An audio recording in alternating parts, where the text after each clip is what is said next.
Dear PUBG Mobile fans, we are delighted to invite you to the 2025 PUBG Mobile World Cup at the ESPORTS WORLD CUP in Riyadh, KSA. This exciting event will take place from July 25th to August 3rd at the Boulevard City. We've prepared tons of event perks, such as the PMWC avatar frame, eSports Passion Set, eSports Passion Parachute, and tons more items. Let's check out how you can get all these rewards. During the tournament, go to the Pandora event page via Lobby, Event Center, eSports to join the event. Mormon from SEA, Top from CSA, Pedrinho from the Americas, Silas from the EU, and Prestige from MENA will guide you through the 5 major parts of the event. They consist of tournament celebration, prediction rewards, eSports shop, themed outfit, and champion challenge.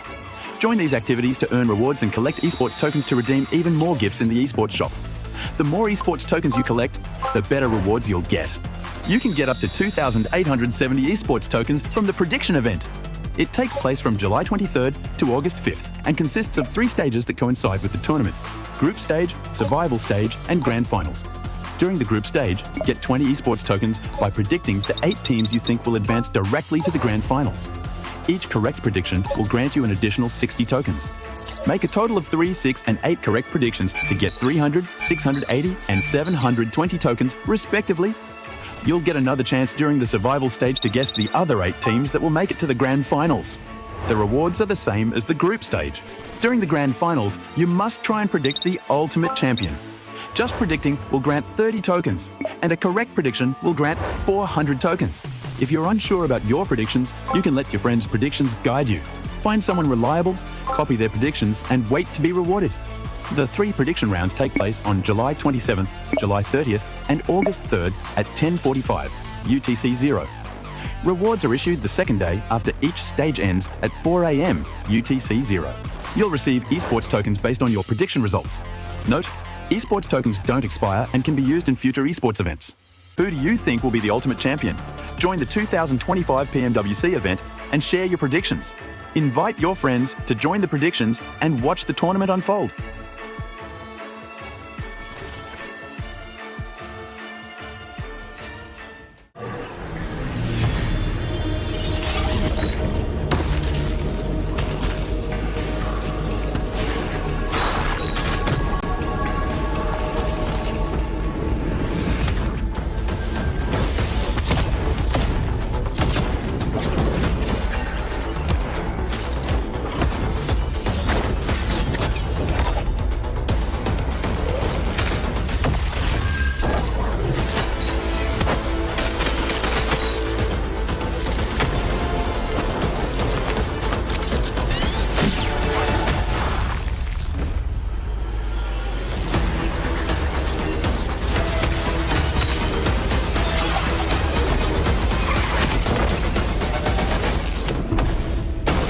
The highly anticipated addition to the Mummy series outfits is here.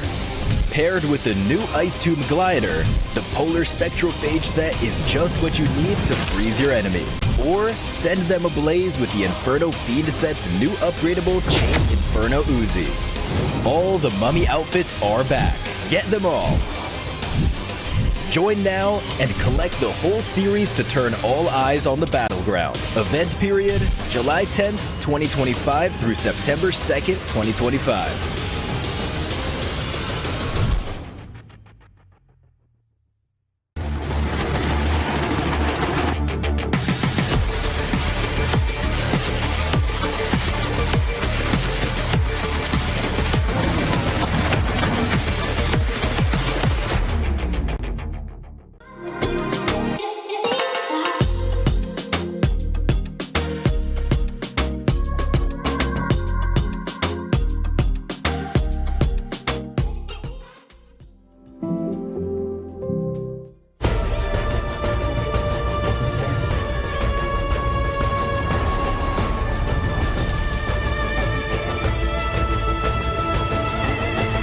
This land is calling.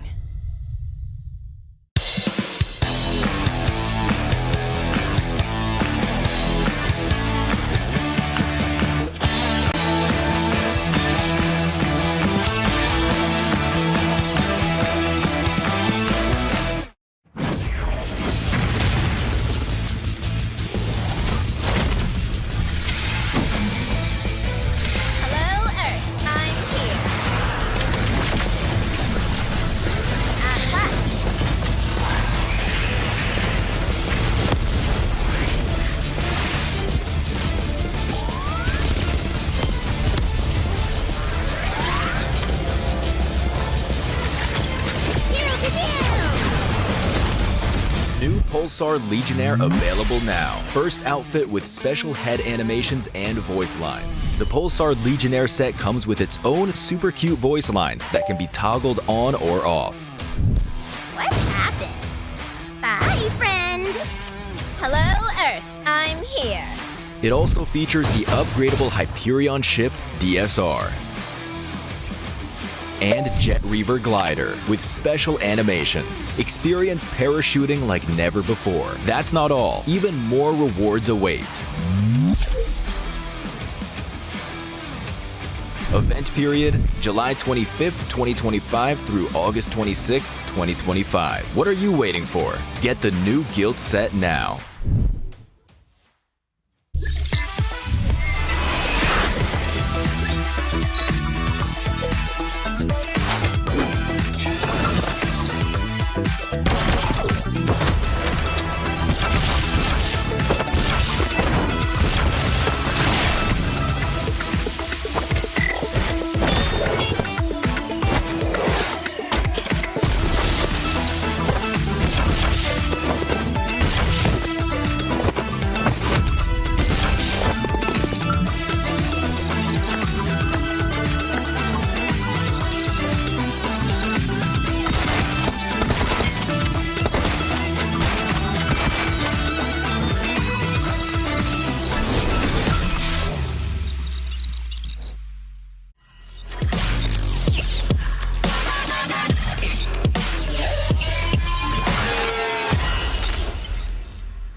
Cybertron's future is near.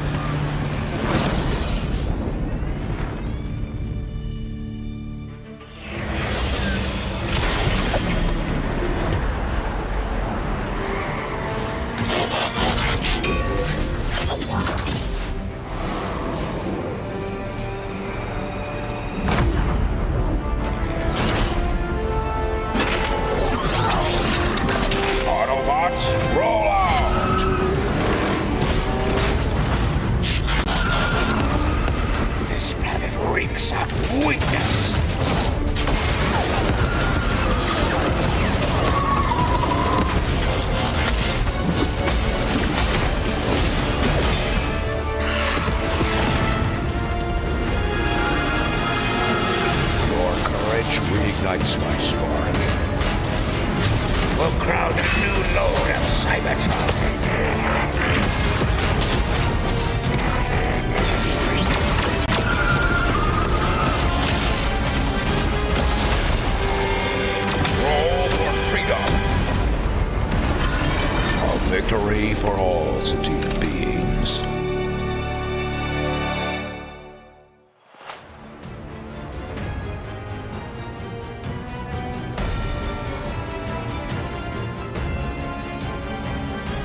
Okay, so let's talk about day one. It was a little bit lackadaisical. We didn't see what we expected to see from Noxham Red Force. Day two, night and day difference. They came out explosively and performed so well. What was the transition like from day one's performance to the dominant day two performance? 이제 1일차에서는 좀 많이 아쉬웠는데 그래도 이렇게 3일차 와서 정말 폭발적인 경기력 보여주셨잖아요. 그래서 1일차와 이 3일차의 좀 경기력은 좀 어떻게 달랐는지 궁금합니다.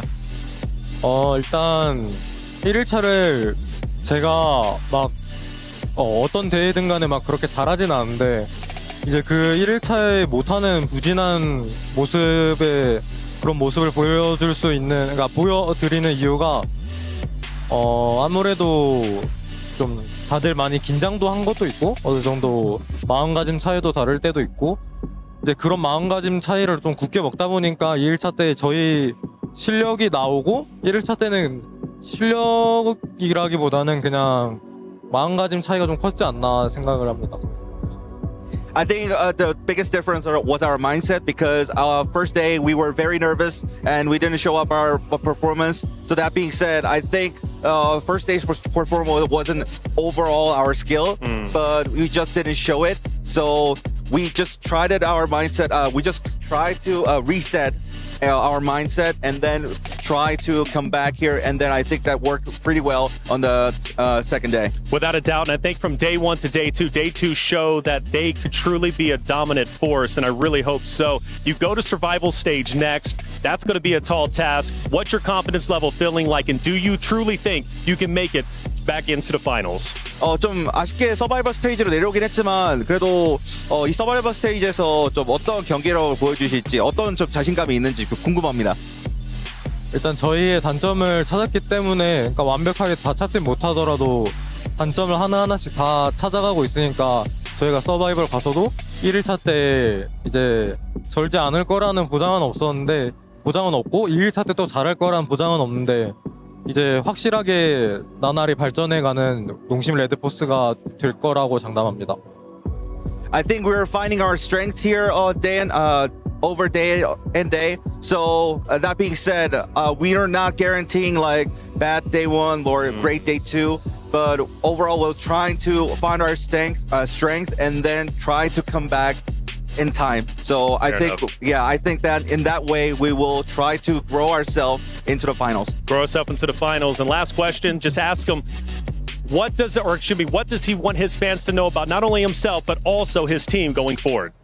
이제 본인뿐만 아니라 팀으로서 좀 이번 스테이지 들어가시면서 좀 어떤 마음가짐을 좀 가지실지, 어떤 목표를 가지실지 궁금합니다. 이번에 서바이벌 갈 때 어떤 마음을 가지고 가는지. 네. 이번에 서바이벌 들어가기 직전에는 사실 저희가 연습을 해왔던 거 이제 세계대회로 오기 전에 이제 자국 리그에서 연습을 해왔던 거를 증명하고 또 실험하고 또 이제 결과를 내기 위해서 사실 좀 서바이벌 등수가 어떻게 되던 간에 그냥 저희가 좀 연습한 게 나오게끔만 하는 걸 목표로 둘 것 같습니다. Overall, in survival stage, we'll try to aim for showing our performance, what we have been practiced. So I think that will be a biggest task we have. Fair enough. Well, that's Benny from Noxham Red Force. A dominant performance in day three. That gives me good hope going into the survival stage. They'll be one of the most dominant teams out there amongst the top. But we'll have to find out and wait and see when we get to that very stage.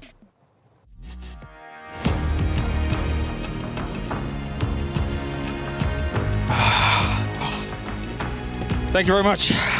It's so ridiculous. You've got Alpha 7, Regnum Carrier, Falcons in the survival stage. How many teams did Max Man curse? 7, Neptura, I'm coming for you. Because Kalaris is back for the survival stage. Where's my coffee? I asked for it minutes ago.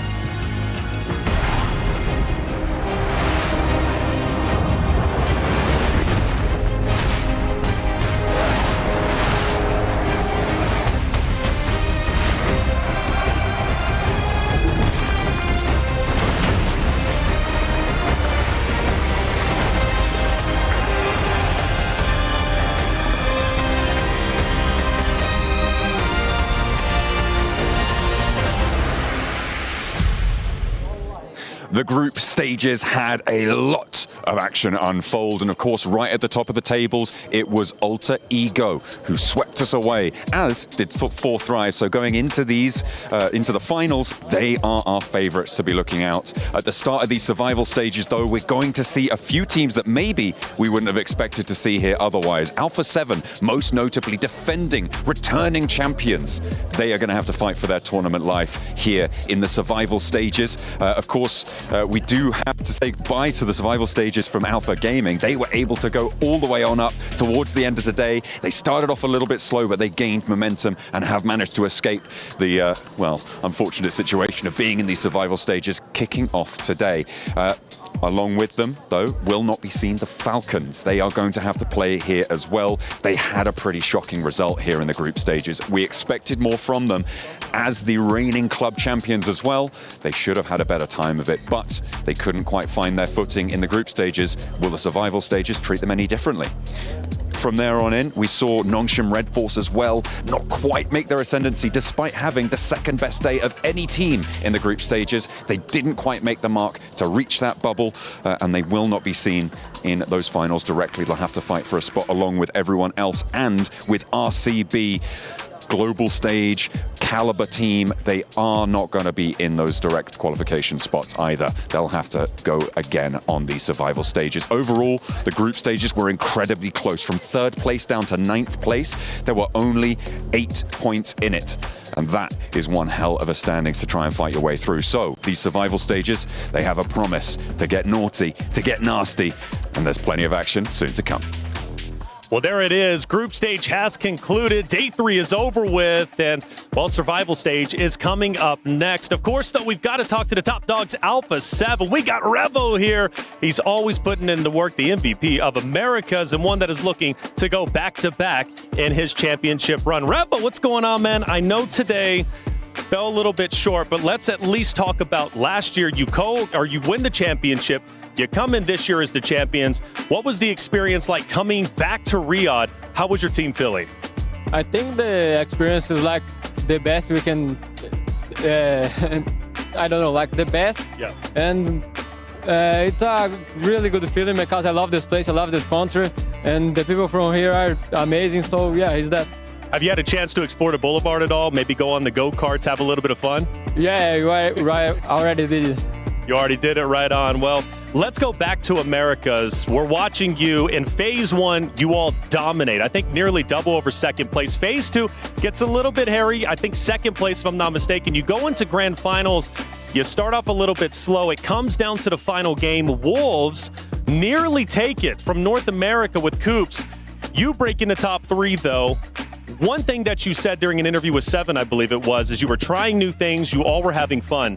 What were those new things that your team was trying to accomplish heading into the global stage? I think like PUBG is like that. You need to try new things. You cannot stay in the same place with the same game style, and not all the time like gonna work. But we need to try new things in global stage, in America stage, everything. Well, speaking of new things, day 1. You start explosively, just finishing behind Four Thrives in 2nd place. 55 points, I believe it was. You were looking unstoppable, and I'm thinking the America struggles are gone. You've now returned to hallowed grounds where you were champions once before just last year. You guys are looking great. Talk to me about day 1, how you guys were feeling, and what do you owe the success of day 1's performance? I think, to be honest, day 1 was not good.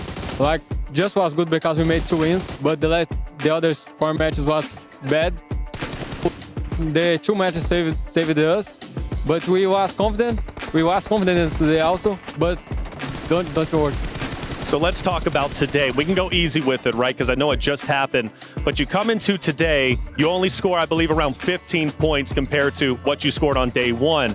Was it a factor of different groups, different teams, maybe challenge you a little bit differently than day 1? Was it maybe the pressure starting to add up? Maybe vibes were a little bit off. What happened from day 1 to day 3's performance? I think the most different thing from day 1 to day 2 is like the teams from the other group, of course. Like have another so strong things, like Alpha Gaming, everything are so strong. I think this is the difference, like all the other things. Well, you were expected to make it into the finals directly. Now your job gets a little bit harder. You go into the survival stage. You should be, I would say, one of the best teams going to survival stage, in my honest opinion. You know, I'm always supporting you guys from Americas. Day one, though, you talked to Seven. You said there's no pressure whatsoever. Is there any pressure added now that you have to go to survival stage and your tournament life is now at stake? I think, of course, I have more pressure because you are in survival stage. If you don't qualify, it's over. So we have a lot of pressure, but we can know how to take that. Well, you're one of the best in the world, and honestly, like I said, you put Americas on the map. Our region now is taken very seriously because of your team's performance. Of course, I'm going to hand it back over to you one more time. What do you want to say to your fans? You're heading into survival stage, but I know the doubters may not believe, but I know those who truly know your performance, we are believers, and we think you can go all the way. What do you want to say to your fans? Well, I want to say thank you for our supports. Keeping supporting us. We're going to try our best, and if God wants, we're going to qualify to finals. Well, there it is. Revo from Alpha 7, a dominant player in his own right, a dominant team. Let's see how they'll do in the survival stage. The survival stage is not for the faint-hearted, and we have 2 days to determine which 8 teams are going to be moving on into the grand final here at the PMWC. Welcome, ladies and gentlemen, as we have got ourselves an opportunity for all of these teams to put themselves on the map once again after a grueling group stage here. My name is Kolaris. I am your desk host. I've kicked Seven off the seat for the moment, but joining me to my left-hand side, Seven, we've got Neptura, and we've got Max. Max, have you missed me? No. What? Not really, no. You were at my wedding. This is treachery. What? Still not. It's ridiculous. Well, regardless, we've got a good 2 days to look forward to here, Seven. I am hyped to be here alongside you guys, bringing you these fantastic games. I'm hyped you're here with us, too. Last time you were the desk host with one of these shows with me. I think it was like 2019, if I'm not mistaken. So I'm happy we're back together, baby. Was it that long ago? It really was. Jeez Louise. Back in my day. Okay, all right. Yeah, I'm slightly older. Well, anyway. Let's talk about what we've got coming up in the tour, of course. We have got, actually, what is a surprising list and lineup of teams here that I really didn't expect really to be in this survival stage. I think there's been a lot of surprises over the last weekend. It's been an interesting few days. We've had some upsets. We've had some maybe surprising teams actually going forward to the finals, but we're all talking about the survival stage, and we got some teams that we want to see go through that we think are kind of shoo-ins to go through, and others that might just actually upset those teams even further. I mean, we did see some cool stuff in survival, or in the group stage rather. How do you feel about Falcons being there? There you go. No comment. Sighing. No comment. I'm sighing internally. It was a rough time. Let's take a look at the Jamil Motorsport player walk-ins as they are now leaving the hotel to make it towards the venue to try and get themselves out of the position they find themselves in. Again, it really does, though, Seven, speak to the quality of the teams and the players that we've seen so far. When you look at the list that has had to drop down to the survival stage, PMWC is elite wall-to-wall. It definitely has. I feel like I'm pleasantly surprised, and I'm happy that some of these top dogs are going to be in survival stage, and they're going to be challenged a little bit more. I honestly, even though I had Alpha 7 in my predictions going to the grand finals directly from group stage, with the way this team has been performing, I'm glad that's not the case. Imagine Alpha 7 here, again, one of the best teams in the world. Reigning champions here at PMWC in Riyadh, not even making it to the finals. That would be one of the biggest upsets we've seen in years, right? Like in PUBG Mobile Esports. And if Regnum Kara also don't make it, what's going on? I don't know. We want that Grand Slam. Come on, Max. From don't say that. Please. Yes. It would be impressive. I mean, considering that they are down here, it's kind of blown my mind a little bit as well. You're talking about teams that would normally get second places or championships every single tournament. But let's take a look at the Gadia top players of the day throughout the whole of the group stages, I really want to say here, as all of these teams looking excellent across the board. Kino, though, starting things off here, Neptura, they need a little bit more spice here in the survival stage, I think. I did say I wasn't going to talk about them because I don't want to jinx them. No choice. Oh, I don't want to jinx them. Okay, so should we go to the cursor, Max, or what do you want to do? You know, I support Kinotrope. I love Kinotrope. Okay, now he said that, I have to say I support Kinotrope to try and offset that. I do think they're a good team. I think they've got a lot of potential. Did we see that in the group stage? No. Could we see it here? Maybe. That was really nice. Explosive bow. Sorry, I just had to joke. Explosive bow. Maybe Kino need a little bit more explosive bow in their lives. I don't think that's going to save them. No? only Sook can play the explosive bow. Fair enough. One thing to keep in mind there with Kino as well is that for most of the players, it is their first global tournament. Yeah. So it could have been a bit of nerves coming into the first week, going through group stages, media day. Like the first time that these players are experiencing that, they might crumble a little bit. They might be a bit shocked. But I'm intrigued to see what this team is going to be doing in survival stage. Now that the nerves are out of the way, they are going to be feeling that pressure a little bit more, but I'm hoping that it is a much better performance for this team. Well, we've got the Crunchyroll reactions as well. Let's take a look at all these players getting themselves heated here in the desert for the PUBG Mobile World Cup. And suffice to say here, Max, emotions were really riding high for a lot of these teams who, I mean, some moments here as well for teams like Power, they kind of got themselves a victory coming out of Milta, for example, over on Erangel. It was a slow and steady game for them, but they did get the victory. Yeah, I mean, a very, very passive game for them, staying in Milta, just trying to make it to the later stage of the match. Very good execution. I would love to have a local team qualify, maybe an R8, maybe they can try and make it this time around, maybe a Power also, that would be great. Though, I'm still waiting a reaction here on the Crunchyroll side to come through from top that almost broke a desk last year. I want to see him break it this year. But in a good way.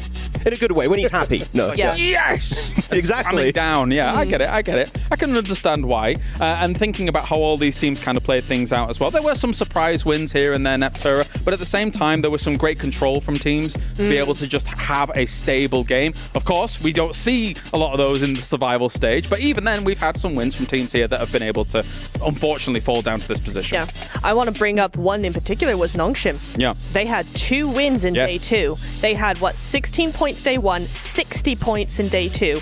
Really coming back into their own. And so for them to come into survival stage, I think we could be looking at a really, really good contender here for the next 2 days. Well, of course, across our group stage, 8 teams did advance into that final. As you can see, all the way to the top, Alter Ego looked spectacular, 7. Everything that they showed me, I was like, oh yes, I'll have a bit of that. I mean, when you look at the eliminations, they have 21 more eliminations than that second place team. And the crazy part too is if you look at those 2 top teams, those were the only ones with over 100 points, getting a lot of those points. So now going into survival stage, these teams aren't going to have to worry about those heavy fragging teams just soaking up all those points. There's going to be a lot of opportunity, Max. Yeah, there's going to be a lot of opportunities going into that next stage. But I want to highlight 2 teams in particular. Team Secret, big surprise from SEA. Wasn't sure if they were going to qualify. But Esports, able to outclass Regnum Caria, Falcons, and also Fireflux from their home region was a very, very big surprise. Eren in particular was stepping up massively in the group stage. I wonder if they can try and do something similar going into those finals. Yeah, I was really surprised by Edis, particularly in the second day. We saw some really good controlling zones coming in from them, some really nice setups. I am interested to see what they've got going into this one now, because it's one of those things where you've got the top 8 no longer here. So then you have not lesser teams, but less dominant teams coming in here. Can they use that? Can they take advantage of that and really just dominate the lobby in these 2 days? And then for the 16 teams that are left here, they still have the potential to also dominate, right? If you look at the likes of Regnum Caria, if you look at the uncharacteristic performance of an Alpha 7 here, 7, it becomes a case of like, okay, well, if they go into a lobby like this and it's a lobby that's not moving across 2 days, they can gather momentum and they can find themselves some big wins. Is it time for me to just rip them apart, or am I holding on to that? Or who do you want to rip apart? Alpha 7. Do it. Do it. All right, ladies and gentlemen. So I've been waiting for this the whole week. With Alpha 7, let me see which one is the one I'm looking at. That one right there. With Alpha 7, outside of the first day, they did absolutely nothing. This team was only able to get I think it was just 1 placement point outside of their wins. And on top of that, their eliminations just weren't quite there. On the day 2, 15 points total. This is from the defending champions, the people that are expecting them to win. This is not a defending champion to me with the way that they're currently performing. I'm hoping that they're going to step it up in a big way. And if we talk about player performances, where's Rebel? Where's Mafioso? Carrillo is the only one right now putting up those points. 17 eliminations, and he's not even in the top 10. He's top 20.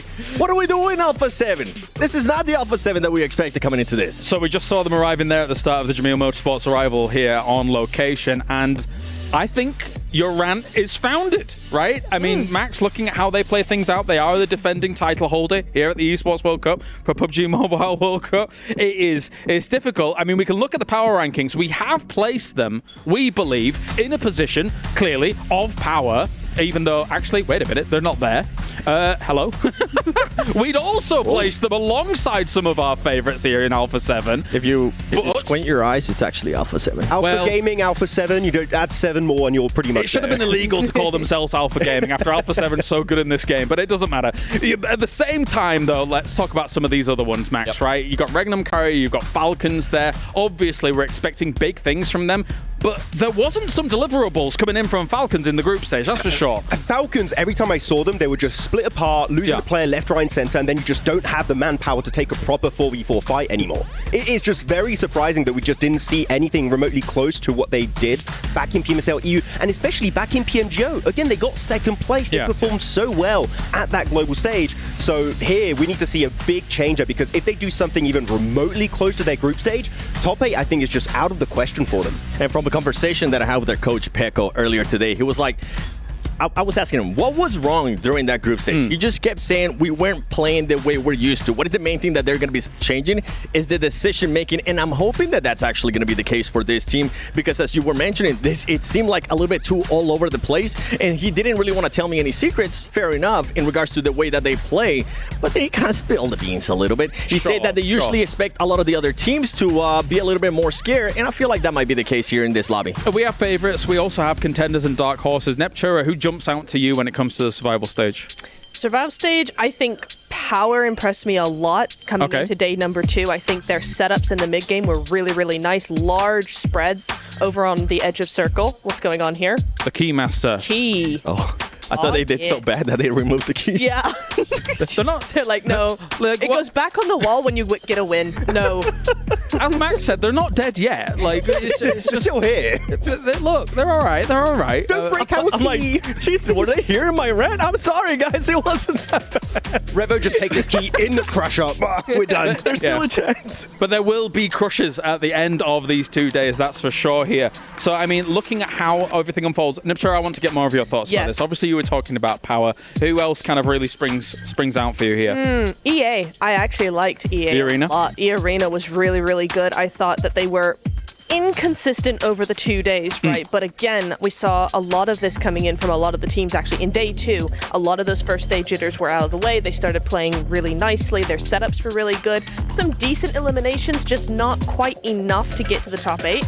But coming into survival stage, I think we could expect a lot from them. I was talking to Junior from the Indonesian talent, and he said actually the biggest issue that is still reoccurring outside of PMSL SEA is the timing. They're just a little bit too slow to get involved on fights. If they can fix that one glaring issue, like Mormon in particular is a star in SEA. They could maybe be in the top 8 because you got to be in the top 50%. That is definitely achievable for E-Arena. I think some things that stood out to me when I was watching the group stage, 7, is that the edge barriers these teams are setting up are brutal at this international, and then teams coming in late are just trying to crash through and really not finding anything to work with, and they're one of the teams that may have fallen victim to that, alongside the Chinese teams that have already qualified through, so they kind of were able to play the averages overall, but some of the teams have definitely fallen victim to this. That was a pleasant surprise, by the way. Thunder Talk Gaming being able to make it straight to grand finals. I'm happy to see that. Now, talking about that edge play, talking about those teams having to move into the center a little bit faster, one team that was actually able to adjust, and I'm looking forward to seeing them how they perform today, is AXTMG. They were able to get a win on the final day of group stages, and on top of that, just make adjustments through their overall gameplay. Well, of course, here. Any final thoughts before we move on, Max? I'm actually impressed to see Yangon Galacticos do so well at the first stage. I want to see a little bit more of how aggressive they were. So I think they could be a big surprise team to make in the top 8.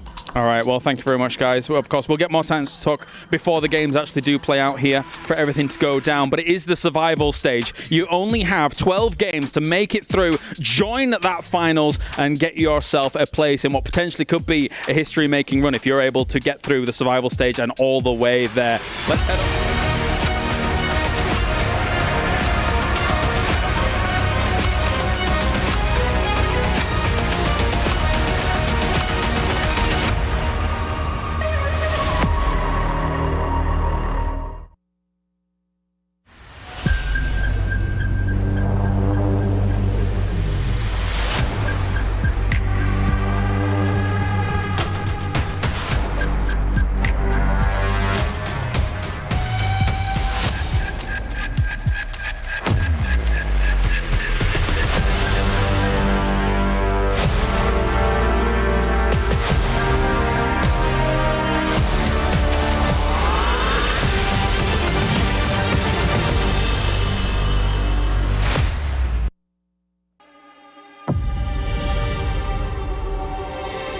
16 teams step into the Gadia Esports arena with one goal in mind: survive. 3 days of competition slipped through their fingers last week, and now they are staring down the barrel. And so, my name is Barney Banks, and I am your host. And welcome to the PMWC at the 2025 Esports World Cup. The next 2 days of competition are going to truly show our team's capabilities and where they stand, because they're going to be fighting for survival. So, why don't you say we meet them? Starting things off with Intense Game!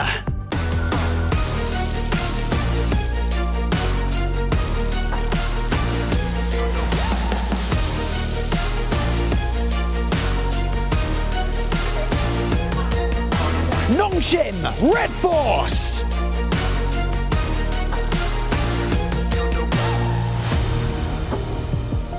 Gamax Esports!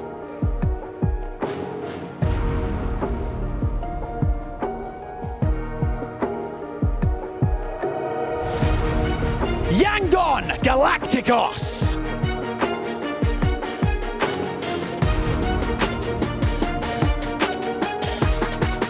Hora Esports!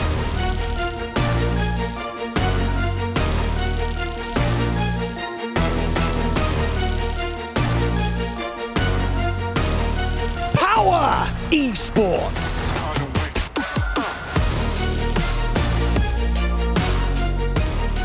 Regnum Carrier Esports!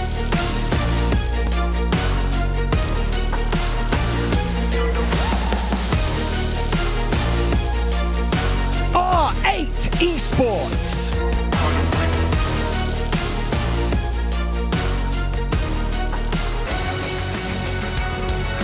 Fire Flux Esports!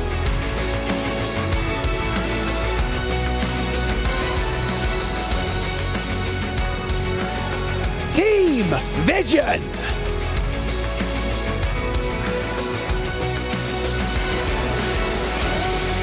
Influence Rage!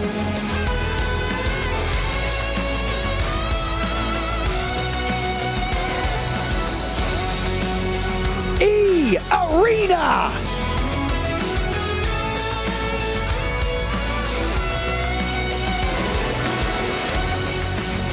Kinotrope Gaming!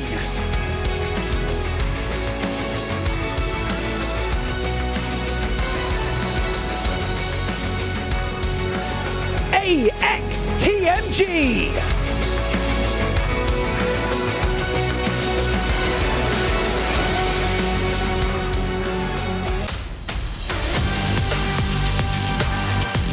Team Falcons!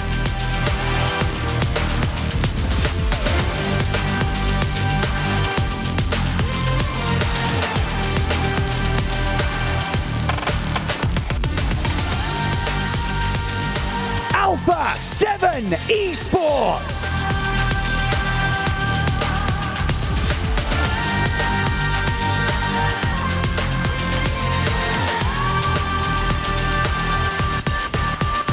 There's a different kind of tension in the air today. Is it the realization that the next 2 days could be their last? Survival can be summed up in 3 words: never give up.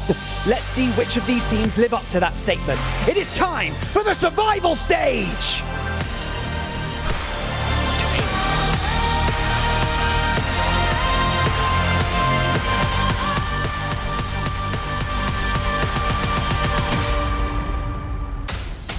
That's right, Banks. It's all or nothing for these teams now. There are no second chances across these next 12 games, and we have some titans of PUBG Mobile here who are staring down the barrel. Will they be able to overcome the challenges that they will face here in the survival stage? Again, joining me at the desk here to talk about it all, we have, of course, Nepturo, we have Maxman, and we have Seven to talk about it. As Alpha 7, our current defending champions, our defending title holders here, are currently facing potential elimination. Let's see if they can make it out. I think they may. But let's talk about some of the other teams that we want to talk about here. Nepturo, of course, as another huge titan of PUBG Mobile. Regnum Carrier currently also finds themselves down here as well. And no one expected that to happen. I mean, Regnum, they've been the most talked about team, I think, even above A7, really. I feel like they have gotten the most conversation about them coming into this event. And here they are in survival stage. I will say in their defense, though, that they actually had a really good group stage. 42 points day 1, 39 points day 2. That's very, very consistent. It's just that with a 2-point difference from 8th place, somebody's got to be in that 9th place. Unfortunately, it was them. But for me, they didn't play all that badly, to me. I would agree. I think it was just still a really good attempt, but it's nowhere near what we saw back in PMGO, right? Like they are not up to that level just yet. But no, they're getting back into it. I saw that right now that I think Tospic was bouldering and you had Silas just chilling next to the pool. They're having a good time. They're feeling comfy here in Riyadh, but they're going to try and make it in the top 8. Final thoughts here before we get to it, 7? It's going to be Team Falcons. I want to see how they're going to be performing. And talking in regards to players, Narvalo's one team that I actually want to see him step it up a little bit more. If I'm not mistaken, I think he ended up with 0 eliminations for all of group stage, which is insane. That's a disaster. That is a disaster. And I mean, they were only 37 points across the group stage. Thank you very much, guys. I'm getting word that we are ready to head into the game here. It's an understood situation why Alpha 7 and Falcons are being focused on here. 2 massive names who are now here in the survival stage. Let's head over to the casters for game number 1 here.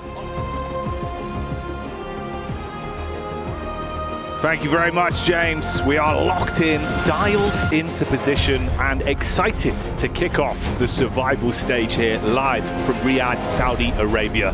Myself, Jackie, and of course the magnificent Blank, who are going to be bringing you the action live as it comes to us. Some good talking points set up by the desk, as always, very Maxim-esque. Very Maxim-esque indeed. And look, it's going to take more than a huddle to save the Falcons. Oh yeah. Let's put it that way. I respect the boys are getting hyped. There, but it's not enough to get loud. You've got to get a little bit freaky in those games too. Yeah, as Revo was saying earlier, right? You've got to change stuff up. Bro, that's the thing. I think the pageantry only goes so far, right? You've got to come out today, absolutely play some lights out PUBG Mobile. It's not going to help too much. Dramatics. That's what I mean. Like, no dramatics. He's behind you. None of that, Blank. It's all about who's in front of them when it comes to being able to rack up these points and show us what they're made of. Survival stage is dubbed that for a reason. It's about survivability. And for a team like those two, for Falcons and Alpha 7, it's an interesting X that's on top of them, but so many other talented squads that are going to be looking to scrap it out and make their way through. Another 8 teams to go through to the finals here in our survival stage. Taking place for the course of 3 days here.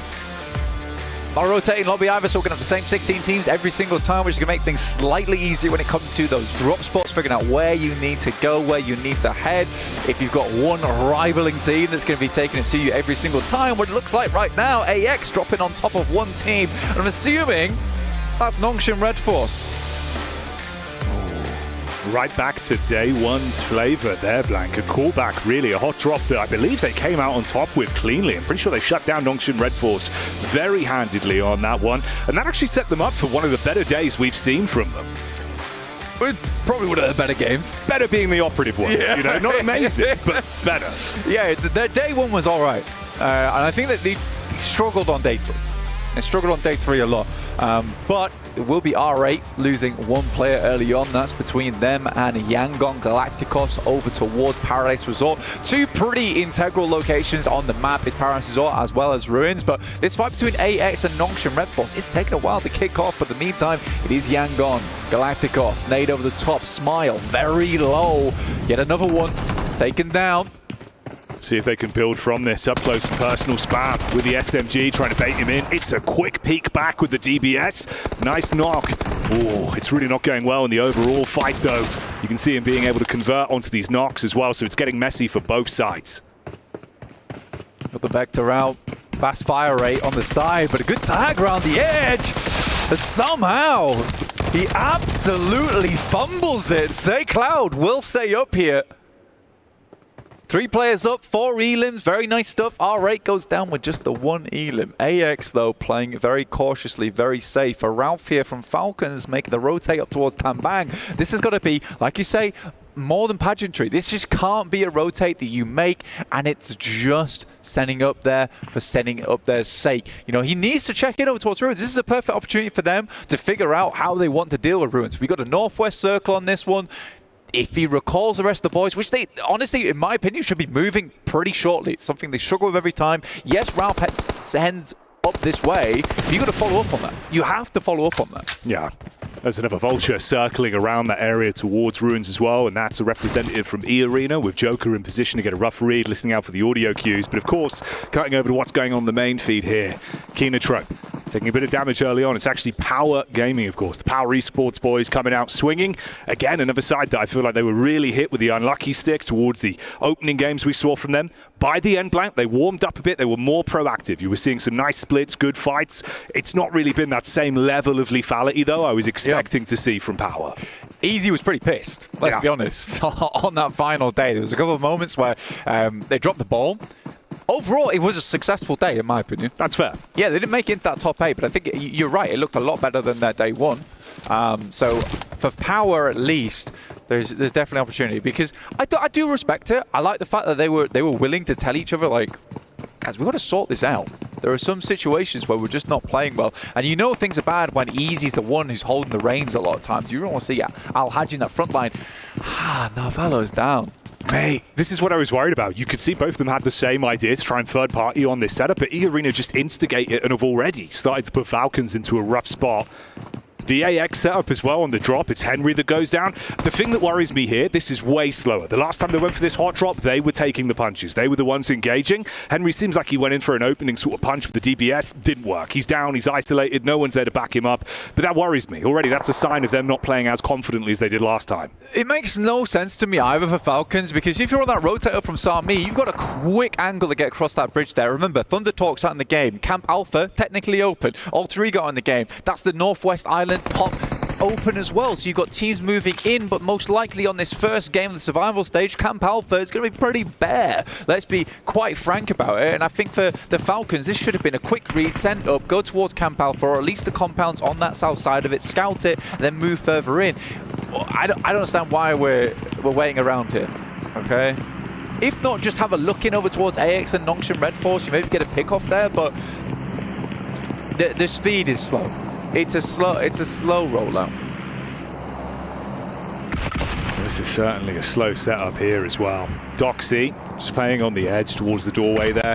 You've got Cyrax in position. If he runs in, baited out by the shots, you should get a quick connection off with the DBS, take him down from the sidelines. There's only 3 of them left, of course, with Henry falling early. Oh, the decision-making on it! He had the timing for so long. Doxy gets in, not just with one, but a second follow-up, supported by the squad, and that's how they shut them down. God. I mean, fair play to him, right? He got the hit reg off. Yeah. And he just doesn't do enough damage. I think the annoying thing for him is that Doxy just goes in with such careless abandon that it's almost hard to hit the shot on him. Yeah, for AX going down there does feel pretty rough, but for Nongshan Red Force, definitely a positive sign for them. Getting ahead with all 4 players up. Power loses 2 as they move up. Easy. Frontliner, nade in hand, always has been touted as one of the better players on that team when it comes to those nades. Yeah, this was silly, in my opinion. Yeah. Oh, man. Yeah. Wow. That's a lot of emotion. Yeah, I mean, you know how much it means to them. And that is a brutal start. One, you've got to sit there and just really absorb the atmosphere of the other teams now. No influence you can have on this lobby. Dude, it also causes problem for you into the future, because now you're kind of considering whether you should keep going back to Paradise Resort. True. All right, it sets a precedent for Yangon Galacticos. Power Al-Haji's still down. Managed to get 2 elims this game. I don't know how far he is out from this compound. We'll see if they can get him back up again, but I think it's highly unlikely. Vision down to 2. Marcelo and Volt still up. Volt had some pretty good success, I would say, in the group stage. I think he was carrying the team quite a few times. See what he's able to do here. What? There is so much space. The Northwest Island, it's so crazy. 4 thrives in hard tin. You know, Thunder Talks Camp Alpha, Alter Ego, top side of the mountain. Teams should know that there is so many locations. I don't know why no one went to any of these spots either. I wonder if they just assumed that they would just be running into hot drops, and it's just hilarious to me that we instead get hot drops on Ruins as well as Paris Resort. Yeah. Yeah, indeed. It's already looking like a bit of a scrappy one to kick us off here, going into the first day of survival stage. It's uncomfortable as well for Power, right? You had that third party set up towards the ridge side there with Hora getting the vision down, so they were able to take the connection shot off onto Al-Haji. And you're just trapped, feeling like sitting ducks, especially from the angles they've got if you try and peek out into it. Okay, E-Arena on our screens here, though. Already claimed that one elim to start things off. Could be a good setup from Loxy from the sideline. Molly in through the door, Nade's responding on top of it as well. Spam on the smoke to see if he can get a connection. Toxic has that nade towards the backside. You've got a bit of a reposition from Joker there. He was the man that took a big blow onto Falcons to knock one player early, and he's still building. Good close quarters combat, quick reposition, find himself some cover. Wanted to convert onto the knock, but instantly bitten back upon by Silas. This is the technical best team in survival stage. Wow. That could have been a big amount of damage going through. Moment has to back off the building. Nasty bounce on that one will cause it to jump back, with the shots coming through from Team Falcons now. Finally made that decision to cross the bridge. Took them a while, and it required E-Arena to make that move first. But for Regnum Karya now, they need to speed up this fight. They've got to clean them out, remove Mormon from the position, so they've actually got some backline cover with that roam up from Falcons. You're going into his domain though. DBS, nice moves to at least try and bait him off with the peek from the side, but Mormon's ready for the first. While down, just two players there for Regnum Karya. Not ideal whatsoever. Not an easy circle to play for Regnum Karya. But getting in here on this engagement, I think for Loxy, he's getting caught on the backside here. No information. It was a bit of a weird one with the 1-3 split going on. And the timing's just a bit off. It's a good Molotov actually from Joker as well, because it prevents Loxy from going back in that building, forces him to take that 1v1, and he's got the lip to play around with. You just wonder if the comm didn't come through fast enough for the rest of the team to react. Now just Silas, Poshpik left alive. They've got no clue where these bullets are coming from either, scanning the horizon.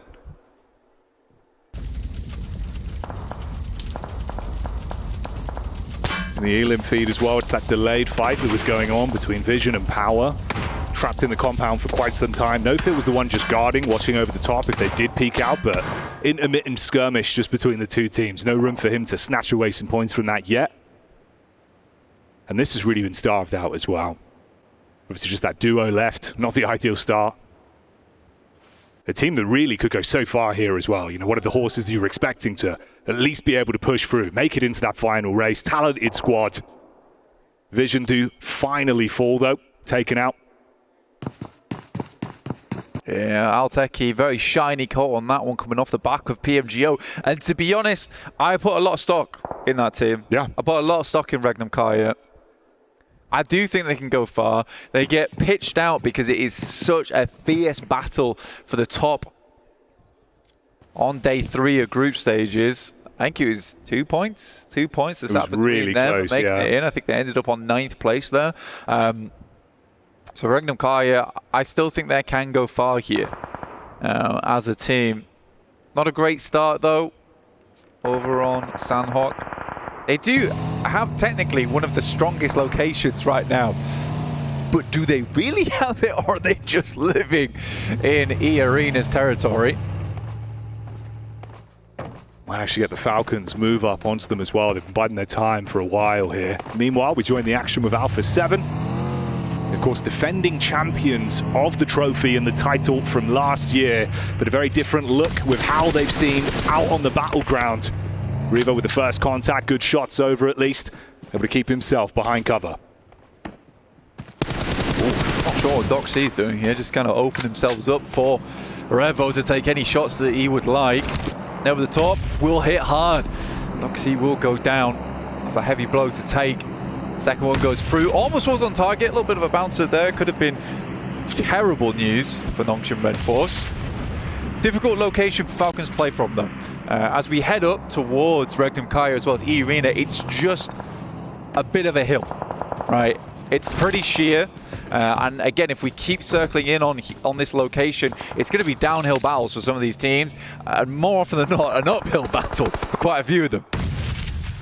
Yeah, you would be firmly on struggle street. This fight continuing here as well. Issue is for Nongshim in the back line. You're going to get closer and closer towards the Falcons. You're going to have bullets coming in from either side, feeling uncomfortable with the split as well, down to just 2 players off the back of this. Some nice nade work from Squash. He's been quite consistent, I'll give him that as well. It's been nice to see what Squash has been bringing to the roster. He's fitted quite well, you know, like a glove.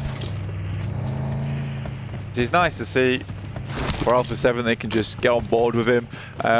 They're right though, they do have to try something different because it's not working. You could, this is very different for Alpha 7, I would say. It's a much more passive playstyle than we usually see over on Sandhawk. They took their time to head over towards this position. The circle does afford them that time though, over on this southern bridge, and I do wonder how they're going to play this one out. Luckily for them, Falcons are losing a player.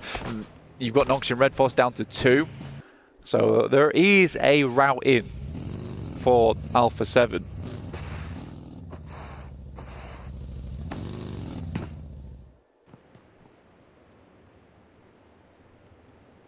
Regnum Karia as well. It feels like it's so unfortunate with the setup there of how that initial fight went. And ever since, right, you've been trapped. Silas just having to keep himself in cover with the vehicle behind. Knows there's teams around him. The crazy thing to me is that E-Arena's not cleared them. No. Because I get that Silence could take shots. I mean, if I'm E-Arena right now, I'm looking to clear Regnum Kalia as this circle starts to push in. A lot of these teams on the northeast side are worrying about one another as opposed to E-Arena and Regnum Kalia. You don't want them sat in this location. It's such a strong spot as well, considering like the surrounding area of it, where it's quite difficult to push over to that location. There's a little bit of cover in terms of trees as well as the rocks. But you are prime location. And so do Falcons. Falcons managed to pull this back from what was a bit of a shaky start, in my opinion. I feel like they could have had this a lot sooner. You had the reposition from Ragnar as well, of course, the last remaining member of Power Esports. Not bad considering they found themselves 6 eliminations, but obviously going to want to try and steal away more. So much line of sight to play with. Really just tucked in now. Vehicle gets hit with a barrage of bullets from the bridge there. Korea being able to get vision onto him, so he's just got to tuck in. I think he shot his own tyre out. I think he has, yeah. Accidentally. Danger close, danger close. Yeah, not ideal.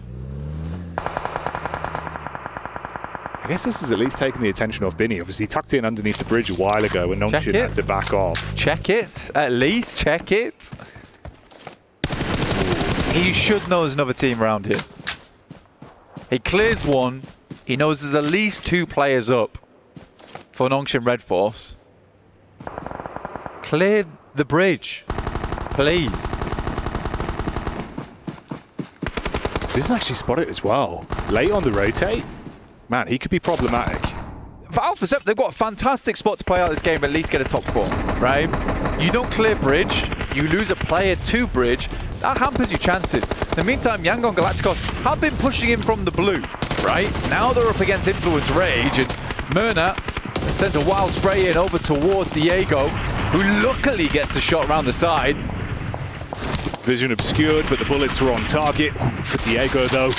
Response back up close, and it's all gone wrong. Lay on the bandage. I mean, to be fair, I'm saying that, but in the moment, that's a difficult decision to make. Yeah. You gotta be quick thinking. So I can't be too upset with that one. I think the fact that Yangon Galacticos gets as far as they do is already fairly impressive. Horror Esports moving across from that northeast side. They do clean up Kino Trope, with Scarface actually finding those shots from Fireflux. Always on the long range, that guy, as we go in towards our next circle. That's brutal. That is brutal. Almost no reason to be on the south side of the circle. Yeah. And Revo goes down. Was that to Tizzy or Binny? Tizzy, yeah, Tizzy from the coastline. It is sloppy. Yeah. It is sloppy. I think the thing is, yeah, okay, they finally got vision onto it.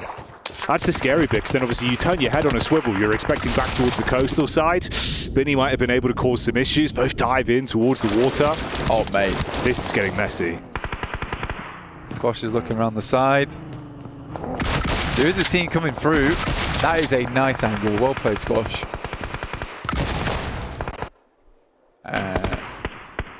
Ignore that. Five looks over towards the east. Right now, they just need to clear a lot of these teams on their eastern side, but they lose one in Solus, which is not good. They have a lot more teams to deal with, and they need a large roster to make that happen. Desperately needs to get him back up on his feet. Binny will go down eventually. Regnum Kaya actually winning on the north side. Squash finally being able to finish that one off onto Binny as well. And you're right. It's not ideal whatsoever for an intense game. Bullets back over onto it. Meanwhile, we lose the last representative from Horror Esports as well. It's 2 guys. Wow. Push them. Yeah, go for something confident here, surely. Play off one another. I mean, Silas has just been tucked in this exact pass for like a good, 5-10 minutes. Effectively uncontested. The nade back. This is wild. This is wild. One on the left-hand side will go down. Toshbik needs to be quick on the trigger, though. If he wants to get Silas back up, one goes down on the back lines. They might just finish this off. Now just Mormon left alive. Toshbik in a 1v1. Oh, the peek into it. Okay, quick switch to the shotty secondary and able to mop that one up. But that is rough, dude. The fact he's forced it down to the solo, decision to make to go for the pick back up as well, especially with Fireflux further down the hillside. How has he got away with so much mischief? Just 2 of them. 35 seconds. I think he has time to get Sakura back up again, but yeah, messy. Very, very messy. I do think that Arena could just have pushed them slightly earlier there. With nades, take 2 angles. If you're getting shot, just back it up. Falcons, though, fantastic spot. Could have had 4. Alvalo didn't go down. But Alpha 7 do make it to that coastal side, and Tizzy continues to be a problem. Yeah, the double spray. What? He got the backline angle for a double spray onto Alpha 7. They know he's here. They were aware from so long ago. Exposed himself to it. This is brutal, bro. Roll up as well. Falcons potentially realizing now's the time to go in. Koa from the sideline spots them. Exchange on points between either team. We say goodbye to Alpha 7. And Falcons looking to put themselves in a good spot. I was hoping Falcons just take down Tizzy there. Honestly. Fair play to the Falcons. This has been an odd game all round. Let's be honest. I think Falcons could have been quicker over towards that north side. There's a lot of teams on that northwest island that were cut out in that top 8. Who were finding the most success there. Nate goes down over towards Ralph. My. Literally eats it. Chomps down on it. No big deal. That's nuts. A Maxim-esque nade right on target, but he barely survives with a sliver of HP. Difference is, obviously, when you look at the battle of attrition, right? Falcons the only squad that have 3 players left alive going into this. Want to play off one another. Rotate over from Fireflux as well. The Arena in position to at least get a shot potentially back onto Redox from the side. Scarface is not... He's a bit of an unknown factor here for these teams because he is incredibly good when it comes to these open sight lines. They also have this ridge to work around.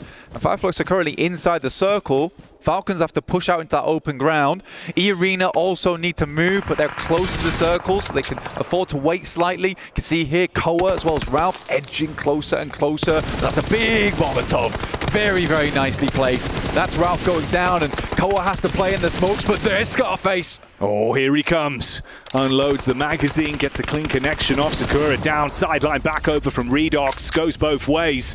Wave goodbye to E-Arena. Leaves us in the final fight with just 2 squads, Fireflux and Falcons. This is fantastic from Koa, man. He has to immediately start moving up. He knows he can't delay. And I think actually Fireflux won't expect him being this close. Like, that was a stellar decision from him.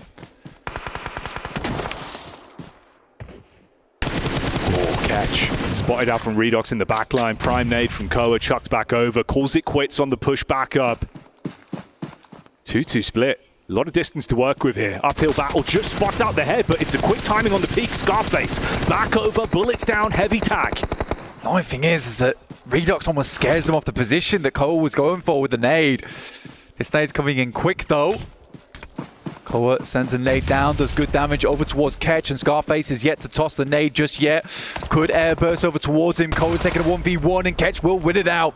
Oh, the Tommy Titan unloads the magazine, shuts down the first. Redox with a big task ahead of him. Quick peek up over the rock face, battling back with the DBS, trying to keep them isolated. Give himself 1v1s. He's got the heal in.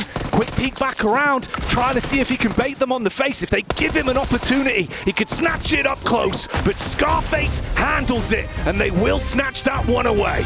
It's a dangerous proposition. Scarface will be letting some scars into the battleground there from long range.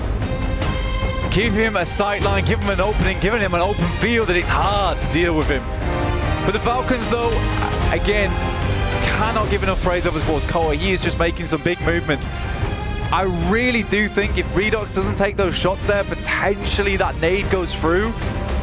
It's a little bit of a miscom, potentially. It might be a case he has to take those shots to keep himself alive, but yeah, definitely frustrating stuff there. It just felt like the pace, very slow burn on that one as well. You can see they're not over-egging it. I don't know if that's going to be a problematic issue though as well, but there just isn't that much level of instant engages, the quick confidence, the plays you'd expect them to make. A little bit more timid, they walk away with second place. Fireflux take that one to kick off the survival stage. We'll bring you more action in a few minutes' time.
Cybertron's future is near.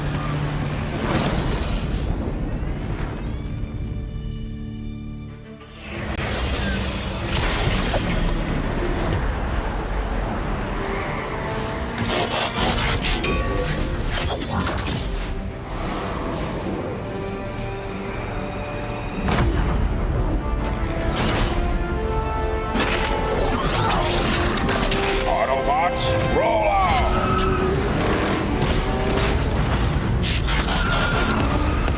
This planet reeks of weakness.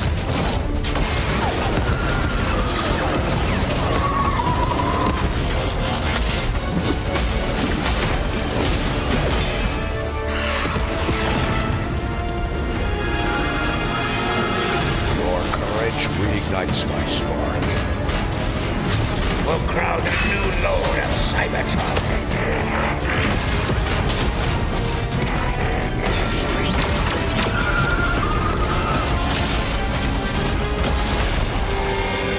Roll for freedom.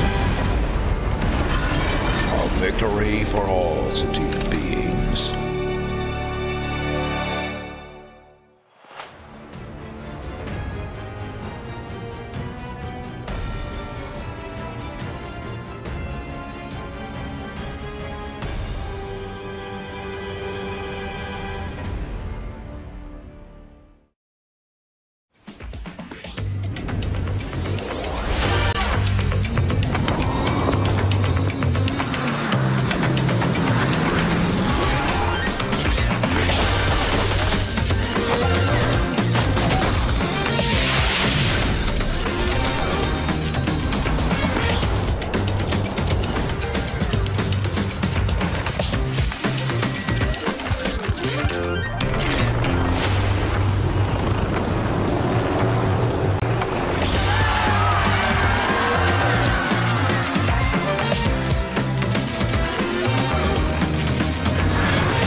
A region notorious for excellence and inflatables, apparently, here for the Esports World Cup. And we have got ourselves a victory for Fireflux. Impressive stuff from them coming in on Sandhawk and being able to get the dub. Joining me, Seven, as well as Maxman.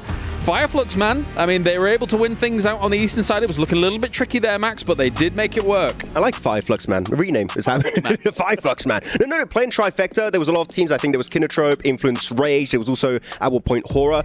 We don't want to get involved in that mess over there. We'll just wait into the deeper side of Trifecta, wait for all the teams to fight and eliminate each other, and then we transition, claim the high ground to go for the win. It was a clean, executed chicken dinner. I do think other teams maybe showed more potential, but we finally get a Turkish chicken dinner instead of Regnum Karya, which is kind of impressive. I mean, for a team that has a lot of experienced players, this is something you and I were talking about, Max, coming into today, is that we were kind of expecting Fireflux to be a bit of a dark horse today, right? The experience is there.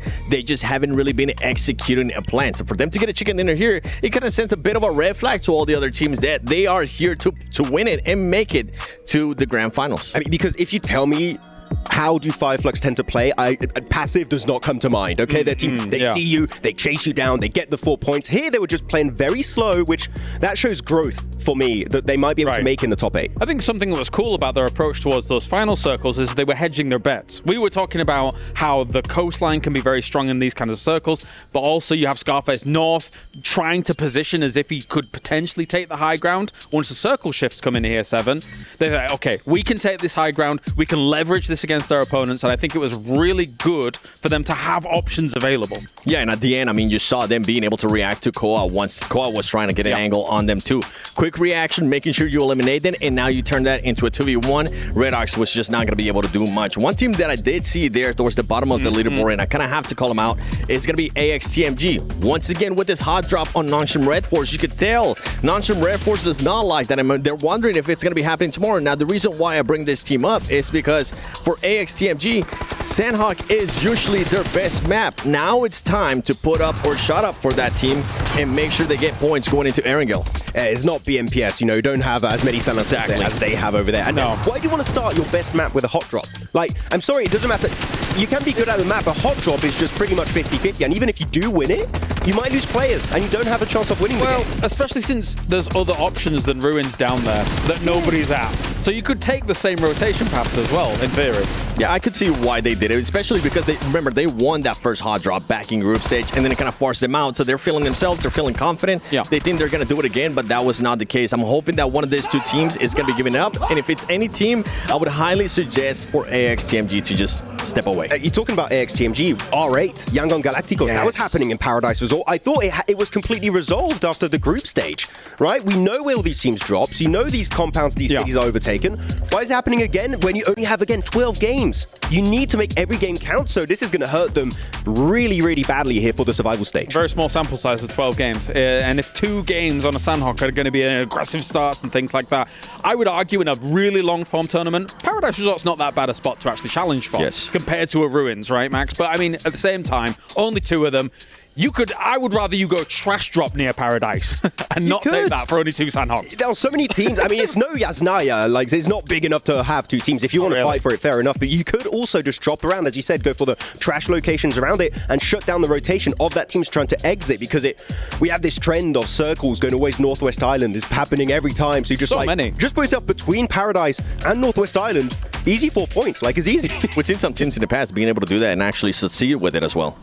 Yeah, I mean, I can appreciate. So, for example, because we get so many of those Northwest Islands on Sandhawk here, Max, you don't have Thunder Talk in the lobby. You don't have Alter Ego in the lobby. So I like the adaptation that we see from Intense Games to try and drop up there. I mean, it's obviously a great spot if you can make it work. And we see Circle so commonly up there, but it really didn't materialize for them in this game. Actually, yeah, of course, Intense Game is the obvious outlier that they took the E-Arena, the Alter Ego spot, of course, going into that. I want to highlight Regnum Karya. They know, oh, wait, that position is going to be free right away. We're going to send it right in a compound next to where typically Alter Ego or Thunder Talk would tend to play. So they snatch it very early on.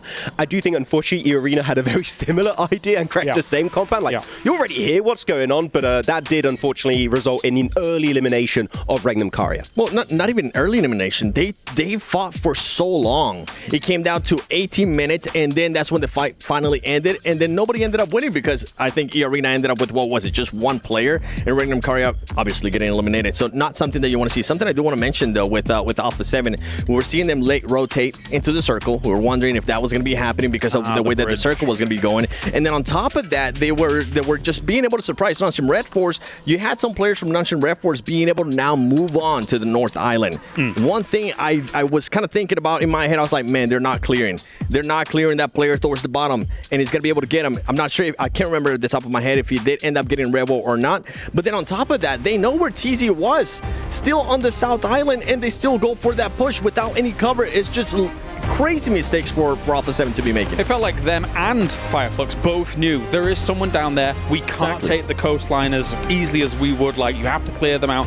And then it felt like almost as if Alpha 7 had got a little bit impatient with that push forwards and then being so open on that angle. It's a bit uncharacteristic for me once again of Alpha 7 here, Max. Yeah, I just want to repeat what Blank said. They know he's there. They knew the entire time he was down there. Like, he was taking shots earlier. It was very surprising that even if you can't get rid of him because he's going to play very sneaky, play behind the ridge, he does not want to get eliminated. But the fact that they just send it on rocks and trees that, like, one-off angle can just destroy your entire setup was very surprising. So I think Alpha 7's going to have a bit of a wake-up call after this game that this is survival stage. Games like this, you're not going to get away with a slightly good position. You need to be very, very careful when you take them over. Yeah, definitely a wake-up call. And the thing is that we usually see a team being able to kind of set up themselves. If you know that there's a player there, send 2 players in the vehicle, but at least have the other player keeping an eye out towards that South Island. That wasn't even the case. They weren't even worried about it. And that's the biggest wow moment for me. It's like, you cannot be making these mistakes, especially in an area that they have won games before in PMSL Americas. Yeah, I mean, we could talk about Alpha 7 for a hot minute here. I actually want to highlight Falcons.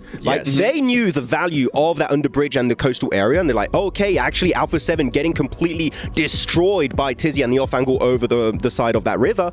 Let's just get an off angle of our own, eliminate them, and then get a very nice entry point into the circle for both Koa and the side, of course, of Redox. So I think we've seen a lot more in this one game alone here, 7, of Falcons than the entirety of the group stage. And for Falcons, one thing that was a little bit sketchy for me was going to end up being just Rauf maybe overextending too much. Yeah, you're going to look out for that. Well, thank you very much, gentlemen. It is time now to head over to the commentators. Game number 2, we change things up and head to the grassy pastures of Erringel.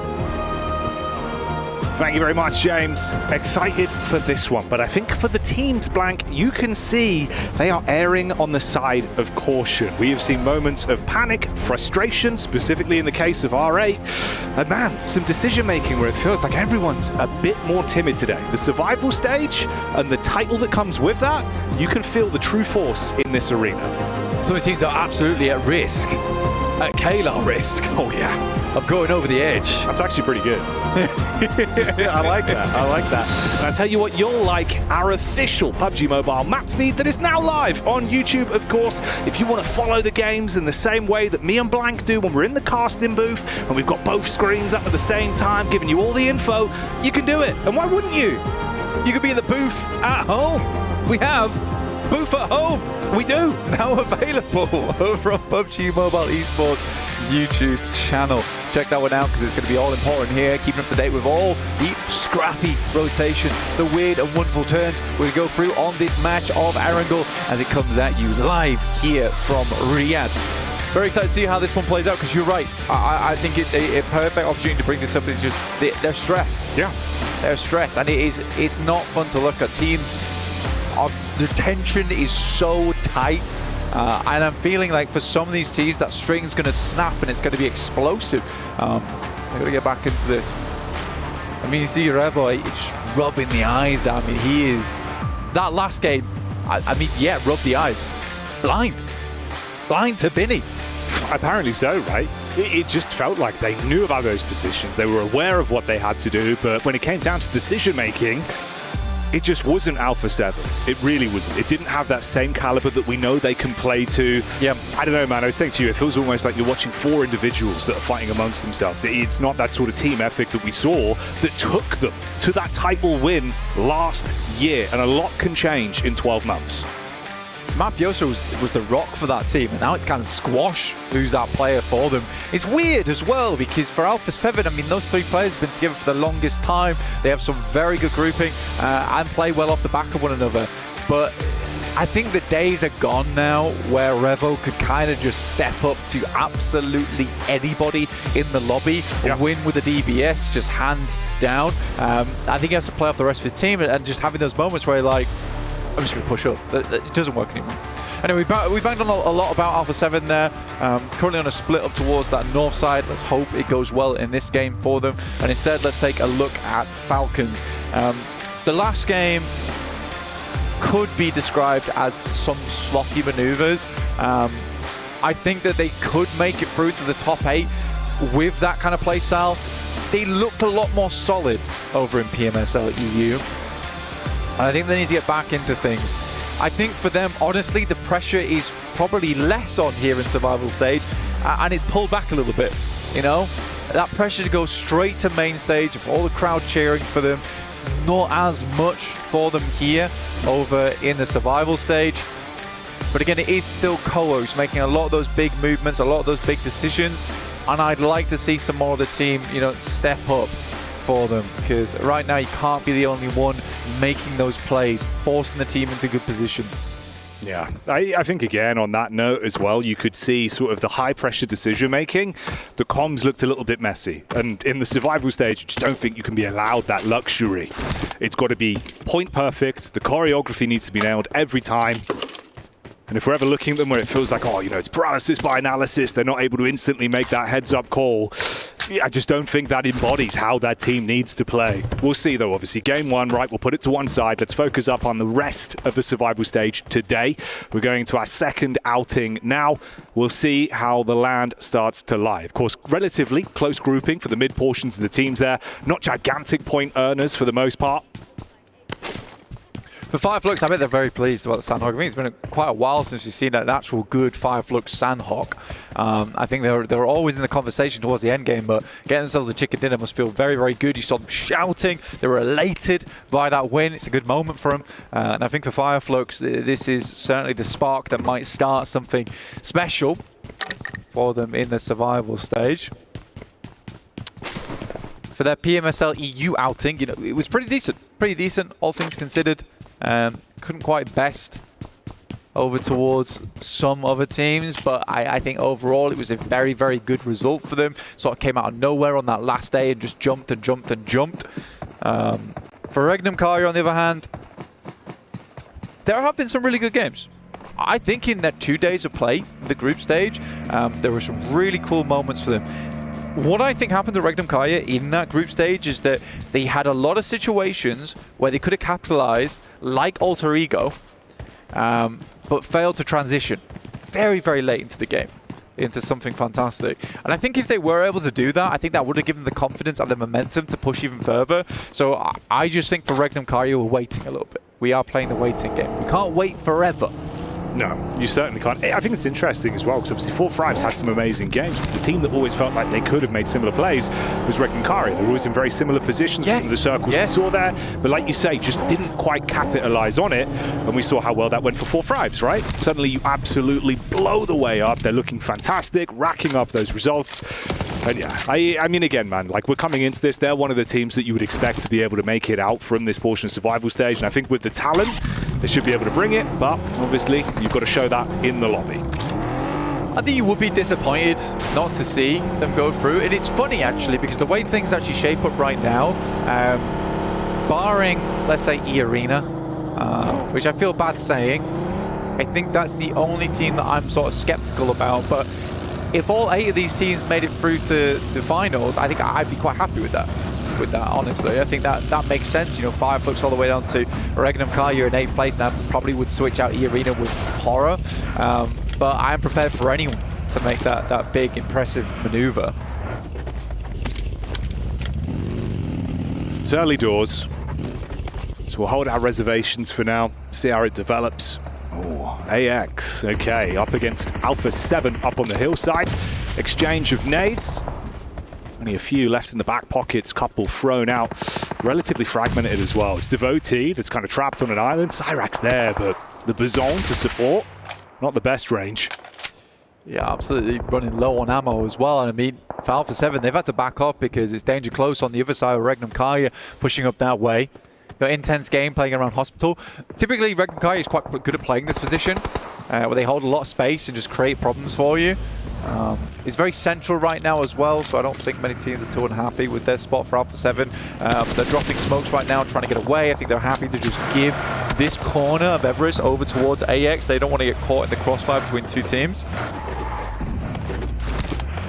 Quite a nice shot from Henry there. Good distance on it. Looked like the Mini 14 getting a tag from the sideline. It's Mafioso. So they are able to back themselves up. Of course, tons of cover to work with on this. She's not going to eat damage from the front line. Mafioso as well can kind of hold Edgard in this, get a bit of a read on where they're going. Yeah, your only difficulty, right, is that you're getting pincered a little bit if you're Alpha 7. It takes a lot of coordination to realize where you are. For AX, they're in a slightly worse scenario where there's a lot of sightlines looking up towards that location. You can get pushed easily and then you become the pincered team. Typically, if no one heads up here, Alpha 7 does need to be very careful about this southwest side of Everest. Regnum Kai here, that's going to play it slow. Yep, absolutely don't want to be doing that. I think you did see Korea that actually go down to scout the building that currently Regnum Kai have held. And it's a good spot. It's a very, very good spot to play, quite open around there. You do have this little ridge side here, which prevents you from taking shots to teams that do situate themselves on this locale, but this is going to provide information back fairly quickly to Korea if Regnum Kai ever want to push. Meanwhile, you get the POV as well. Nice little establishing shot here with the rotate for Hora Esports. Another team that I think, we've seen a lot of good telltale signs, especially in that last game, some of the heads-up fights they went for. No Fear was making some nice plays. I think Sky as well, like the close range combat, dude, he was thriving. It felt like he was just kind of, bring me more, bring me more. No Fear's has his moments, right? And I think the Sky's able to capitalize on them quite a lot. But yeah, No Fear's been opening up a lot of opportunities for this team. I think they fell off quite a large amount towards the end of group stage. Weren't able to quite maintain pace with some of the other teams who were just living in large, right? Alter Ego were living their movie throughout the entirety of that one. I think for Horror, they just weren't able to match that. I think here in this type of lobby, it's a much easier locale to really display some of that strength that they have. Now, this is an awkward one. You can see a tons of team on the western side of this circle. You're pushing out over towards open ground, over towards Pachinki. You don't necessarily want to head over towards one of those cities nice and early here. But for your team vision, I think heading over towards Church right now, getting that high ground set up, you could easily go for something like that. You won't want Fireflux coming in from that eastern side to pick that one up too quickly. So yeah, I think for Team Vision, it is just a case of getting Vision over towards Church, making sure it's not taken, because it is an astronomical amount of teams that are on the western edge.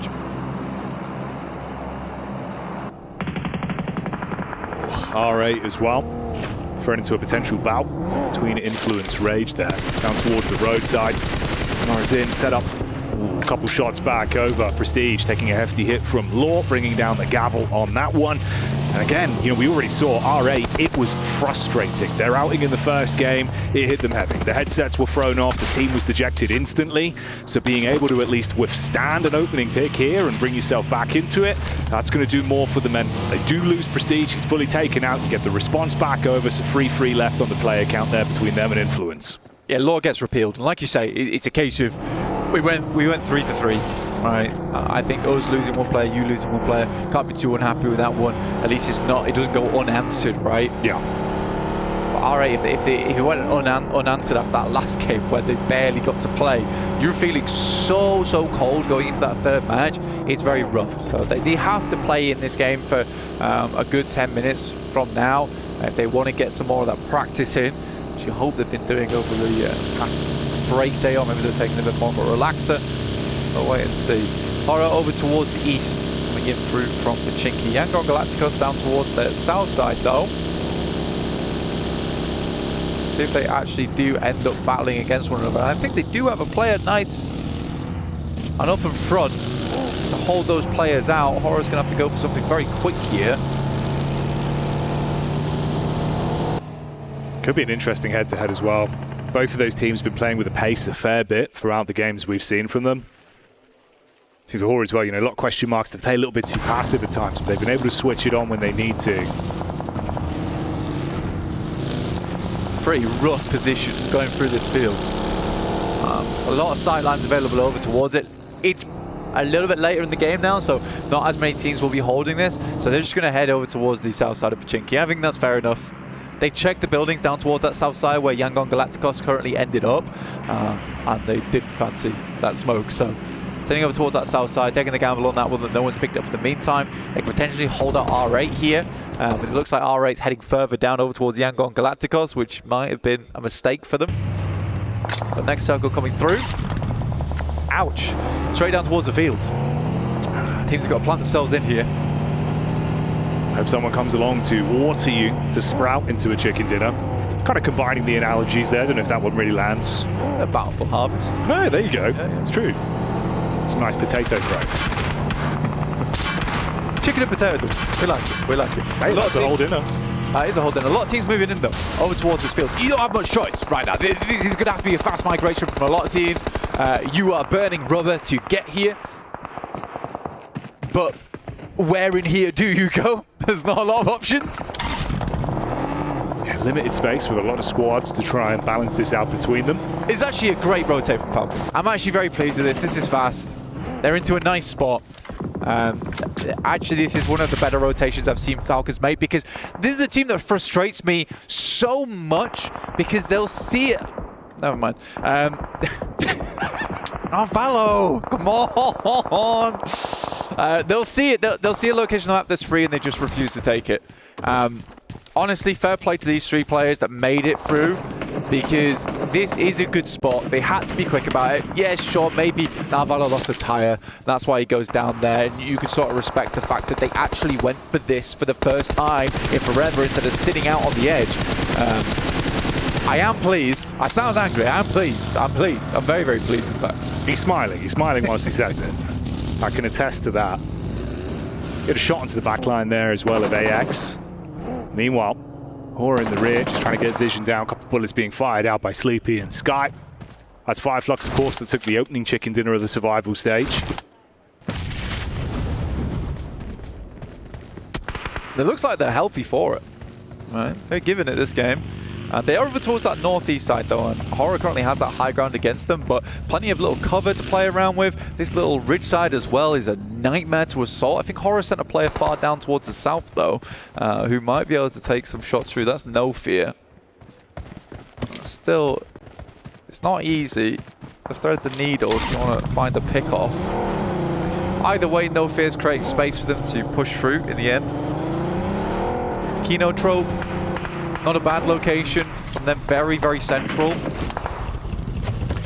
Honestly, I would be very, very happy to see Falcons do well this game. But with Gamax on their north side, who have caused them problems multiple times in the past, we'll have to wait and see. But we'll put a pin in that one. It's Alpha 7. And do get the shots off with a Mini 14 at least back onto AX. The Arena similarly nipping at the heels on the chase there. Seems like Lil Boy goes down to Kino Trope. He was able to find that shot towards Narvalo moments ago when they went for the reposition towards the compound where Gamax were holding. These are some brutal circles, Jackie. It's very brutal. Kind of the Crescent Moon on the eastern side, just filled with fields, and then kind of open area. The grasslands over towards the western edge. It's a bit bumpy though. And there is some tree lines to work with. I think Intense Game does find a nice little neat moment. Squeeze through the gap on that west side, but I think they're likely wanting to be holding out those teams like E Arena, who would be likely coming from that compound on the west.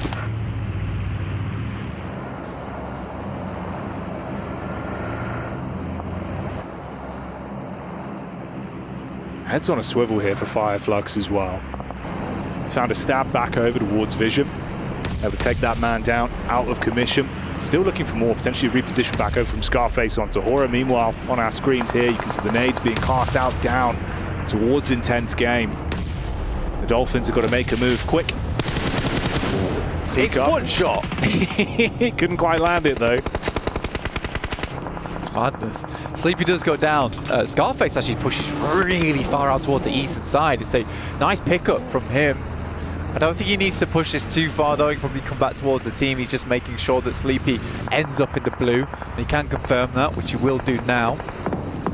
Intense game, lobs nades, too close. And then too far, and then yet again too close. So the geometry on that one, not great.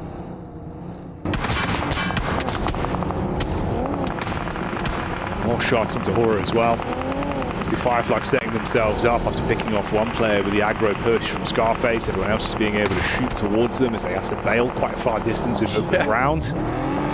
What is the options here, Jack? Just run, man. Head held down. Falcons do catch off one of the players in Sky. He was getting a little bit too close for comfort for them. But they're going to hold this position. The circle going north as well. Good for Falcons. More time spent in this compound means more time at safety. Silas is able to find AEX, but Silas will get taken out by Intense Game, giving them no chance to pick their player back up again. They've got they had a 2-2 split going on. Wild wasn't able quite to grab him. I say long shot, by the way, down that south side versus Alpha 7, and they find him. Yeah, that was the steal away from E-Arena as well, even off the back of the knock from R8 there. So Alpha 7 feeling a little bit uncomfortable. Obviously Intense Game similarly in the angle to work with. Yeah. Okay. I don't really know why he was peaking that in the first place. Like, they've got to think about what they need to do next, and R8 has to move in. Like, there's limited time that they can take that long angle on the western side. I just don't think Mafioso had to make that peak, especially when he's placed himself on the hard edge of the blue as well, where the north side can see you. Not enjoyable. Yeah, I don't see them lasting very long here. Now, it was a nice attempt on the rescue mission, I'll give him that. Obviously, for what it is, though, Squash is able to lock this angle down. He's been really crisp as well. Good tracing. You can see even from distance, able to keep on target. Obviously, you run the risk of going for the save on your teammate. Instead, both you go down because of it. So again, it's a really brutal game for R8. Meanwhile, here we can see E-Arena on the crash down. They're going to see if they could shut down Intense Game. Flashbang right in the corner. Keep you concussed. The shotgun comes out. Joker trying to make things work, and they will do just that. Goodbye, Intense Game. 8 elims again for E-Arena. Weird moments where E-Arena like has these cool plays, but then will completely cool off. The engine will stall, and we see if that happens right here, right now versus Alpha 7s. They make their way up. They hear the fighting. It's a good opening knock, and they're sending more in. What are you doing? Oh, let him crawl in at least. So grouped, they give that one up basically for free with the shrapnel being thrown over from Alpha 7. Al-Haji even taking pot shots from the side now, got an angle on the top of the ridge. The nade follow-up, that should basically be E-Arena completely blown to bits. I mean, you've got one guy, it's just Joker trying to get away. Everyone else in a horrific position. It's a good clean up onto Intense Game, but if you're E-Arena there, now's not the time to start looting up, it's the time to get going.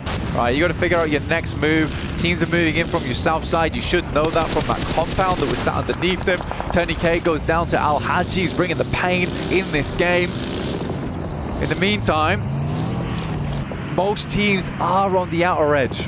There's not a lot of area to play. You can see here, it is just barren ground.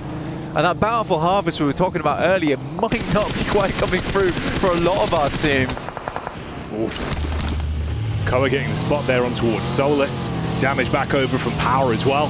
As Fahidin's able to show his impact to Power Gaming, revving the engines, keeping the momentum going. For R8, they did get the revive back up onto the knocked players. There is still 2 alive in commission. That was Marth with the heads-up maneuver to keep him up whilst the attention was turned from Alpha 7. Of course, on that E-Arena crash that we saw moments ago. For R8, they made it a fair way into this game. I think they had to. They needed something to give themselves a little bit of confidence going into the next matches after that first one where it looked brutal for them. It looked absolutely brutal. Power in the meantime, though, like a locust over on this western side of the map, ruining all of our crops, realistically. Taking one shot after another at stragglers. The more they clear on the western side as well, the more strength they'll have in towards that end game. It looks like Easy's going to scout down over towards Alpha 7 here. We're getting peppered. And this is that split from Regman Karia that aren't actually in a bad position whatsoever. You can see the bullets over from Loxy. He's got them pinned in. Marth trying to take a couple of shots from the side as well, see if he can steal away anything from this. Revo's realizing, man, like the entire team is just being cauterized. You can't get towards one another. You are trapped in position. Marth getting the headshot on that as well, coming back to haunt them. They threw the first stone at R8, but instead that's just fragmented the entire team for a late game finish on this one. Ida getting knocked there out in the open. Again, for Korea, I respect their attempt. I mean, he had to get out there, couldn't wait around for the vehicle to pop. It would have taken his life. He's managed to crawl all the way across the Revo, though. Kind of impressive. He's actually made it that far. Yeah, it's a good smoke train. Eden goes for a blind nade. A guess on it. Just having a look at the smokes. Toshbik goes down, as does Loxy. That's a double knock on the nade. Wild's not there to assist, and this should be a free and easy maneuver coming through. That must have been directly through those slits on the top of the shack there as well. What a nade that comes through there. Oh, yeah, I think you leave him. I think you leave him. I think if you're Wild, you're looking for a survival game. I don't even know why you bothered. You got to know when to cut your losses on that one. Yeah. No one to fold him. Exactly, man. Can't be going for these gambles right now. This is not the time to do it. I mean, at least with the reset, obviously, you've got the two players from Alpha 7. They were able to get the pick back up in Korea so they can play off one another, but they have to just bail. The position was compromised for so long. Kenotrope inside of the slight hut there. Back towards the hovercraft. Tuck in, see if they could steal that one. Key still in it. Nade over the top, just into the back line. If that's on target, it could be uncomfortable, and they're pinned in at least. You got the flames in front of them, the nade over the backside. Hora getting hit by Easy as well, makes that look easy. Update, Korea goes down. Just Revo still up. Nongshin Red Force in the back lines as well, taking shots. Some good nades, some good ordnance coming through from Kenotrope to keep them at bay. In the meantime, Falcons will have to deal with Gamax on this north side eventually. They played a slow game with one of the only teams that had a compound for this long, but they need to step up now. All right, versus Gamax, this is where they need to win this fight. I think it would be a crying shame if they lose this engagement.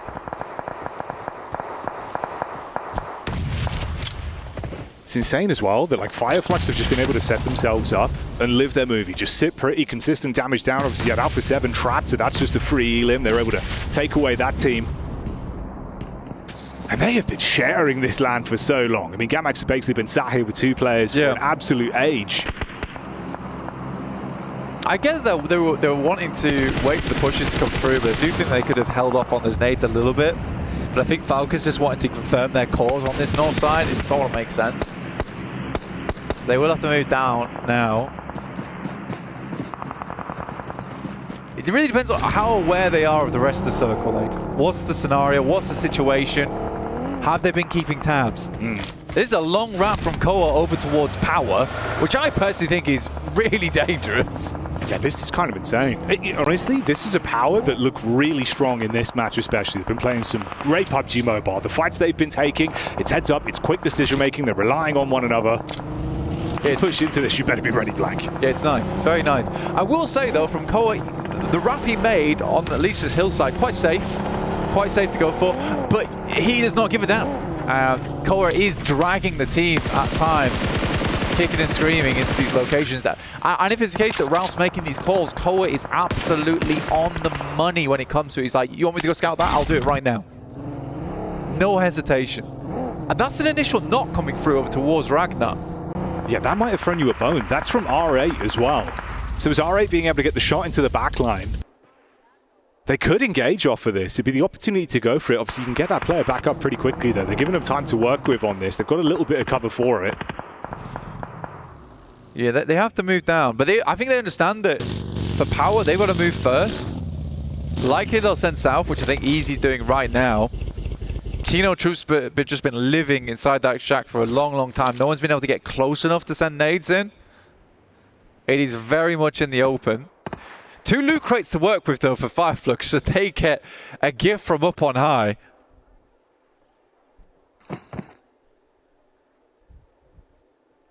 It's tight on the elims as well.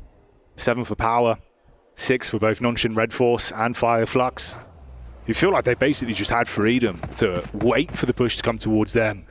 Easy set up with a bit of paranoia about Marth's angle. He knows where he is now off the back of the shots that were fired over. Just the risky run of leaving yourself exposed from the back. Doxy's going to move, and soon. Ralph knows it. Just hold the angle. Has a rough idea now where the other players are from Fireflux at least. Pass that information back across. We'll take this shot, and he was just looking off to the right. Oh, caught slacking. Ketch will pick up that elim. They could crash this if they wanted. I think they'd much rather get rid of power though first.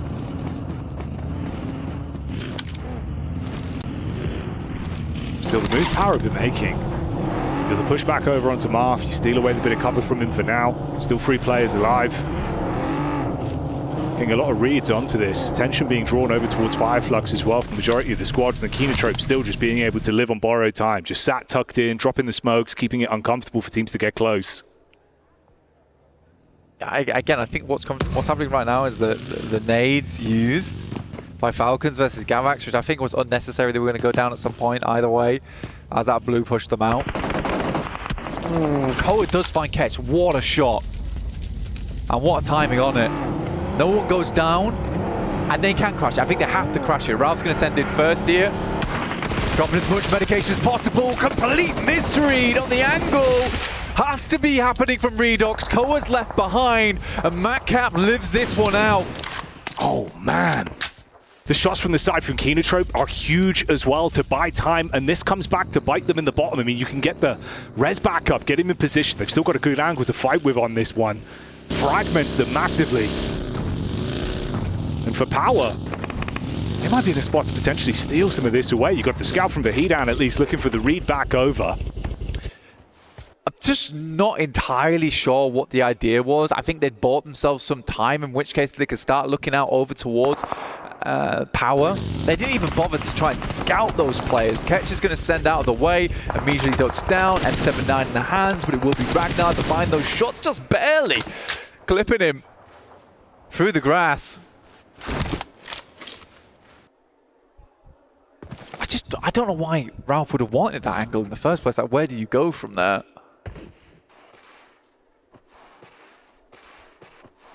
I think your only option was to wrap west. Yeah. For Fireflux, it was awkward as well. The supplies were running so low. He had no shells left for that. So when he drops, couldn't fire out smoke to shroud himself. Both of them now go down. You're out of commission, leaves us with a final 3. Koa barely crawling into the zone, belly on the ground, looking for the angle towards Kenotrope. Oh, the timing! So exposed. He can take this shack though and play in it, and hope he gets a second. There's a player on his right though, and he does not know. Ragnar with the angle, nade over the backside, shots at the feet, so low on HP. 1 bullet and a dream is all that he'd need. The peek back up. Oh, the knock on the Ragnar fragments Power, but they've still got the manpower advantage on this one, and it's down to Falcons with just Koa. Peek over the top side, spots the head of Easy, shrouded with the smokes, but bullets coming in from 3 separate angles. This is a nightmare scenario. Just has to guess the angles. We'll just send back. I mean, well played to Koa. Again, it seems like the player on that team that sort of has his head screwed on a little bit. I don't understand that push from Ralph. I don't know why he'd want that position from Fireflux. Again, he just try and wrap on top of Power. It's an interesting one, Jackie. But again, Falcons do get themselves a second place. I love that they push that position. A lot of times they just won't take those opportunities when they're right in front of them. And this time at least they picked up the leaflet. Yeah, they bit at it when it was provided. It might not have been as clean as they were hoping for, but I tell you what, for Power, they were mopping up squads like a spilt drink. Some fantastic action on that one. A great second game, an early chicken dinner, and looking more like the Power that we know and love. It is about time there for Power as well to start pushing those numbers upwards. It was a good play, very well played. Obviously, sweeping on that western side was really nice.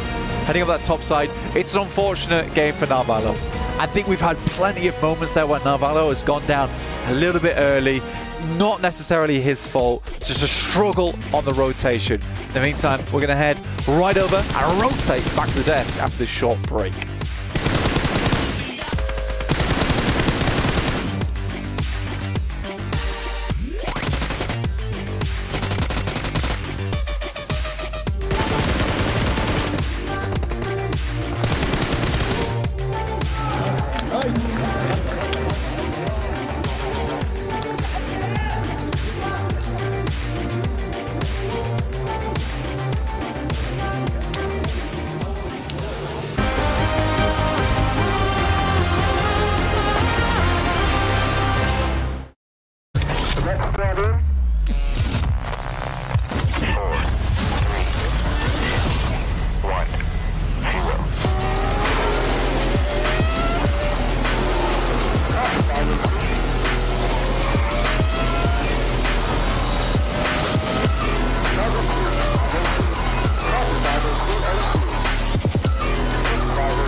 I'm currently here with Team Gamex ahead of our survival stage. I have to ask you, why do you think it was that the group stage performance was a little bit of a struggle for you boys? Because it's like our first international tournament. Even we have like one player, it's first his tournament ever, LAN tournament. So we struggled, like we need more experience, just time. We need more time, and I think we had it for the first 2 days on group stage.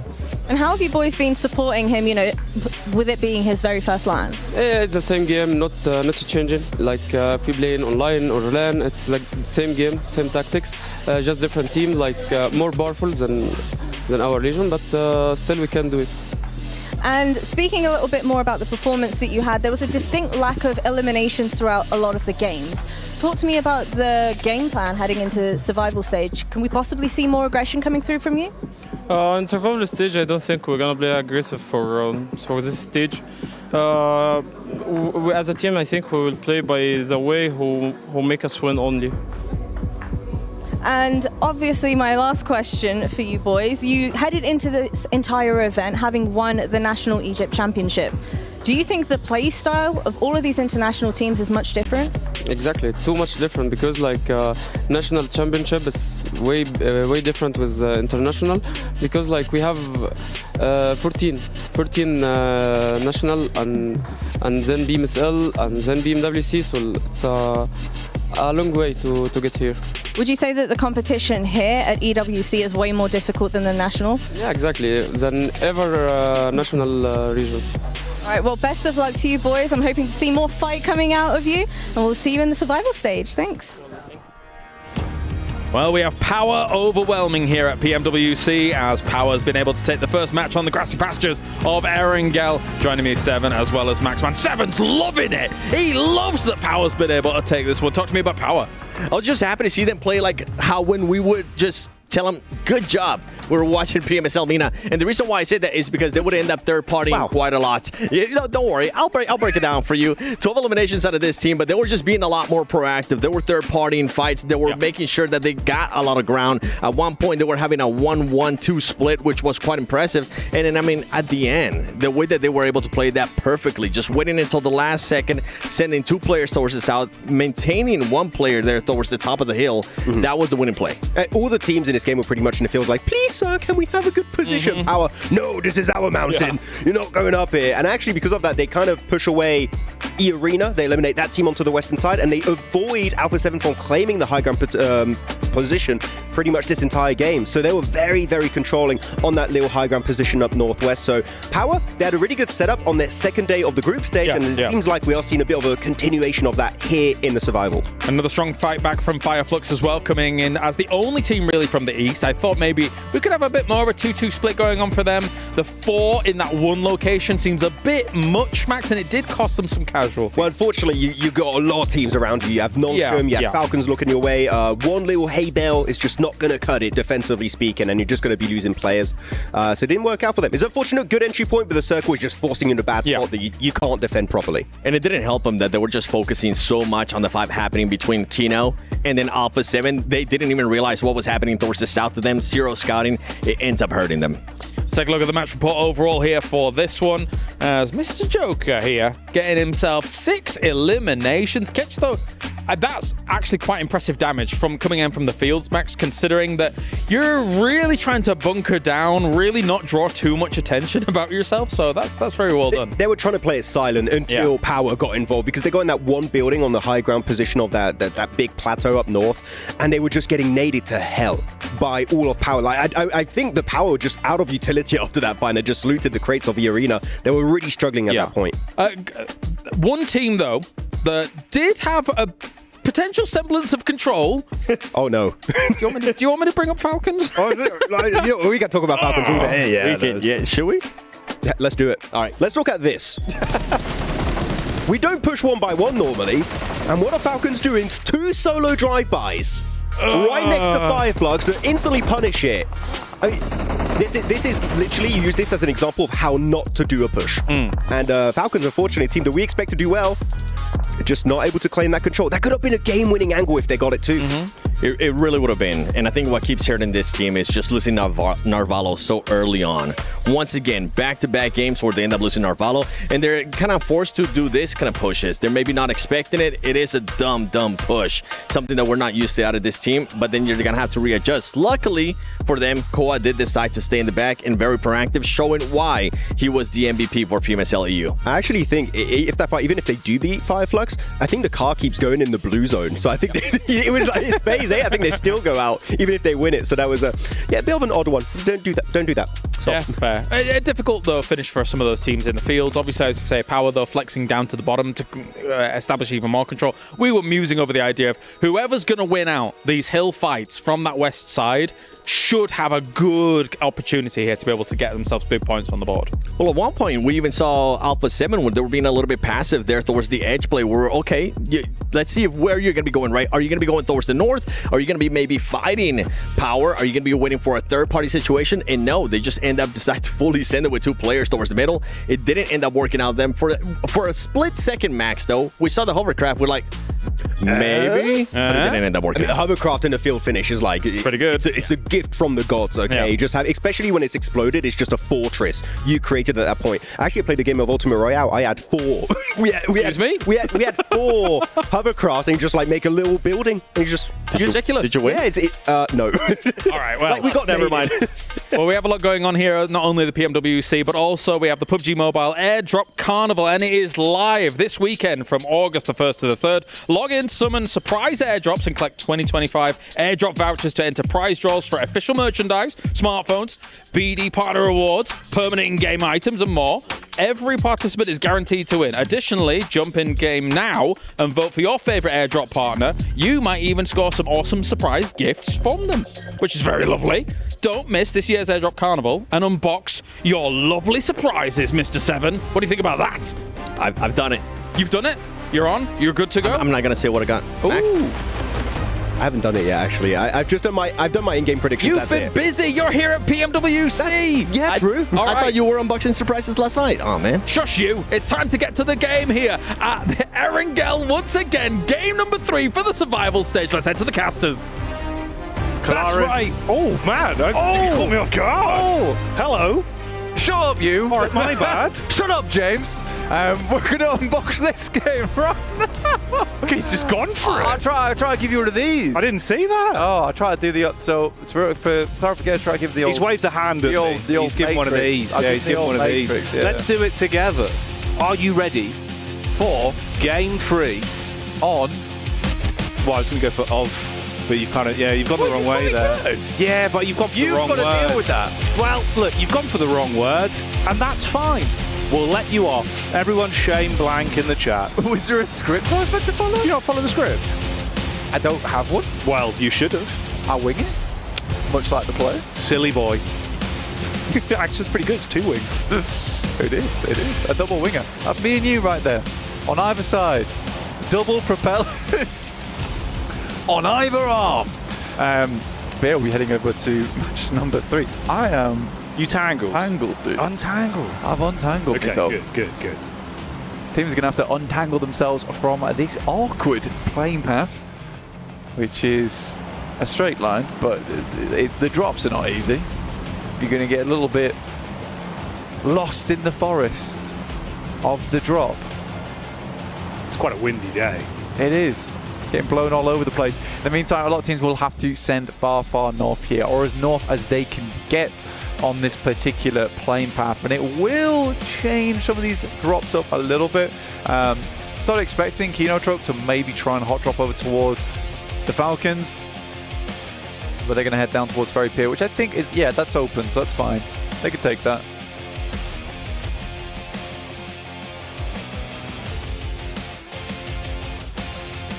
It's your turn now. Wow, it seems like you want to do all the talking. Hey. Just wondered if you keep going. No, bro. I'm done. It's all right. We do a little back and forth here. We're trying out a new stand-up comedy routine. Let us know if that landed. Otherwise, we'll just do normal intros for tomorrow. I tried to make it very clear. I didn't make it very clear. Yeah. Let's be honest with myself. Well, that's fair. A little bit of introspection is good. But The Rock doesn't give a damn about what you've got to say, because I'm all about the gameplay. And that's what we're here for, Blank. Now you talk. Can I speak now? Now you talk. My turn. Woo! Back on the mic again. It's my turn. A woo. It's amazing. Give us some gravitas. I'm quite gravitas. Yeah. Woo! There you go. Was you like that? Was that good? Surely that's got everyone hyped up, right? Yeah, I'm hyped. Yeah. I've hyped myself up. Good. Yeah. I'm glad. You'd need to. Look at this. You know, we got a little bit of introspection. You got to hype yourself up, get yourself into it. This is the advice I would give to all these teams. Ironically, that actually is a pretty good summary of the sort of mindset you need to be going into. Halfway point of the day, right? You've got to try and get those jitters out of you. Forget about what's happened in some of the games for the rough starts for a few teams. Try and keep that momentum building. For a few of our squads, they certainly have been able to pinpoint that momentum. The power here. Looks like we're thrown into an opening bout, though. Instantly versus Influence Rage. And the Rage of Easy, the last day of groups, certainly influenced them here. They've turned into some absolute monstrous opponents. Currently second place. Oh, that is a beautiful jump. Hell of a jump on that. Look how serious he looked as well. Oh yeah, you've got to be focused up. This is horse gameplay. That's what we're bringing to you live. Through the fields of Erangel. Straight hoofing it. A glorious gallop. The Stallion. Power Gaming. Ragnar in the front lines, charging back to his team to assist. That is not a trot. It is an all-out sprint for domination. He's coming. He stopped. Oh, he's too late. Yeah, he might have needed to be a bit quicker on the horse rotate. It's not really worked. Influence Rage are able to fight back and take down one of power. Oh, and Vahidon's in a bad spot now. There were some shots from the sidelines coming through, but Vahidon's all on his own. Just got the Pumpy up top side. Ooh. And he takes a disgusting tag as he drops. Yeah. Yeah, indeed. Mac 10 Madness up close. SMG slaps him upside the head. Ragnar from the top side, though. He'll start to show what he's made of. Bullets down range. Fragments influence Rage once again. Lil Boy got to make the move. Drop the smoke, see if he can get his teammate up. Nade from Easy. Ooh, only one, though. We know that he's a bad boy when it comes to it. Let's see if he can hit this one. It will be very influential. Goes through and bounces. Easy. After the M60. Ragnar's just sending it, dude. He's going in. Close on the doorway, ready for it. He was late to the party. Everyone's already left, but he's determined to keep the music pumping. He just dives into action. 17 bullets in the clip. SMG. There's the secondary if he needs it. Pull out the UMP. Yeah, you know me. Ragnar about to make some crime scenes on the dive by. Lil Boy down and out. Not the big man in this situation, but the turnaround from Ragnar. Feel his wrath. Pulls out the 4-bullet. That's all he needs. Nade goes through. Ragnar dives out the way, but somehow on the stairs still takes the tag. Diego will find one. And we are in a 1v1 between Easy and Diego topside, but in comes another team. It is intense game. As everyone starts to cheer Ragnar's name. Intense game, drop the shush, the silence over the fight in the compound. Diego tucked in, trying to play on the back foot. Easy. About to be hit with a heavy nade up close and personal, just a desk to provide cover. Playing it safe, Molotov in. Have to climb this one or just fully take the brunt. Walks out the way. No one's seen him just yet. Gets the tag. We'll find the knock, but it's not enough with Silence, who will silence the party here. The boombox thrown out the window. Diego in a tough scenario now for Influence Rage. Power will take the #1 spot, but for how long? Only 1 point ahead of Fire Flux, but they have had a good run today so far.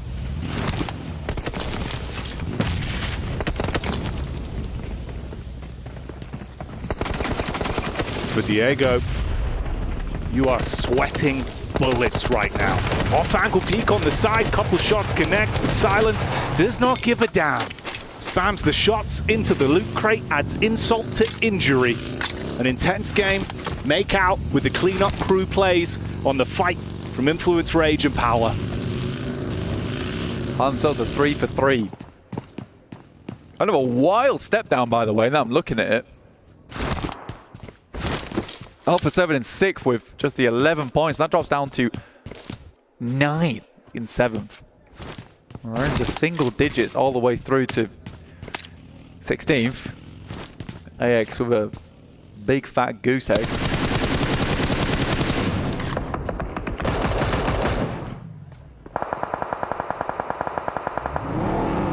Gamak's got a bail with his fajita, the hop behind the wheel. Terrified about having a bike taken out of him as Squash was looking for the setup with the trace. Able to limp out of there with his lives behind the steering wheel. We're in pretty central. This is actually one of the more fair circles we've seen in quite a while here, Jackie. Regnum Kaya leaving Toshpik behind over towards Rozok just in case it does back up that way. And for Regnum Kaya currently in 9th place with just the 8 points. It's not been an ideal result, but heading back up over towards Rozok. This is a good opportunity for them. Team that we put a lot of potential in. Potentially this is the game to do it. We'll have Horror Esports wrapping up on that north side. Does Loxy go down here? Because they are just rocking straight up towards him. And it will be Wild to take the first. And that's the Kino trope of all teams.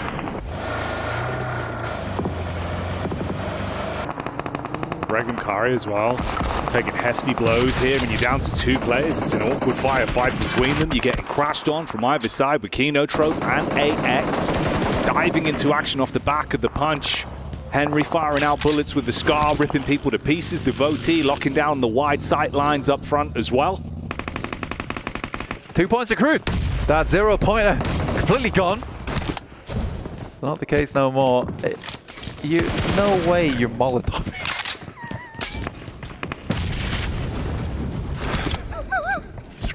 Cooking silence in the corner. Put on for barbecue. Unnecessary, but tasty. They'll take that point. Ozzy Sands barbecue opening soon. Pre-order your tickets for the grand launch. We got turkey on the menu. Kinotrope, 2 players up. Falcons off in the distance there.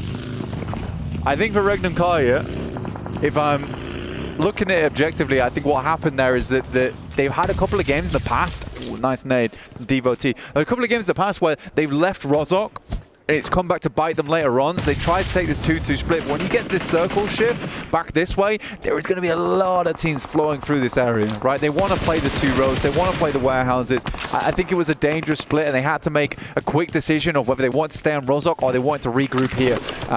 But they didn't have the time to make it happen. Ozzy-san, final player left remaining.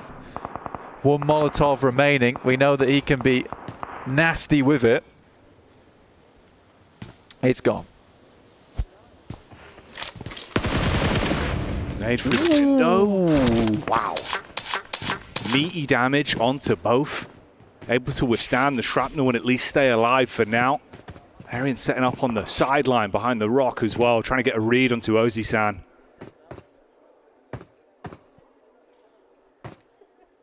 This is getting awkward now. Falcons do peek their heads out of Pachinki as this one moves further away. Loot drop coming through. We take a look at the map and where we're heading next. This has been very central. Not so much anymore. Heads above towards Rozhok and Regnum Karya. Oh, fuming, dude. Absolutely fuming. This has happened so many times to them throughout their tournament history this year. Oh, man. I actually feel bad for them on that one. Shot back over from Sleepy as well onto Fireflux, having a great day of it. It's a catching a bullet, and not in the manner that you would want to. Hey, this is nice, actually. In the midst of all of it, Falcons able to find themselves a spot. Mafioso, perfect parking. That's going to lock down the doorway. Primed. Reinventing the meaning of parallel parking on that one. Vertical. Oh, yeah. Straight up, ready to climb, and that's what they're going to be looking for. Alpha 7 going to want to find some points on this one. Don't know how Ozzy-san's made it in there, but he has. As a solo. This is Falcons' favorite spot, by the way. They love playing this position. My only issue with it is that the 3-story sometimes gets pushed a little bit too hard, and I don't think that the Falcons quite have a solution for it yet. I'd like to see how they play it out this game, because they have a huge amount of potential from this position.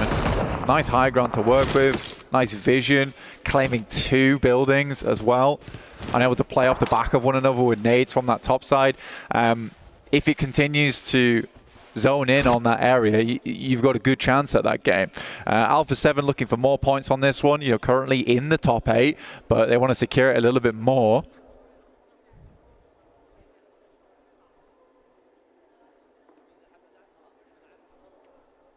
Get the little establishing shot as well, top-down POV, giving you an understanding of just how close these squads are to one another.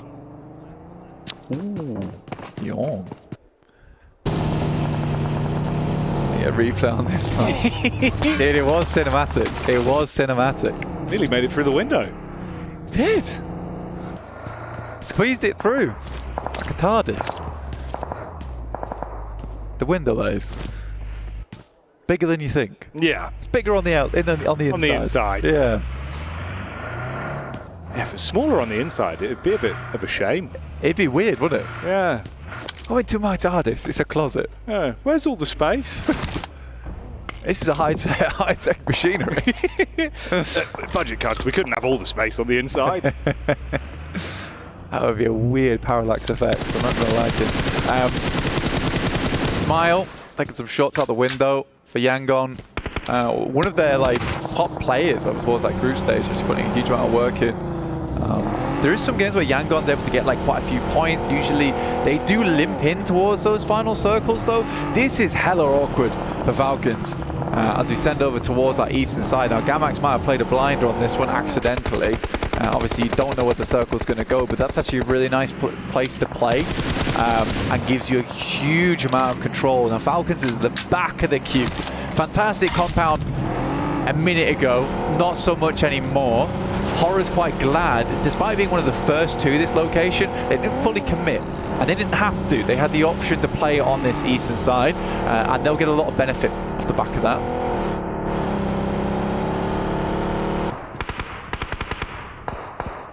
Oh, gets worse for Ekmakari as well, of course. Been trapped as just a duo for so long.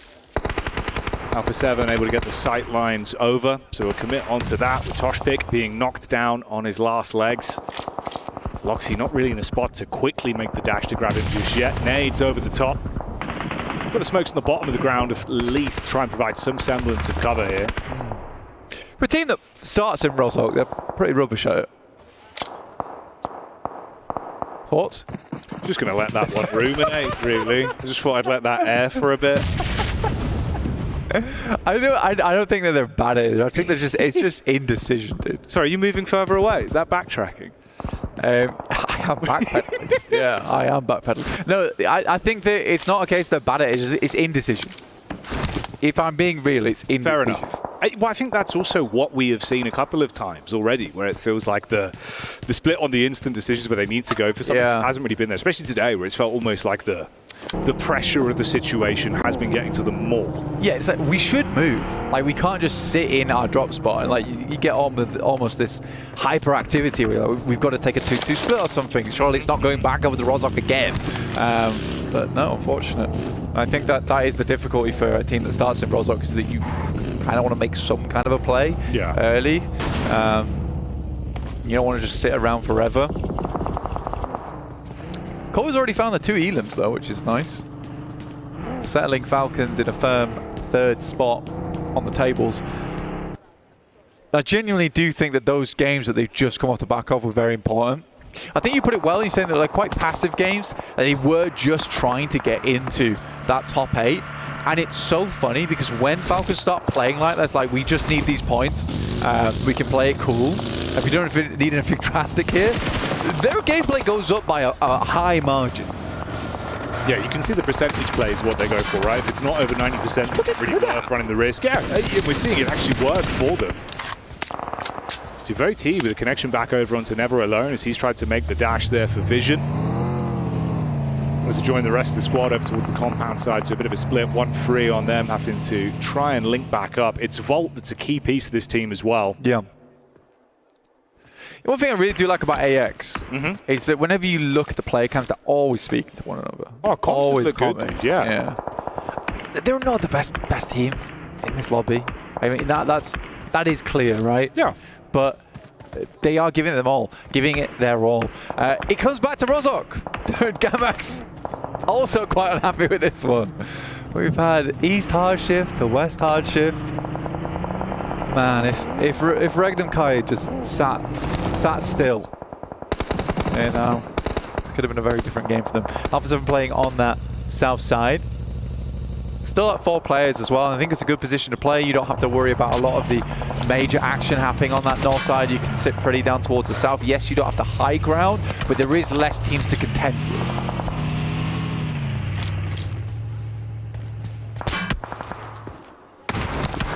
The POV of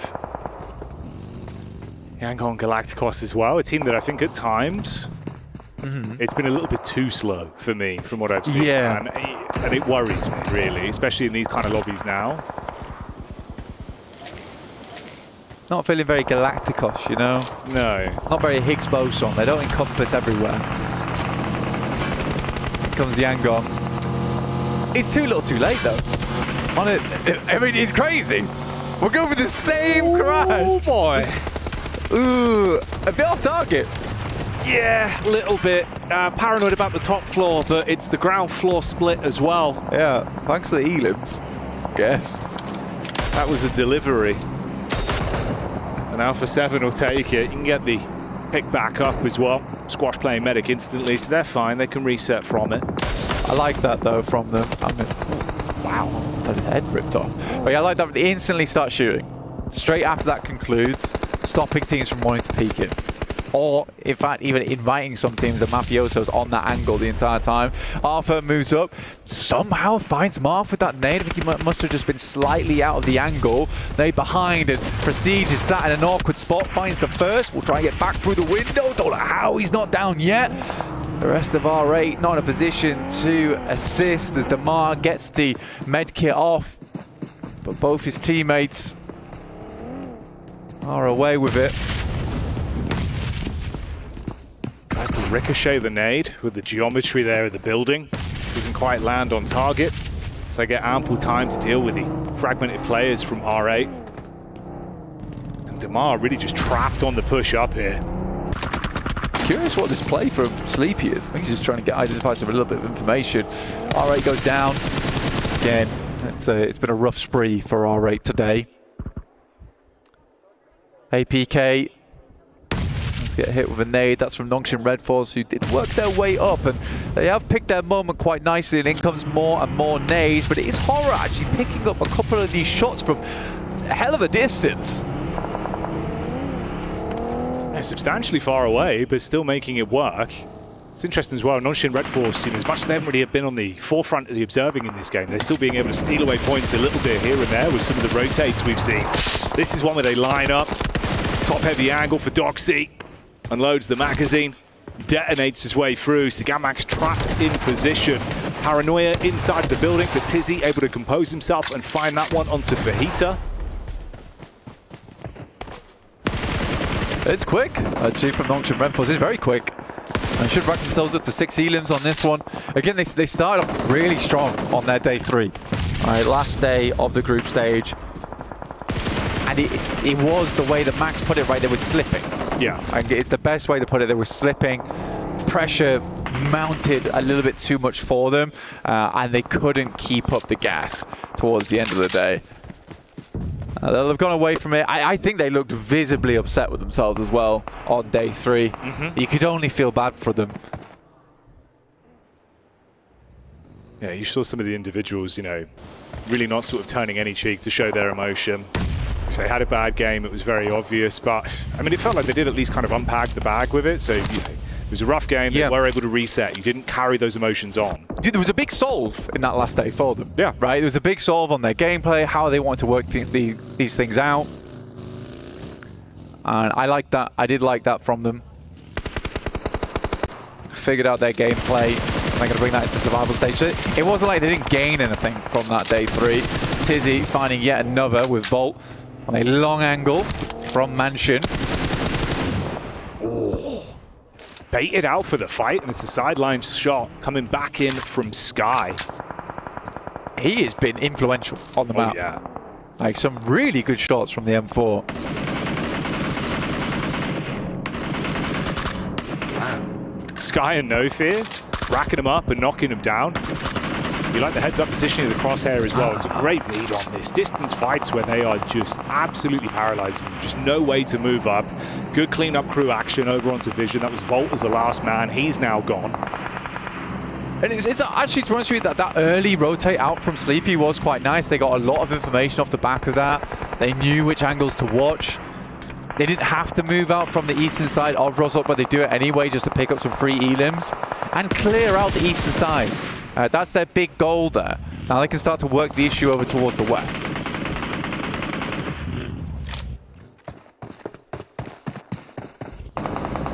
This is a classic fight. Feels like AX and Nongshim Red Force have been thrown into a hell in a cell again and again. These two teams have been scrapping throughout the entire tournament in group stage and again here in survival stage. Delayed bow on this one. Nades over the top. Arian trying to keep them pinned in position. Tizzy with the nade back over. Binny relatively low as well. Has to top himself back up. Nade after nade. That looks like a better air burst in my opinion, but Cyrax does take a lot of damage. Thunderstrike from the air there. In the meantime, Horror moves up over towards Fireflux. They find Solus as a solo in one of the buildings. Unresable right now. It's hard to get yourself across to, and he should just bleed out on this one. Close quarters, Nate. You've got to tuck him with a shotty. Good tag. Sizzy quite low. P90 up close. Henry inside of the smoke with the shotty. And another. Function Red Force. Very much cut domination from Henry's side of the ring. Another good nade coming through from Horror. They are working the angle. Oh, a prime nade from Sizzy. Right on target. Fragments the setup from AX. Henry has to make a hero maneuver on this one. Wraps up close. Molly over the top, smoke up front to provide some sort of cover for his teammate, but Tizzy peeks in from the top, struggling to get the quick reposition off and switch to the right gun for the job. Couldn't handle it. Cyrax in the back line now, spamming through the smoke, but it goes both ways. Not much vision to work off on this. Oh, hello. This is a cool rotate coming through from Falcons. They wrapped all the way from that north side. They left one player behind. Redox takes out one, and they're looking to clear up Nongshan Red Force on this third party. This is way more aggressive from the Falcons. They start to flap their wings a little bit. Turning up the tempo, and it's what you want to see. We were saying they've been playing smart, passive games, looking for placements. But mixing in a good score on eliminations as well would be huge for their momentum. The bonnet hits the face of Tizzy, and they look to end the opportunity. Roll him down on the reverse. More elims on this. Up close, Raf takes a bit of damage from the peak, but they do handle it. Koa spots that one with a UMP, and you stop Nongshing Red Force that were building a huge elimination game. 10 already. They're taken out of commitment. Second closest, of course, is now Falcons with 7. I mean, this is great, though, for the Falcons, because now they have control over towards the south side of Rozok. They also have Redox still holding that building on the northwest side. He holds his own. It's the first time we've seen a solo Falcon being able to do that. And that's really cool, because now they have a lot of presence on the map here.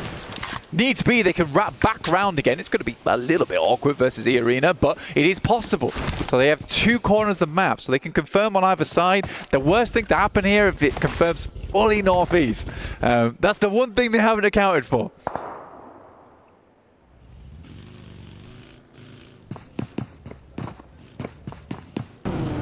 Arena and Alpha 7 as well, obviously in position for so long here down towards the compounds. A lot of nades being primed here.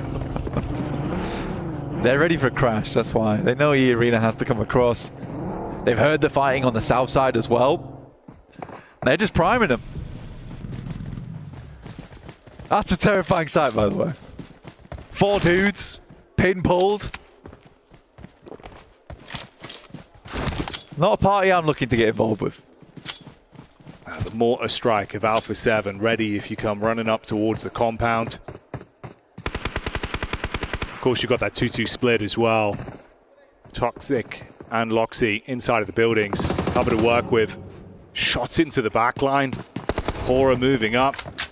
Fireflux starting to reposition as well. That's the duo that's left alive here. They've had a great day of it so far. Some good smokes from Falcons, but there is a lot of sightlines to contend with. Koa's up first and will get knocked.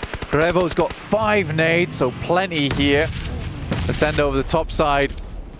I think the Falcons are going to find this tough, honestly. Stop short. That's a good stop as well. They know the smokes haven't dissipated yet, so they can afford to stop short. There is a shot that goes through there as E Arena sees that Alpha 7 is distracted. Oh, here's the problem though. It's not just nades from Alpha 7. Now they're coming in from Horror as well, down on the roadside. Now Valo is eating a ton of damage. Ralph's forced to push further up to actually get himself into cover to play with. So both barrels being given here. Alpha 7 losing Revo. Squash just gets back up again. Tony K drops a nade, but it's long. They're in the kitchen. And needs to cook this nade to perfection. Ralph finding Revo, steals that one away, but it's Toshpik to take him out. It's all down to Redox. 6 teams, last circle. Korea firing off the shots in close range. holds back E-Arena. Only Mormon remains. They split on the push-up, hoping they could get in before the pick-me-up onto Squash. Didn't go that way. Comes back to haunt them. Valo's still up, actually. Didn't even realize it. And he's going to try and get placement here. There's potential for it as well as everyone starts to get cut out on that northern side. Now Valo walking up. This is a bold maneuver. Surprised he's even getting in here. Finds one off the back of it. Mafioso's down. Mormon's still sending nades in. Mormon on the slow walk up. Pin pulled for the nade. Bounce round the corner. Squash gets flattened. Mormon makes a play. Potential for the follow-up as well. Close quarters combat. Carrillo trying to hold on for Alpha 7. Able to connect that back. Silence E-Arena, but now Novello knows that he can make his move. Gets up close with the DBS. Oh! Huge kill. That is a beautiful E-Limp to put them back into a position. He can get Squash back up. Wait a minute. Regnum Kaya still going strong with Loxy. Hitting these shots here. It might not be the end of the world after all. Carrillo has to send a nade over. It's not perfect, but now he's got to make the cross. Carrillo going for it. No way, Loxy. Taking opportunities where they're presented. Regnum Karia being able to play this one picture perfect with the opportunities that have been presented by other teams. Everyone's overlooked him. Sideline from No Fear, living up to his name as he pops up. Silences Loxy. There's the shot back over. And that's the way it goes. Horror played that game incredibly well. From the early rotate into the eastern side, the push out slightly further over towards Gamax, spotting all the commotion over towards Nongshim Red Force and cutting away at their opposition on the eastern edge. But shout out to Loxy. I did not think that Regnum Kaya would survive that long. And you do want Loxy as your final player on that team when it comes to those clutch moments. Heads up calls. Reading it so well as well. Opportunities when everyone's attention was taken away from them. Like you said, subverting expectations. It was a brutal beginning for them, but they put it together. They pieced away some points at the very least. For Alpha 7, what a tough task they had there versus E-Arena, Falcons on one side. Not an easy maneuver to make happen. Carrillo does survive it all. Could have been pretty sick if Narvalo hit that shot, but looks a lot better from the Falcons. It certainly does. They're building. The wings have been spread, but the action is intense. So join us for more after the break.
Pulsar Legionnaire available now. First outfit with special head animations and voice lines. The Pulsar Legionnaire set comes with its own super cute voice lines that can be toggled on or off.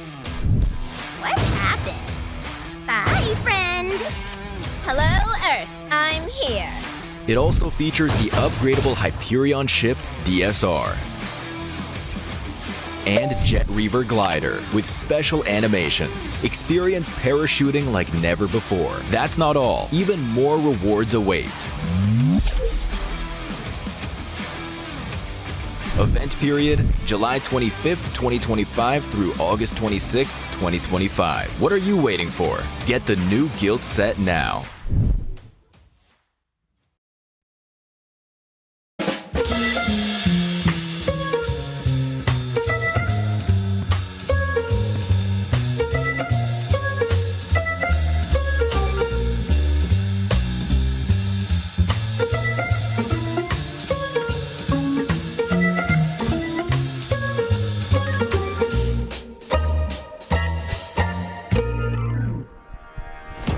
Well, no swimming required for Horror here. They have the perfect compound to transition into Rozhok, getting themselves that win here as we have got them win game number 3 on the board. Brilliant stuff by them. Joining me, Neptura, as well as Seven, to talk about this victory from them. Neptura, this was all them sweeping through Rozhok, looking fantastic. As usual, as I would expect from a team of this caliber. Hora, I have always talked about Hora. I like them a lot. I like how they play. They played it basically how I would normally expect them to. They had a really good compound, as we were talking about. We saw them sweep that edge and just wait until the perfect time to strike. Once that strike was there, they went for it. And what I really enjoyed even before that, it was a 2-2 split that they were holding towards the east of the circle. They had an opportunity to actually third-party a fight. I think it was Noncham Ramforce versus Gamex. They decided not to do that and just prioritize their game style. It worked out wonders for them, 19 points. And if we keep going down the list, I mean, it's good to see some of these names here at the top, Kyle. You got Alpha 7 with 13 points and Team Falcon as well there with 12. They did something. No, I mean, of course, it's very important. They did, though. It's talking about teams that did something. Is that AXTMG? 5 points, they got points. Yes! Woo! The first 2 games, they got nothing. So we were hoping for a little bit of a step up from them, of course, here. And this is definitely a bit of a step up here, Neptura. It is. I actually really liked how they played the south side as well, right? They had a really nice split. They kept things going, but they didn't get too far out of bounds, right? They kept it together and held it, and they did a really good job here. And even before they ended up going towards the south there of Rozhok on the mountain, between the school area, I really enjoy what the third party that they ended up doing between Regnum Karya and Kino. That was perfect, and it showed that this team is now starting to be proactive. They're not just waiting and being too patient, which is ultimately what you want to see out of a team that's now experiencing a global event once again. All right, are we going to talk about Falcons again? Because yes. There's some really cool things actually happening, Seven, of course. The rotations were amazing initially, I want to say. What do you think? I mean, this right here, I felt like, and you kind of said it too, you said that this might have been the rotation of the tournament so far. I would definitely have to agree with that. I love that they did a 3-1 split too. They adjusted a little bit of what they were able to do in the last game, except this time they actually sent more players that could actually eliminate the rest of the squad. Great third party, but even before that, I enjoy what they did towards the north of Rozhok, Neptura, because they were just controlling everything. They weren't letting anybody get close by. And what I'm really enjoying from them as well is that they're learning from the group stage. They're not doing too much. They find a compound that they like. They make sure they hold that compound, and then there's no risk of them actually getting taken apart unless there's a full-on crash, right, against them. But so far, they're actually keeping to themselves, keeping together, and saving themselves for that late game. Yeah, and if I had to nitpick there on this last match for Team Falcons, it would be the execution there towards the end. They did have a great rotation, but when it came down to it, they were just sending one player by one. They sent in Koa first, hoping that he'll be able to do something, and then they just stopped in an area that you were just going to get grenaded. Max was calling it out too. I got a chance to see it. At that point, just go for a full crash. Yeah. I mean, you've left one north, right? I get why they might want to do something like this, not only hunting down those elims, Neptura, but also negating the problem in Rozhok finish that is the road, because that's such a huge problem for these teams. Yeah, it is a huge problem, and I really actually like the 1-3 split, as we were saying, right? Because it would allow them to have this pincer move going on. But I think maybe the way the zone was working or something, they actually, those 3 players on the south rotated down towards A7. They should have maybe gone onto the other side so they could do a pincer move with Redux on the north. And it just didn't work out that way, so it was a 1v1, 1-by-1. Well, let's head down to Barney now as he is ready with Falcons to see what they think after some of these games. Welcome back to the main stage. I've got Koa from Team Falcons joining me here, and I tell you what, the consistency seems like it's back, Koa, because you've had 3 matches so far. All 3 have been in the top 5, 2 second places as well. What changed from the group stage to now in the survival stage? Because you guys, it feels like you're back. Yeah, so we had the meetings, we talked about our mistakes, and we fixed them. Simple. Okay, that's simple and effective. You know what, Koa? I want to talk about you individually as a player because your impact since joining this team has been incredible. You've been MVP in the PMSL season, and now you've come here and you're clutching up in highly intense moments, I would say. How do you feel like you've gelled with the team, and why do you feel like it works so well? I think it works because the team have some structure, and then my job is only to take the kills. Your job is to go out there and farm the kills. And what's happening now? So coming into the next 3 matches, are you guys just going to keep the strategies the same? Because it seems like it's working. Yep, we're going to keep all the same. Koa, I like interviewing you, man. You're simple, you're to the point. I love it. Back to you guys. Well, Barney's right. A very important place for Falcons, of course, to do well here. Live from Riyadh, Saudi Arabia for PUBG Mobile World Cup. We can take a look at a moment or two here from Falcons as well, because they've really been a focal point here so far, Seven. Kind of understandably in some moments. I mean, let's even rewind it a little bit more. You got Alpha 7 being able to take control of this area, and I feel like for them, that was able to clutch about so many points. And then you got Yangon trying to send it, but Alpha 7 was ready. Just cars flying everywhere. Yeah. And of course, the teams have to try and come in behind that and try and deal with what on earth is going on over there. But let's talk about some of these other teams, of course, here in Neptura, because Nongshim Red Force, of course, as well in this game, they found themselves in a bit of the nitty-gritty and trying to get them. They've got themselves some points on for sure on the board, as we'll take a look at the overalls. But what do you think about Nongshim? They're almost there. They're almost where I want them to be, because you saw them come in against, who was it? Gamex? No, Gamex and R8. They came in, had a really nice third party, really nice push onto Gamex, really good. Then they kind of split apart when they were trying to fight against AX Team G. So for me, they're almost there, but we look over the overall rankings, and actually it's very close still, even though we've had different teams doing different things at different times. It is, and I mean, look at the 8th place Ringnam Karya. With this matches too, I mean, we're going to have some gaps here and there, but those teams can definitely close it up with just one match. I'm pretty sure we'll end up going there towards the second page. Something that I actually wanted to touch base with Nongshim is I enjoyed that 3-1 split that they were doing earlier on. They did have a player kind of just holding it down with an just making sure that they were scouting everything, which allowed that third party that you were talking about, Neb. I wish they would have actually went north. They wouldn't have needed to challenge Hora Esports. I did not appreciate the south rotation when they ended up crashing on AXTMG. I felt like that was maybe a losing play. If they would have just gone north, played that edge on the river, that might have been a winning play for that team to clutch up even more points. We had our concerns about R8, I think, as well, Neptura. Yeah, we did. I really liked how they played the north side, full control of the north side. If the zone had gone their way, they probably would have won, but they didn't, and they actually, instead of playing that same position that you were just talking about, Seven, they went ahead and crashed the compound, which seemed like just to stop any momentum they had built over the course of the game. It was a concern. I mean, hitting that compound when it's not even going to be a focal point of the circle as well, Seven, seems a little bit dubious, a little bit odd, a little bit. It just comes down to experience from some of these teams. I feel like that's why you narrow it down. The winning play for that team would have been going towards the Western Bridge and just holding that down there. But I think maybe the proactiveness of Team Falcons might have scared them off a little bit more.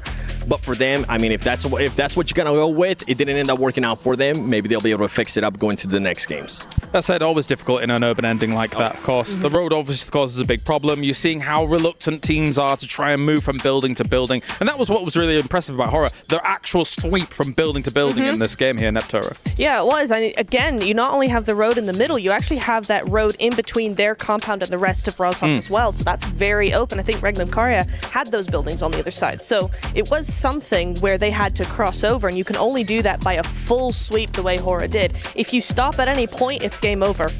All right, well, thank you very much, guys. Time to head over to the stage once again as the lovely Veracity and Mr. Barney Banks are ready to go as well. Welcome back to the Qiddiya Esports Arena, where we are halfway through day one of the survival stage, and tensions are high. And of course, so is the passion. But I'm here to bring you all of the highlights that we've had so far in day one. And of course, day one, we kick things off on Sandhawk. Sandhawk was extremely strong map because two teams that came into a final showdown were Team Falcons and Fireflux Esports. Fireflux took that victory, and of course, some points along with it. 17 in total, but E-Arena managed to secure 9 eliminations. So an honourable mention goes to them. Are you still up there? Barney, if these players can make it through survival stage, I can too. I've had the best view in the house right now, Barney, and let me tell you right now, match 2 was proof of the fact that the Falcons were able to spend their day off in the most fabulous fashion ever, Barney. Yeah, don't worry about that. I've been snacking away. The Falcons, they've been sharpening their talons, Barney, to say the very least. They soared their way to the very top of our standings. And not only that, they managed to walk away with eliminations left, right and centre. But unfortunately, Fireflux Esports began clipping away at their wings. Our final fight, though, it saw Power Esports taking down the lone survivor representing the Falcons, and that was Koa, marking the 3rd chicken dinner right here at this event for Power Esports. Going into map number 3, Nongshim Red Force kicked things off extremely strong with 10 eliminations by stage 7 of that particular map. But in the end, it was Hora Esports that managed to clinch that victory and claim that chicken dinner for their own as well. So that's nice. A good amount of points for Hora Esports for us to see. You know what, Barney? Enough chit-chat from us. I want to go ahead and dive into match number 4, baby. Let's do this. Great to see Veracity finally getting down from the high ground. She was up there for a while, saw the banana peel, a whole bunch of candy. She was vegging out, but what else are you going to do when you're stuck on an island? Speaking of which, we're going into Erangel for map number 4, PMWC. It's been exciting today, truly, and the reason why his teams that didn't necessarily perform well during the group stage are really showing up in the survival stage. We've already witnessed Fireflux, right, get a victory, which was their first winner chicken dinner of the tournament. That includes their group stage performance. Now for Power, well, they sit at a total of 3, granted 1 for today, and then Nora showing up and getting a win in game number 3 and doing it in sensational fashion, which puts the pressure, John, on so many other wonderful teams. Falcons, Alpha 7, right? Those teams looking to make it up to the top. Absolutely. There is this really interesting dynamic that unfolds, right, when you take the best 8 teams out, well, best, you know, for now, that's right, teams out of the lobby. It creates this vacuum, and that pulls in these teams from beneath them. It pushes them towards the top and creates a lot of turbulence. When you start to add those factors all together, it can get a little bit spicy, and that's what we've witnessed so far at the start of today. At the moment, we're looking at half the lobby going through to the finals at the end of these 2 days of the survival stage, and because of that, we're expecting the points boundary to be somewhere around that 70-point mark, and teams are starting to have achieved half of that already, and a lot of the teams towards the top actually already pushing over 30. That's it. Over 30 is big, especially when you start to go down towards the bottom. We take a look at top 8, currently 8th place, Regnum Karia, sitting with 16 points around there anyways. They're going to have to definitely step it up. They're on the bubble, at least at the moment. It's still early goings. 3 more games today, 6 more tomorrow to determine our top 8 and, of course, our bottom 8. But if you're Kinotrope, intense game, influence, rage, and, well, really the list goes on, you've got to be a little bit worried, but you can't be too much in your head. Again, there's still time, but time will eventually run out. Heading into game 4, our last Erangel of the day. Before we hop into Miramar, it's going to be exciting. We've seen some great city finishes already as it stands. Now I'm hoping we get a little bit of the military zones.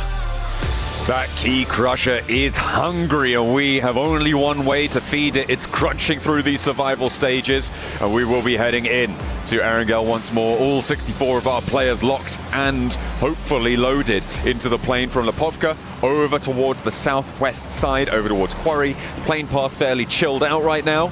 Lovely little dog decal there on the back wing of the plane. He's having a great time. Not so much for our players on the inside, though.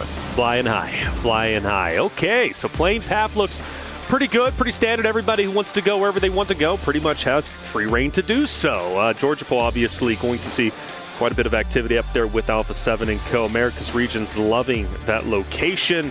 For the rest, though, military, I'm feeling it in my bones. John, I think this next zone is about to be spicy. I'm hoping I'm right, but I hope I just cast a Kirsten. It's a bones-based feeling here. I'm feeling it. And we're going purely off the vibe. That's it. That's exactly what we're here for.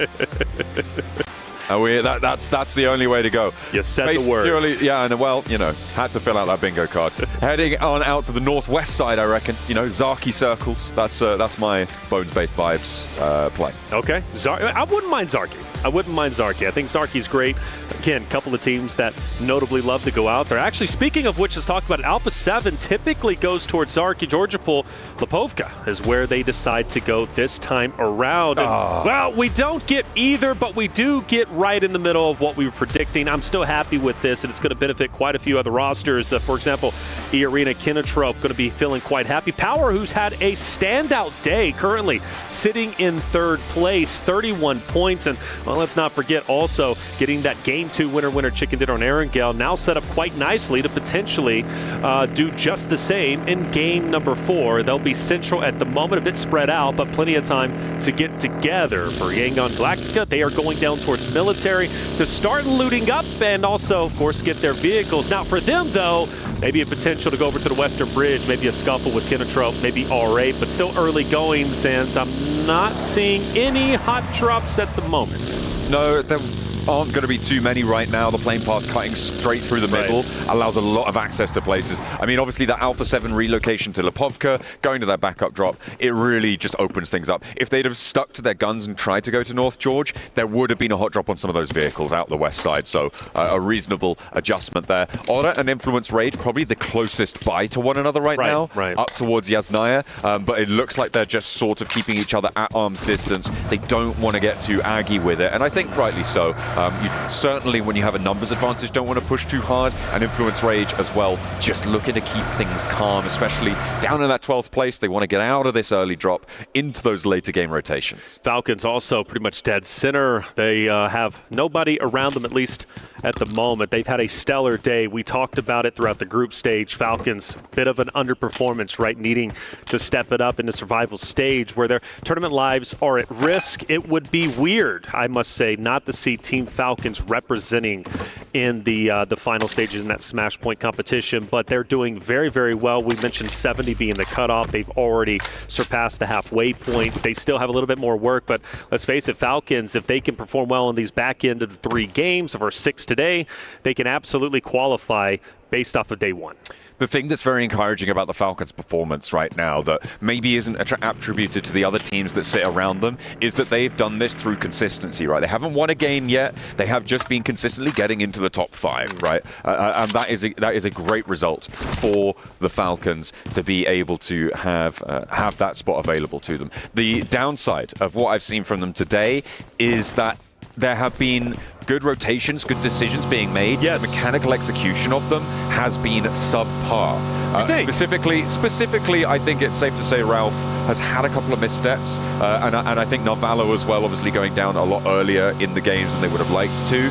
You can attribute that to getting a little bit too bold on the scouting, maybe less of a mechanical issue, but I do think there are still a few wobbles here and there, and hopefully they can get themselves nice and steady, because it's working right now. The question is, will it work if they go to the finals? When you bring back those top 8 teams? Yeah, and that's a question, right? And that's a question they're going to have to ask themselves when they do head into the finals. Obviously, the task at hand now is just top 8. And, well, speaking of one of those teams who's close to the bubble is Alpha 7 on your screen, a team that obviously is coming in with squash this time around, but regardless, the returning champions, the heroes of the Americas region who play so incredibly well. I would be, again, just like the Falcons narrative, it would be so weird not to see Alpha 7 representing themselves during the Smash Points group or finals just coming up next week. But for Alpha 7, they're still relatively healthy. I do feel like they have gotten punished at multiple moments, but for now, I'm not too worried about them. I think they're going to be just fine. Now, for other teams from the Americas region, Influence, Rage, Intense Game, I do start to get a bit worried. I don't think they are performing well. And you go back to Influence, Rage during the group play, specifically their performance during day 1 group play for them, I felt they were coming in hot. I thought they looked great. But survival stage, nothing like their group play performance. No, I mean, it does really change the dynamic, as I mentioned before, right? When you are taking out those top 8 teams in every single match, no matter which groups we're in, you're expecting there to be about 5, maybe 6 of those teams in the top 8 to be playing in the lobby, and removing those teams has really changed the dynamics here. And teams have taken advantage of that. And like you were highlighting there, some teams have had to eat mud on the flip side, right? Because Sure. you have to for a team to do better, another team has to do worse, right? It swings around about. That's it. Yeah, that's it. Well, I will say Team Vision also another roster that surprised me being so far down. You go back to group play and they were performing incredibly well, having plenty of highlight moments. Were they in the top echelon? No, but Vision still a team that is struggling. Ragnar Karya now in a fight against AXTMG and Silas, a guy who, again, is trying to create history for himself. He's already has a large history of performances and great moments throughout PUBG Mobile history. This tournament would complete the trifecta he's currently trying to get, so that's a big opening elimination for him. And for AXTMG, the struggles live on. I think Reckon and Kaya are looking weak this tournament in a way that couldn't be said, I think, for Alpha 7 or Falcons. Sure. They haven't really been in these positions to really take too much. They earned a couple of points on a few of the days, but obviously they're here in the survival stages, and I'm hoping that they can stand up. Like you said, with Silas having that PMGO victory, having that PMGC victory under the belt, adding that third, would be the first player in history to do so.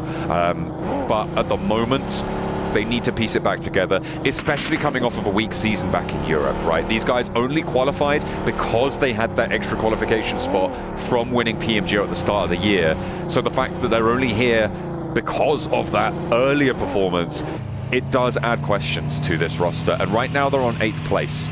So they would, if things close down now, be going through. And I think I would be disappointed not to see them go through, but they do still have a long way to go. And when they're put back in the fold with the 8 teams already qualified, the same thing's true of as what I said for the Falcons, right? There are those questions that just don't have an answer right now. Alpha 7 in ruins, currently only team over in this location. Influence Rage skirting just to the north side for them, but getting quite contested towards the middle as we would expect. Regnum Karya being one of them. Dead center. Power as well. Haven't really done too much, but you wouldn't expect them to. They're centered. They're happy where they're currently at. For Kinatrope, well, they've got people all around them, but again, same situation. Nobody really to fight at the moment. Potentially Nogsham Red Force a little bit later, who, mind you, I've been very, very impressed with. Had a chance to speak with Benny yesterday. Super impressed with his mindset. He wants to be the best, and well, this tournament is one of the ways to prove it. Well, here we go, going south now. It does shift just a bit, which could benefit Yangon Galacticos, who could potentially stay over on the military side if they don't want to fully commit for the bridge rotate, but it also puts them at risk of getting gate kept by R8 Nogsham Red Force. That's one of the things they're going to have to consider.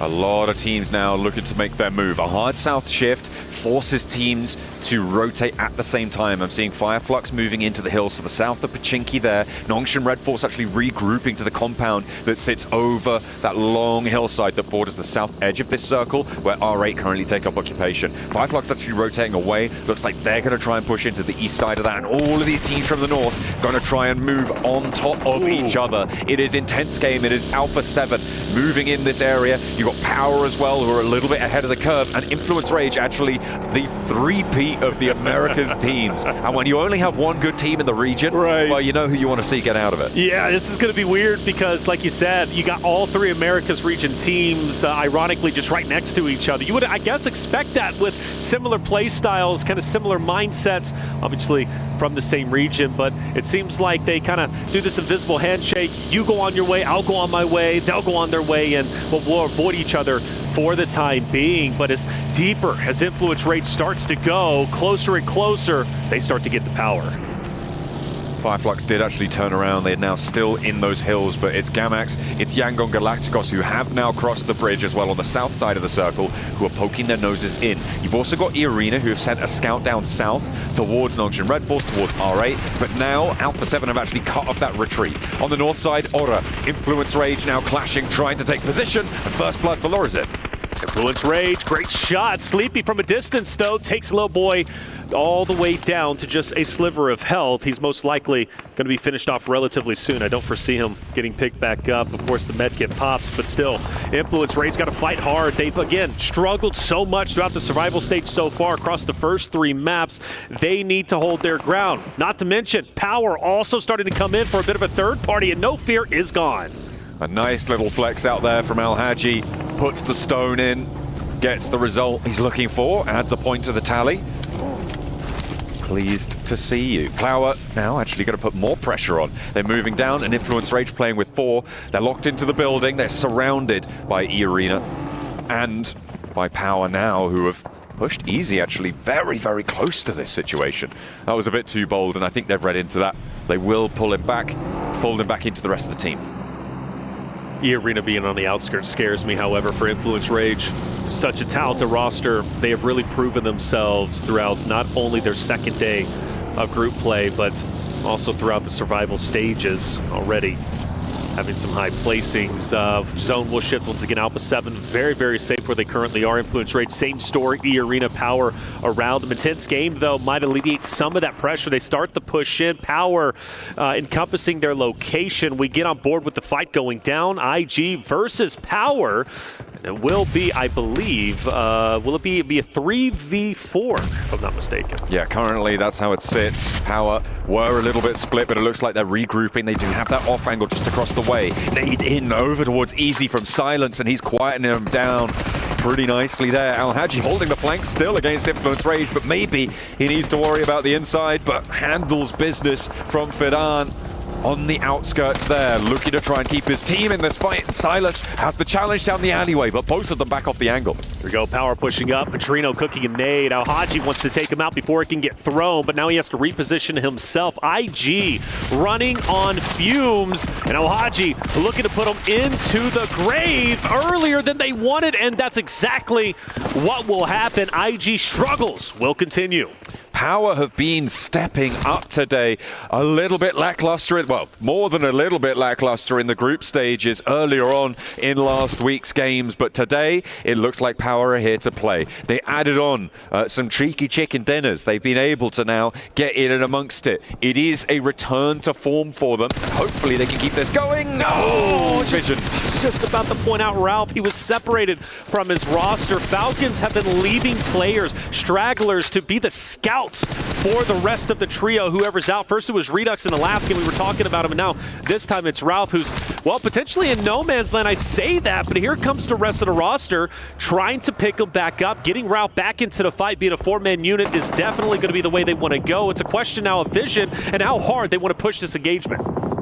The forward duo for Falcons have a position in this next circle. Koa and Narvalo looking to try and stanchion them down. Try and keep things under control here. Koa puts pressure. The res was sent over towards Ralph. He's up there in a vehicle now, and they can rotate away. Vision actually not opting to crash onto that position. Instead, trying to get ahead of the rotation and split Falcons off from their forward duo.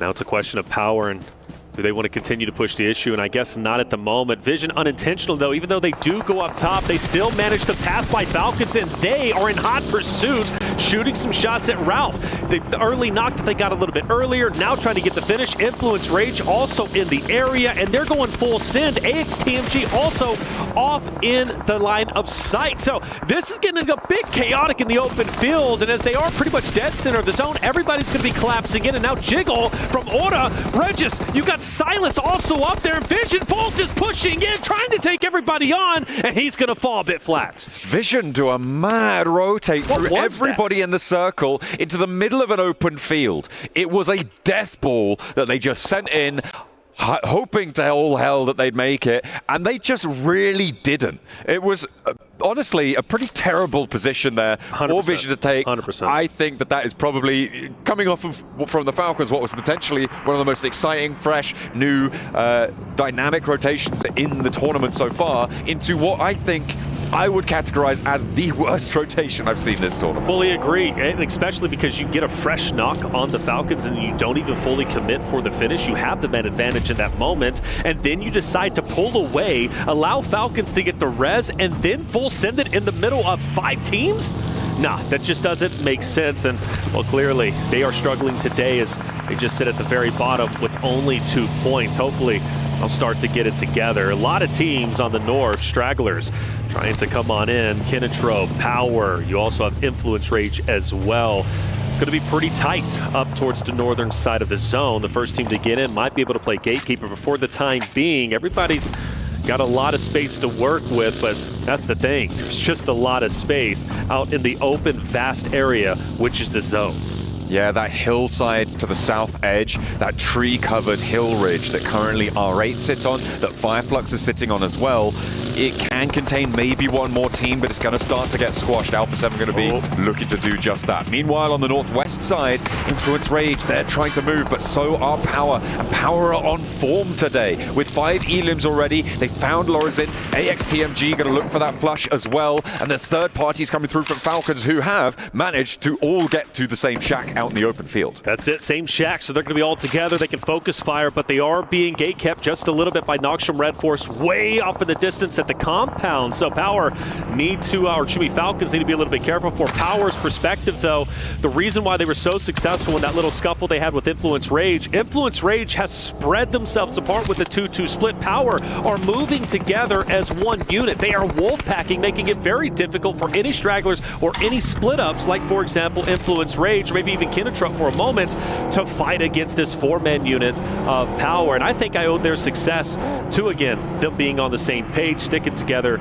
It's hard to take on a full force unit, but teams now start to settle down a little bit. Kinatrope is going to go ahead and take over the west, or should be eastern side zone.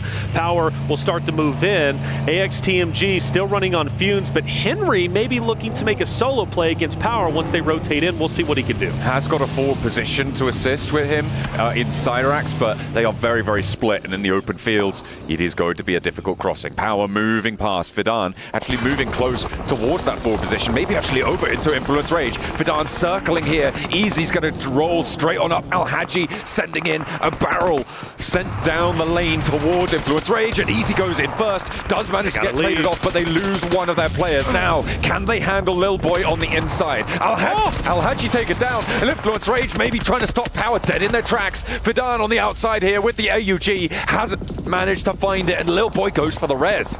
Lil Boy's going for the res. Lil Boy now out. He knows he has to leave this. There's too much utility to use. And the juke, the bait and switch to take down the remainder of Power to stay alive. The Falcons are now starting to move in, and I fear this might be the ending of Lil Boy. But the medkit is popped. He's back up, but the nades are rolling in, and Falcons are starting to close the vice grip. But Lil Boy stands on his own 2 feet for a little bit longer to get one more final knock. Ralph needs to get rezzed here on the inside. They've got a couple of vehicles to play with, but this is not going to be enough of a position. A massive flex back out from the Falcons. They are getting spicy with it. Alpha 7 in the meantime marauding around and sweeping through the western side. They might try and push in and capitalize on this chaos. Squash taking a lot of damage. The arena moving in. Squash ready for this. However, Alpha 7 starts to crumble. Mormon gets to clean up on Revo, and, well, the rest of the Alpha 7 roster now in shambles. Only one remaining. It's Mafioso. He chose to stay back just a little bit, and, well, he's going to have to go at it alone as a solo for anything, right? Going for placement points, maybe potentially trying to get the remaining cleanups. I mean, after all, E-Arena does have 2 down players. Falcons got really keen to push up towards that north side, but it means that they've got 3 players in position to potentially pick up these points towards E-Arena. You can see these nades are starting to ring on out, and it's actually from R8 who are able to close down Alpha 7 here, but E-Arena suffering as they try and go for that cross, that northern flex out. The Falcons were all held down towards that number 3 on the minimap there on Narvalo, but now with that flex out, they have those off angles. They now need to rotate back on in. You can see the vehicles they got available to them though, and they should be able to make this crossing. Yeah, E-Arena will maybe split the difference between them. Narvalo might be able to put additional pressure with that split. Noxious Red Force still dead center, by the way. They're going to play an big impact as we get later and later into the stages. R8, the team that, just like others, have been struggling quite a bit. Opposite of another team that is relatively low in the standing. Jangon Galactica, Saycloud Smile just up ahead. Mormon starting to roll in from E-Arena. I would be very, very impressed if Mormon can even pick up one, but with this off angle on R8, I don't know. I'm thinking he can at least start to hurt R8 a little bit, which could open up the door for Young Galacticos to potentially get a clean win here. That's what they'll be looking for here. Gamax trying to push in on the southeast side in the meantime as Fireflux try and hold their own. So far, looks to be in the favor of Fireflux, but Regnum Kaya are chiming in across the way from the north side, pulling them now down to 3 confirmed. Gamax playing with just the 1. It may not be enough to take down Fireflux, but damage has been done, and that's going to slow them down. Talking about those holds out to the west side towards Yangon Galacticos, it really does entrench them in this position a little bit longer. Fireflux being alive a little bit longer, start to push up towards Yangon Galactica. Strax is, well, in the thick of it. Smoke out, nades starting to move in. Falcons keeping the pressure up. Just such a sensational day from Team Falcons, just on the edge of taking over first place. AXTMG are now gone, and Falcons have been hugely aggressive, and man, from one team to another, they now push up onto Kinotrup. The question is, do they know they're sitting in the weeds? They have managed to spot that first knock, right? So they know that there is a team there sort of trying to navigate the northern side with a hard north shift. It would be a very viable team to try and take out, but Falcons overcommitting here would expose them to Nongshim Red Force, who have been in this compound since the start of Phase 2, almost Phase 1 in fact. They have been chilling here in big ways, right? One Elim, very quiet, difficult to leave if they had to rotate away, but they have control over so much of this open ground now. Without a doubt, and not to mention playing Gatekeeper to Fireflux, playing Gatekeeper to Yangon Galacticus, who's going to have to move into them potentially. So I expect them to be at 5 eliminations relatively soon if they can do everything right. They're already in a very healthy spot, just 4 points away from taking over first place. R8 has been tempting this fight opposite of Falcons for quite some time. They've managed to stay up. They, of course, only have 3 members, but you can do a lot of damage with 3. But you mentioned Nongshim Red Force playing the Gatekeepers, and well, Damar's going straight into him. Just going straight on through, trying to see if he can keep an edge, and it looks like they're going to let him play on this wall for now, but the Falcons might have something to say about that. Damar may be exposed. The rest of R8 actually going to continue that push. He knows he's getting unchallenged, so they've got that western building under control. An interesting decision for Nongshim Red Force not to hold them out. They're going to give the western side of the compound to R8. Compound so critical to keep in play, especially if you get blessed by the next zone, which could very well happen. Now, you do have to consider another fight, obviously, right before your eyes. Fireflux as well as Yangon Galacticus, as they might cannibalize each other. As soon as that happens, now they move into Noxious Red Force in an R8 fight. So it's going to be one fight to another, and now you have to prioritize which one is more important for you to take the third party or go head-to-head. For Fireflux, they can, in fact, wrap around the eastern side and maybe take over where the crate is currently at, or they can decide to push. Right now, they're just kind of just seeing what's out there, but with the hovercraft, I think Yangon Galacticus need to take advantage of that. For me, I'm wrapping around. I don't want to full send it. I don't want this third party, but maybe they do. I mean, it's already smoking. It's really dangerous to be heading on in like that, but Yangon Galacticos full crash onto the northern point, and Nongshim Red Force look to hold. A meat grinder found through the window, but Yangon Galacticos somehow avoid the spinning blades that Nongshim Red Force will send out towards them. Smile is hunting them down, and that's 3 players already falling. Romeo the only casualty. R8 looking at third party, but not really finding too much. It's over almost before it started, and Fireflux are now in on the east side. But Doc also hits a great shot onto Solus from Fireflux through the window, and now he can capitalize with the nade. You have, of course, Marth and R8 on the outskirts. Nades galore starting to come through. Doc still standing up with the full challenge on the outskirts. Madcap, though, great shots with the DBS, will push Doc back. Forces it back into the inside of the building. Yangon Galacticos and R8 are dealing with each other right now, which means that this is a 1v1 on this corner of the compound, and Doc wants to try and conclude that point and play on from there. Yangon Galacticos successful on the first crash, but R8 challenging them now on the angle, playing with 3 as well. Marth retreats back up to the warehouse, and the Falcons have been marching ever closer as time goes on, but finally Narvalo has a knock sent his way, and they'll have to slow it down just for a beat.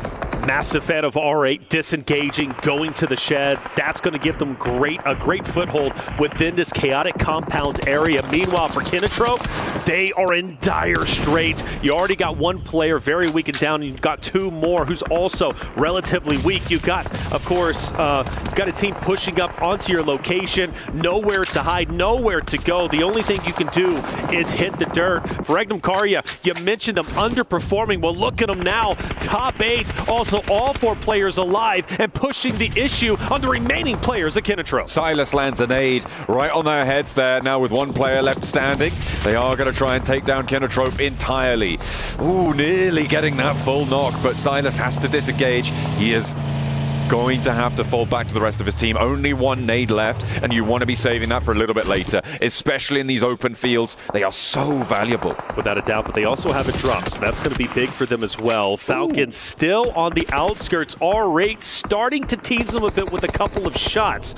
It's going to be tough to take down R8. Obviously, Falcons keep them at bay. You still got Yangon Galacticus, who's going to be just behind you. And for Fireflux, Matt Cap, I believe, is down and out, and that will be the end of Fireflux. Regardless, still a great game. In second place, they will continue to stay within top 8. Now, for Nogsham Red Force, one player remains. That's going to be Doc, who heroically stayed alive on the second floor building of where he currently is. Now, for Falcons, are they potentially making a push? Are they making a rotation? Well, no, they've got to park the bus because R8 continues to punish them. They try and get up towards the hay bale, but the cover isn't there. Damar has been tearing them to pieces. Chunks of Falcon flying left and right as he's blasting them away here.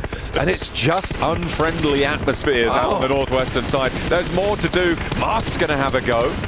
Have a crack, and now it's just the one player. No, it's the no players as Falcons fall flat on their rotate up towards the north. Which is so disappointing. Falcons were on fire. The way they were pushing teams was excellent, and they didn't want to fully commit for this compound play. They wanted to skirt the edge, but there's just no coverage on the outskirts, right? And unfortunately, a little bit too overexposed, but good on R8 to take advantage of that moment. Now, all eyes on Regnum Karya, who have to push through an open space. Smoke so valuable in the moment. Now it's just a mad dash forward. The question is, can they even make any headway? R8, Yangon Galacticus, Doc from Nogsham Red Force is going to be looking straight at him.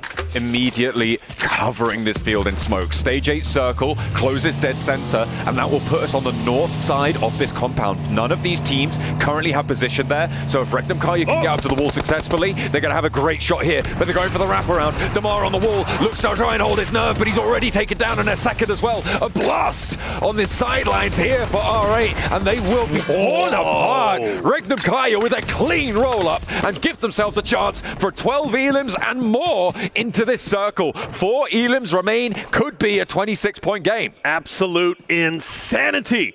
Regnum Karya looking so incredibly strong. Down to our top 3. Duck from Nogsham Red Force to Solo, who has stayed alive as long as he possibly can. Looking to play spoiler to the chances of Regnum Karya, potentially Yangon Galacticos 4 and 3, both respectively alive for those very rosters. Doc, though, give him credit, man. Staying alive is just massive in this moment. And the question is, who wants to make the first move?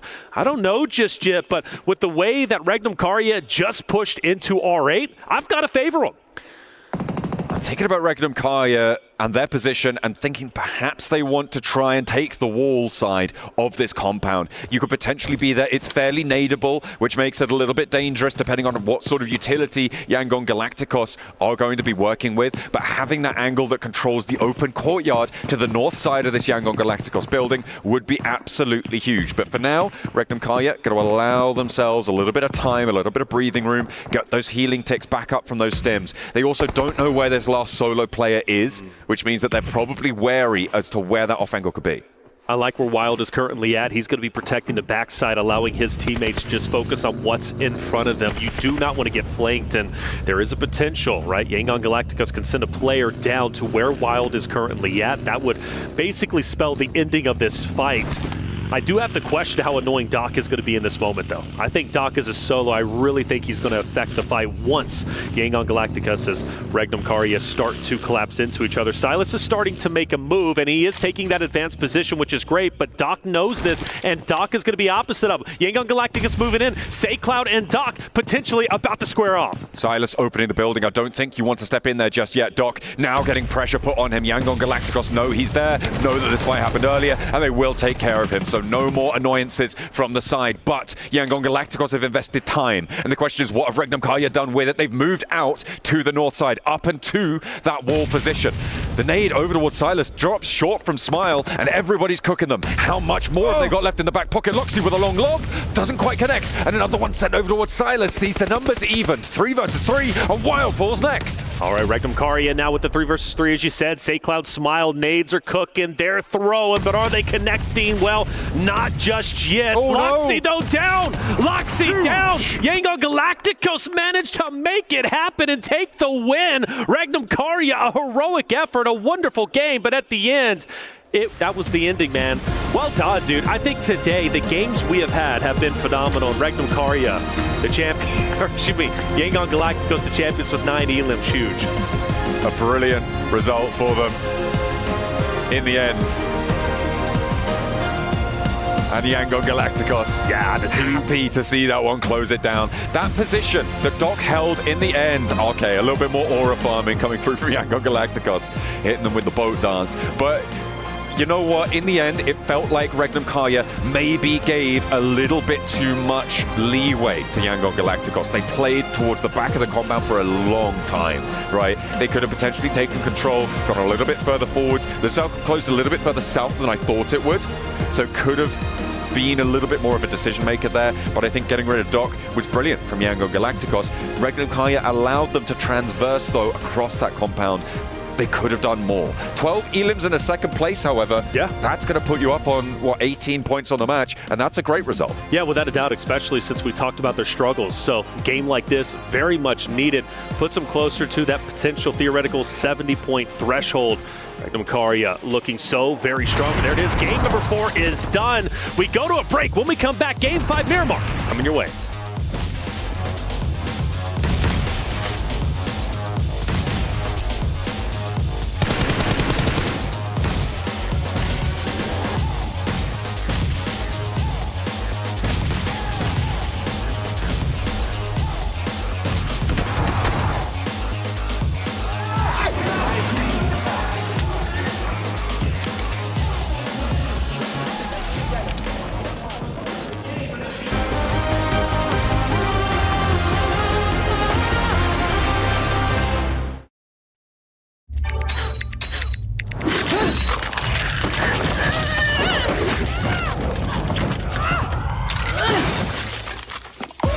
Reach your impossible, Lenovo Legion.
anticipated addition to the Mummy Series outfits is here.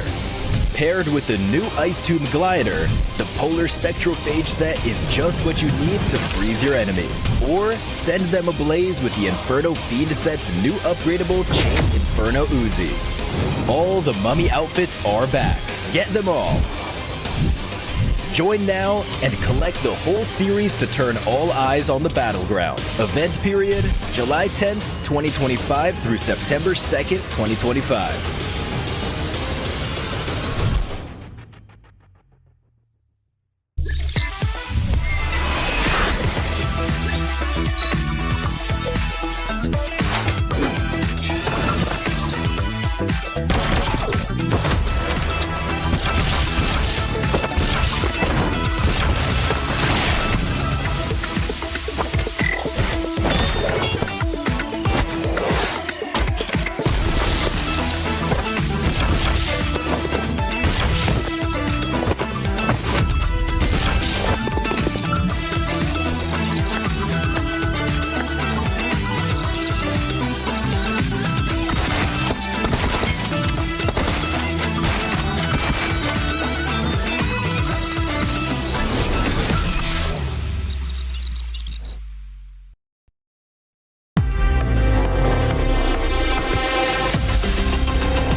Hadi oğlum.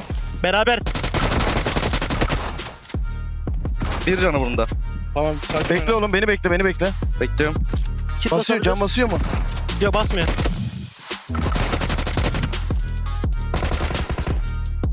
Nice! Nice oğlum lan!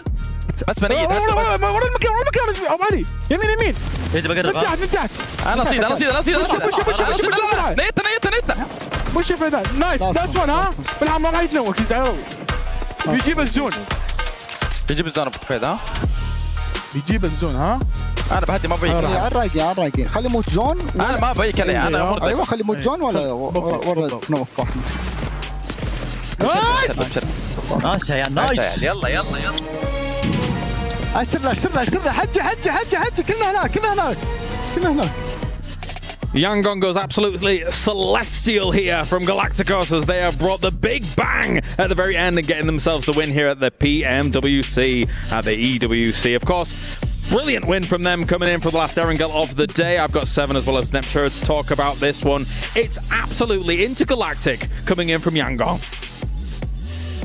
Just space puns. Yeah, space puns. We gotta hold space for that one for a second. Yeah, very nicely done. No, but I think they're very good. I know, that's lame. Stop it. Don't laugh at me. What I'm trying to say is... teams are very good, No, they're all very good. 10 out of 10 but analysis. Are they all very good with those nades? Because Regnum were looking very good to actually just overtake and just storm through that compound. And Yangon went, I don't think so. We have nades. We have nades and we have a lot of them. We don't even need our weapons. Are you trying to do a British accent? What's going on? Actually, the more I've talked to Neptura over this few days, she starts talking about, I don't know about that, James. I'm like, stop it. Stop making fun of me. What's going on? Really not. It sounds just like you. But Yangon, I was actually really impressed with not only just the nades, the proactiveness that they showed throughout that match. I mean, even if you rewind it earlier on, the push that they did on non-ship Red Force, that was the impressive part. Them being able to now control that, making sure that the last player for non-ship Red Force backed up. I mean, Yangon Galacticos, 19 points for that team. And Regnum Karya, the way this team was playing Neptura, just towards the north, sweeping everything, getting all those eliminations too.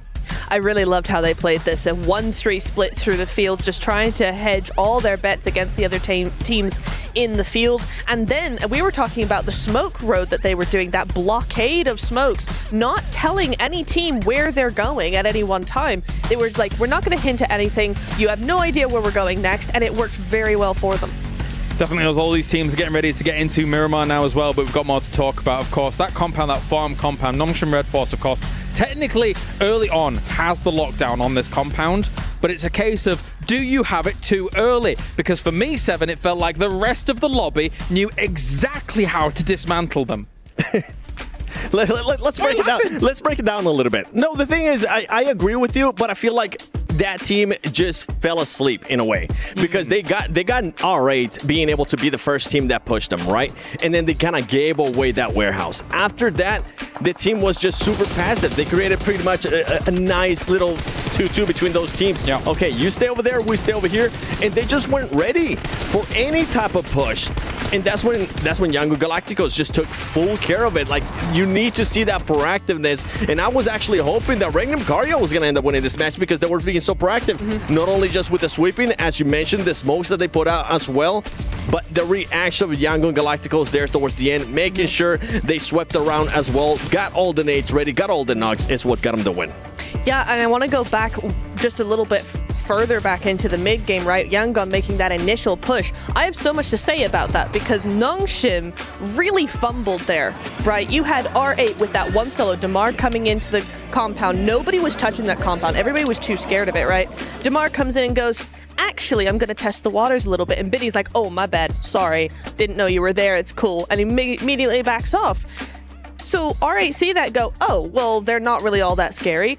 They push in, Yangon go, oh, they've given them all that space. Well, we might as well sandwich them while we're at it. And Nongshim actually told the entire lobby, all the teams around them, that actually we're in a weak position, we're a weak team, we're not going to defend this, so you can come and walk all over us. And it's just in that tiny little thing of Binny just moving back slightly. There wasn't this strong push over towards Damar and shut that down immediately. If they had done that, they would have won the game, I think, because it's just nobody would have touched them after that. Let's take a look at head-to-head here then, brought to you by the Saudi National Bank as Team Falcons in number 1 and Yangon Galacticos. A very important win for them will move them up into 8th place here, 7, as Yangon was able to wrestle away the compound from everybody else and go brr, brr. What? How did they go? Yeah. But it's an impressive play. I want to see Falcons continue doing what they've been doing, because in that last game, it felt like they were maybe going to go for the winning play. It felt like they were maybe going to be the team that was actually going to end up doing what Regnum Karya ended up doing. That wasn't the case. And you know what? Let's talk about this overall before I continue on, because Team Falcons with those 42 points and somewhat of a healthy gap there to 8th place. Somewhat of a healthy gap, yes. A very important start to the day for Team Falcons. Fireflux obviously really yielding great results. There is one name here slightly omitted from our top 8 that really springs to mind, that really isn't that really should be in our top 8. Alpha 7 Neptura still not here. I will say, from my perspective, correct me if I'm wrong, I want to know your expert opinion on this, they still look like they're not very decisive about their choices, still finding themselves on edge plays and not really being able to work it out there. What do you think? It's wild to me because it's almost like they don't know the lobby. I mean, these are teams and players that they have played against for years. And yet they're here like they're the new kid on the block going, oh, I don't know. Oh, I don't want to tread on any toes. Sorry, you're over there.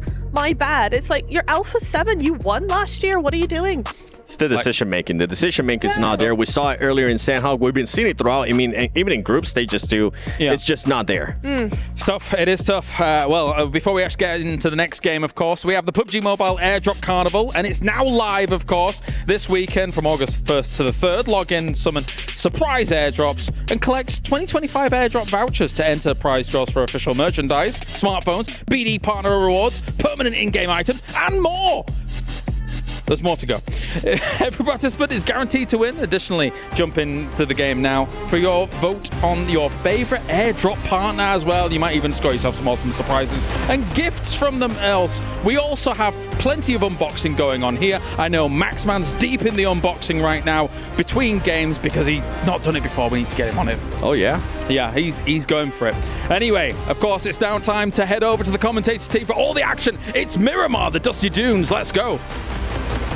So there you go, beautiful unboxings leading into the final 2 maps of the day, where we will reach our halfway mark through the survival stages, and our teams will be hoping against hope and hopefully doing a little bit more than that as well to take themselves into the finals. 8 slots are there at the moment, as the desk highlighted towards the end. The indecisive, timid timorous Alpha 7. It's uncharacteristic of them, but they are in 9th place right now. They want to end strong, and Miramar kind of is their map to do it. That's right. Miramar is a phenomenal map when it comes to the Alpha 7 roster. They have performed well on Miramar throughout all of Americas, and I expect them to do it just here. And I've seen them pull off literally 21 elimination games on this very map. And well, this would be the time that they needed. If they get a 21 elimination game plus the win, that could very well put them well up into first place and very near to qualifying. Speaking of which, Fireflux, Team Falcons, Noxium Red Force, Power Esports, all knocking on the door of that 70-point threshold as it currently stands. Let's even throw in Regnum Karya and E Arena too. Yangon Galacticos, by the way, struggling early on, but that last win put them up in top 8, knocking Alpha 7 down, which is huge. Let's see if they can carry that momentum on to Miramar. I mean, when you're looking at getting 70 points over the 12 matches, you're looking at maybe having 4 big games under your belt where you're starting to stretch into the teens and then keeping your lower games consistent, and that can be sort of healthy to sit, right? You're getting up above 50 points on your good games, on your 4 big games, and then in your 8 small games, you're looking to put the rest, so about 20 points up on those games, which in general is going to be very doable for those teams towards the top, right? They've already posted those numbers. They've already played 4 big games. The question is consistency, keeping those lower scoring matches under the belt nice and consistent. That is what I'm looking for. You could, of course, just, if you're Falcons, just put up a big 30-point game, 28-point game and get there already, it's just that easy. So I think they should do that, actually. Well, talking about Falcons, that's a great narrative because look at where they land. Right next to Alpha 7, 2 giants. Of course, for the home crowd, man, that's going to be a spicy one to say the least. And well, for Falcons, they're very comfortable and happy where they currently are. For Alpha 7, they are not. This might be the opening fight Alpha 7 needs to gain some confidence. It's all on Koa as well. I think it was Narvalo, if I'm not mistaken, who didn't have a weapon in this scenario. Okay, he's managed to find himself something. Revo with the pump action around the corner. A Death Dealer without the armor to assuage any of the damage. Kloa gets caught and immediately flushed as well. Guerrero with the nade and the Winchester in tow. Narvalo with the UMP and the M4, so he's got the ordnance to be able to do it. A sneaky little dash out the sidelines, hops wide, and takes care of one, maybe turning on for a second. The rest of the team are there. Narvalo hits a mad drop shot to keep the Falcons in this one.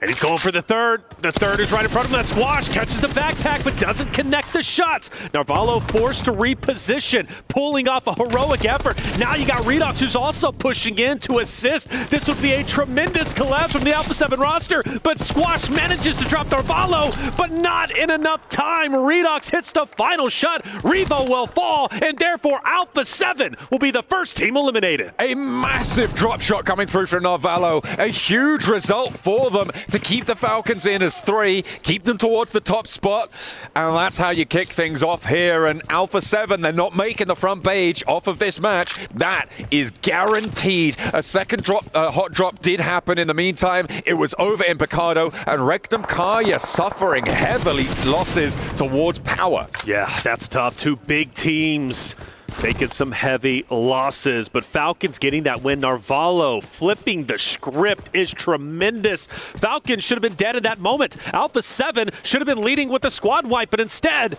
Narvalo flips the script with the 3-piece, and that's why Falcons are currently in first place. That's why we continually talk about them. That's why they are the home team.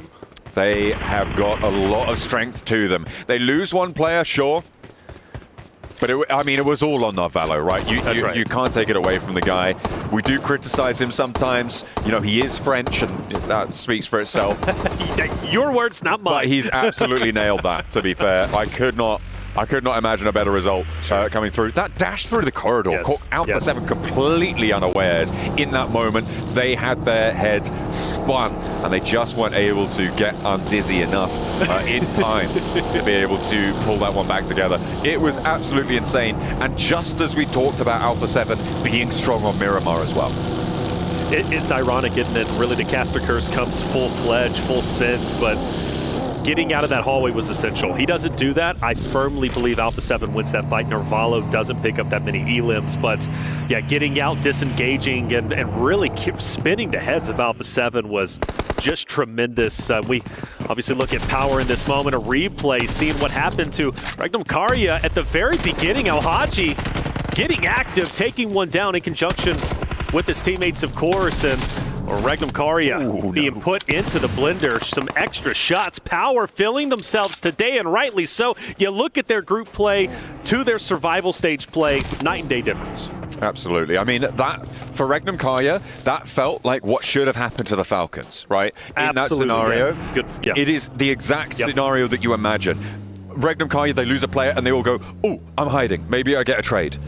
Not Narvalo, and he's able to pull that one back. And we've banged on enough about him, but it was pretty poggers, as they used to say. All right, that's now you're getting wild. That's an old reference. That's an old reference, that one now. That is an old reference, fossil. Indeed. That is a fossil. But I mean, honestly, we talked about it. Last thing I'll say, that could very well be the play of the day, without question. But the play of really, the Falcons are doing well today, man. Without a doubt. Falcons have flipped the script, and it's so great to see that.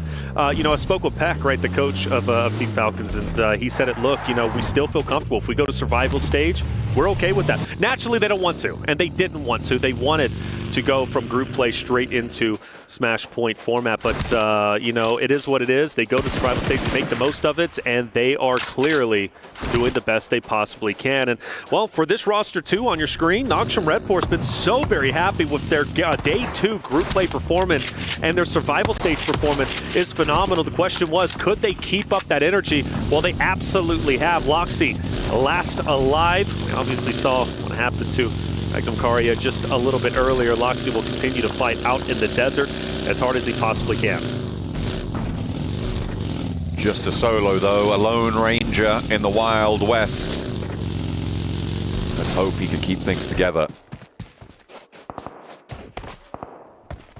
But he's got basically nothing as well, right? This is the downside. He had to evacuate Picardo on the double, and he just didn't have time to really get anything on board. No meds, no utility, limited armor, ammos, that sort of thing. It's pretty bad. It's pretty bad. I wouldn't be too surprised to see Regnum Karya going down in the next few minutes, especially with teams moving so central as it stands to the east side of Montenuevo, out over towards Picardo as well. A lot of teams have started to conglomerate. We'll see if that is going to have an impact on Loxy's survival stakes. Yeah, I think he's pretty cooked at the moment, but you know what?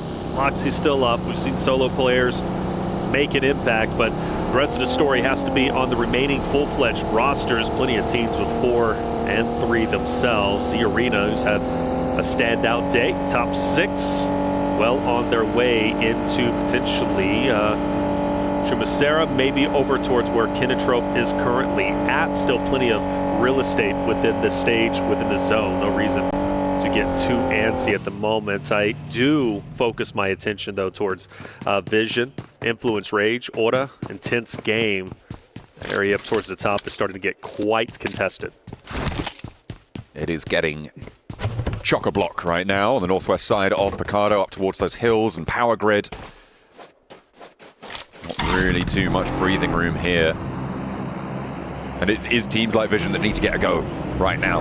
Next circle just coming on through in a moment. Looking at the teams around the edge, you've got AXTMG trying to push in from Graveyard, R8 sweeping north, Gamax leaving from Los Leones.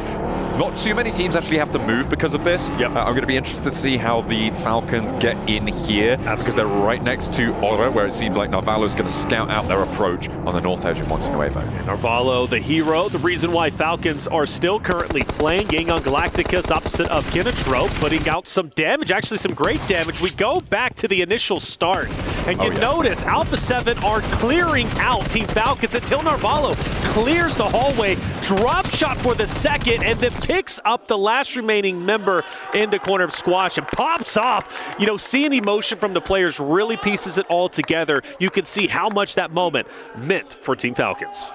My God, just the the weight of the sheer brass bollocks on that player to hit that drop shot. Absolutely. It is unbelievable. And Ralph, very proud. You saw there that Ralph was absolutely thrilled with the result of that one. So a brilliant play coming through from them, and they're probably still going to be feeling themselves as they carry on with 3. E-Arena, though, with a challenge of their own now to deal with. It is Influence Rage, trying to keep things under control, but they've only got 2 players on the side for Influence Rage, and there's a third party off to the north from Vision. One of our first battles for center zone control. And you mentioned that third party. Well, Power is going to take down Mormon. Diego starts to answer back. A much-needed answer through the window. Snips it out. E-Arena, we'll see you later. Influence Rage took some damage. They lose 2 players, but good on them for staying up. And, well, you had Power with the third party off in the distance. Vision, as you mentioned, on that hilltop. The good thing is for Influence Rage, they are quite literally dead center. Despite them not having the man advantage in multiple fights, there's no reason for them to move. But Team Vision, same scenario. They're not going anywhere. And once Diego and Level, if they do have to leave that hardcover POI alone, any of the members from Vision, they're going to be ready. Vision on this high ground with suppressive shots out a lot of different directions here. It is a question of extracting value. You know, can you take to the mines and bring up some gems, or are you just going to be taken down with a big split, a lot of open area around you, maybe not managing that threat correctly? With only 2 points so far today, it seems like they haven't really got the wherewithal to hold a split like this. If you're going by the results that they've seen so far, as teams start to push in, their mettle will be tested, and we'll see if they can weather the storm. Benny's been in the dirt for quite some time, hanging out, scouting. Team Vision just up ahead. You also have Loxy in this area too. This hilltop, quite deadly. And Benny setting a trap very slowly, but once he springs it, Vision very well could lose a player, maybe even 2. A bit of a shift, not too much changes for Influence Rage, Power, Vision. They're still going to be chilling where they currently are at, and we'll have to see how this hilltop fight is going to end up unfolding. Such a critical spot that teams want to lock in. And, well, you mentioned Team Falcons earlier, rotating out from the outside, coming in. They are quickly moving in, and Influence Rage has started to fire some shots on Team Falcons. I think Falcons have just lost 1 on the approach there. Yeah, you can see they're now on 2 players. They tried to crash in towards Power. It's not going well. Right now, Power's split is bold, but it's working. They have got that western point held down and easy all the way out to the eastern side with 4 players alive. It looks like they are going to go for that regroup, so they aren't going to try and get too bold with it there. They've extracted the value from the corner compound, and they're just going to retreat off it. I think that's sensible, and they are going to be able to make out like bandits with 5 elims, and now a position on the east in a very central location.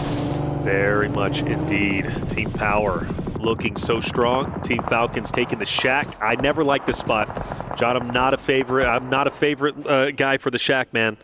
His spot is rough. I call it the Dev Shack. IG is going to keep them in check, but that's where the Falcons decide to stay. As far as I'm concerned, any point Falcons get from this moment is a miracle.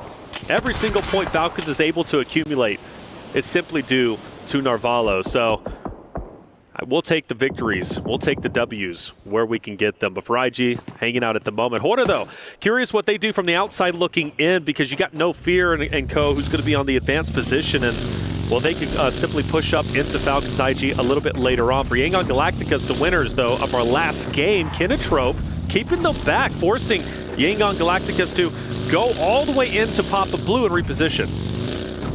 God, that's a throwback, Papa Blue. Okay. That's it. I'm bringing it back, baby. Oh, dear. Uh-oh. Yangon Galacticos got to re-rotate out on this one onto the south side, and Romeo dips back in. It's only stage 3. We are going to see them sent on in. Maybe scouting towards Kinatrope here, who are rotating out to the southeast side, but not getting too bold with it. I like that. He's heard a couple of those shots coming through. He'll know that there's a player now off in the distance. They can draw a little short, take a couple of shots. The rest of Kinatrope looking to respond here, and they'll be aware now of a presence to their south side on their flank. Fortunately, not too many other teams are going to put pressure on towards Kinatrope, so they can take the time to deal with this. Smile swings it quite wide. Kinatrope keenly aware of Yangon Galacticus' position and where they are rotating to. Bit of a pause on that fight. I think both of them, instead of engaging onto each other, specifically from Yangon Galacticus pushing up that hilltop for the fight's not going to be easy, so they wait for the next stage to pop. They might have an advantage here, and they will. They should be able to take over the hardcover POIs just on the edge of where the current stage is at, or maybe they could just go ahead and go a little bit deeper. But for them, now having that hardcover POI, gatekeeping Kinnetrop could be huge. And for SayCloud, I think he's setting a trap. I mean, he's close enough to take these shots. He's close enough to take this fight. The question is back up, and the question is, what pace do Kinnetrop take towards it? Falcons under pressure now. Their 2 players alive, but for how much longer? Narvalo knocked. R8 want to try and circle in. Ralph now the last to stand. 9 rounds in the chamber. None of them are going to connect. A nice little do-si-do sidestep from R8, and that is the Falcons out of the running. They get 4 points on the match. They'll be okay with that. 46 points, not a terrible way to end match 5. Well, for the second game in a row, R8 will take down Team Falcons. They did it just on Erangel, map 4. They do it again here on map 5, albeit again, Team Falcons staying alive as long as they did, pulling out the heroic fight against Alpha 7. We'll give them their flowers despite the early exit. Falcons did exactly what they needed to do. For SayCloud, he split from his team. Yangon Galacticus has sent their other 3 away, relatively split up. SayCloud said, I'm staying back. I want to try and attack Kinnetrop if I possibly can, but I believe Final is keenly aware that there is a straggler of SayCloud hanging off in the distance, but that fight still hasn't unfolded just yet, but I'm sure it's going to happen eventually. Lora on the west side. 4 players alive, mounting up now. Make a decision, make your call, and let's go for it. Waiting for teammates to heal up a little bit, and they go up towards the high ground, taking a little bit of flak from across the way, but their rotate continues. They're heading straight on in towards the circle here from the west edge, and they're just going to pull short up on the road. So a small rotate here. They're playing it in dribs and drabs. Kinnetrop has finally started to move. Yangon Galacticus says our trap didn't work. We'll reposition and live to fight yet another day. But over here, we got Fireflux fighting off against Noxum Red Force. Matt Cap, player that was truly instrumental and deep into the last end zone before. He's down. Now Noxum Red Force have a tremendous advantage, especially with Tizzy with the off angle. The question is with Scarface, he's been spotted, but I believe with that off angle, he might actually hurt Doc and Tizzy quite a bit if they try to rotate into Solus and catch. Matt Cap actually naded himself in that engagement, which is, look, that's bad, right? I would say you don't want to be doing that. That generally ends in disaster. Of a Fireflux losing a player in this compound, they had the numbers advantage. Sure, they maintain it, but it could have been a 2-to-1. Now engagement. Scarface actually sending away, and I at this point, yeah, fair enough. I think this may be smart for Fireflux. Allow Noxum Red Force to hold that longhouse for you. You know you've got power to your south. You want to try and hold face because third parties, they're going to come at you thick and fast if you get a little bit too spread thin. Yeah, he's got a great line of sight too. Noxum Red Force, if they do move out of this spot, they should be spotted. Fireflux taking over the shed. That's going to be great for them. Power most likely going to be the Grim Reapers of everyone in that engagement. Onto Horda. They spot out Kinnetrop, fire a couple of shots. Kinnetrop quickly as can be, trying to rotate out. They finally make do, but off in a distance, you've got another solo from Kinnetrop, who's firing down on Horda, keeping them to the ground. Gamix also up ahead, and Kinnetrop has to fight off. Power's position just keeps getting better and better with these circle shifts. Dead center, control of compounds, hillsides to play around as well. They're out in the open a little bit, but they've got so much maneuverability, and the teams around them have got none. That northern side, Visions are going to have to leave their high ground position that they've held for so long. And Loxy, who's been solo since that drop, is going to have to do the same. He's dead now, will not be playing on into this one. So from the north side, it's just Vision who have to make their dash. But the western edge is about to get chaotic. There are 4 teams looking to push on in from this location, and Gamex are going to look to stop them all. What a no fear taking down the vehicle. That's going to leave one of the member from Kinnetrop out in the open. He can't really disengage from this fight. No fear is keeping his head down. And it's going to be up to, of course, Kinnetrop to try and get this player out of there. The van starts to roll in. Do they hop in for a quick disengagement? They're going to need to. The question is, where do they go? Because Gamix hold the hardcover POIs just in front of them. But if they can somehow distance themselves from Horda, they can live to fight another day. But I got to be honest with you, I don't like where Kinnetrop is currently at. The question is, can Gamex do this hold, right? Can they actually make it work? On the 5 matches they played today, 6 points only. The similar story back in the group stages. This is a team that has really struggled in this tournament. So I do wonder if they're going to be able to execute this hold in the same way that I'd have confidence that other teams could. A brilliant spray from Ozzy-san to find the knock over towards Ora, and once again entrenches them down in this ditch. They're going to have a really tough time. They're going to leave Jiggle, see how far they can go. No Fear on foot has to try and march his way on into this one, but it is just a hail of bullets he's met with. But do they know where he's currently at? Do they know he's going to be on foot? Ozzy-san really IG rolls in. Hora might be totally dismantled, and IG does exactly that, and now they can focus their attention on the remaining members who's going to be up top for Kinatrope. Final, big nade, 3 down. Rafa, what are you going to do in this moment? Anything? Can he even get out? I don't think so. The fact that Kinatrope has turned the fight, turned the tides in their favor is tremendous. 17 tons of death crates in the area. Everybody's going down. Kinatrope looking to try and stay alive across the road, but they've still got to go a little bit further. Everybody needs to look both ways on this one, and it is just hell for leather as these bullets storm their way on in. No Fear spraying down, but it is Ora, I think, the only team to actually still have a representative alive, but the blue zone's going to push them out, and that is that. On the western edge, nobody makes it out. Insanity. We lose 3 teams just like that. IG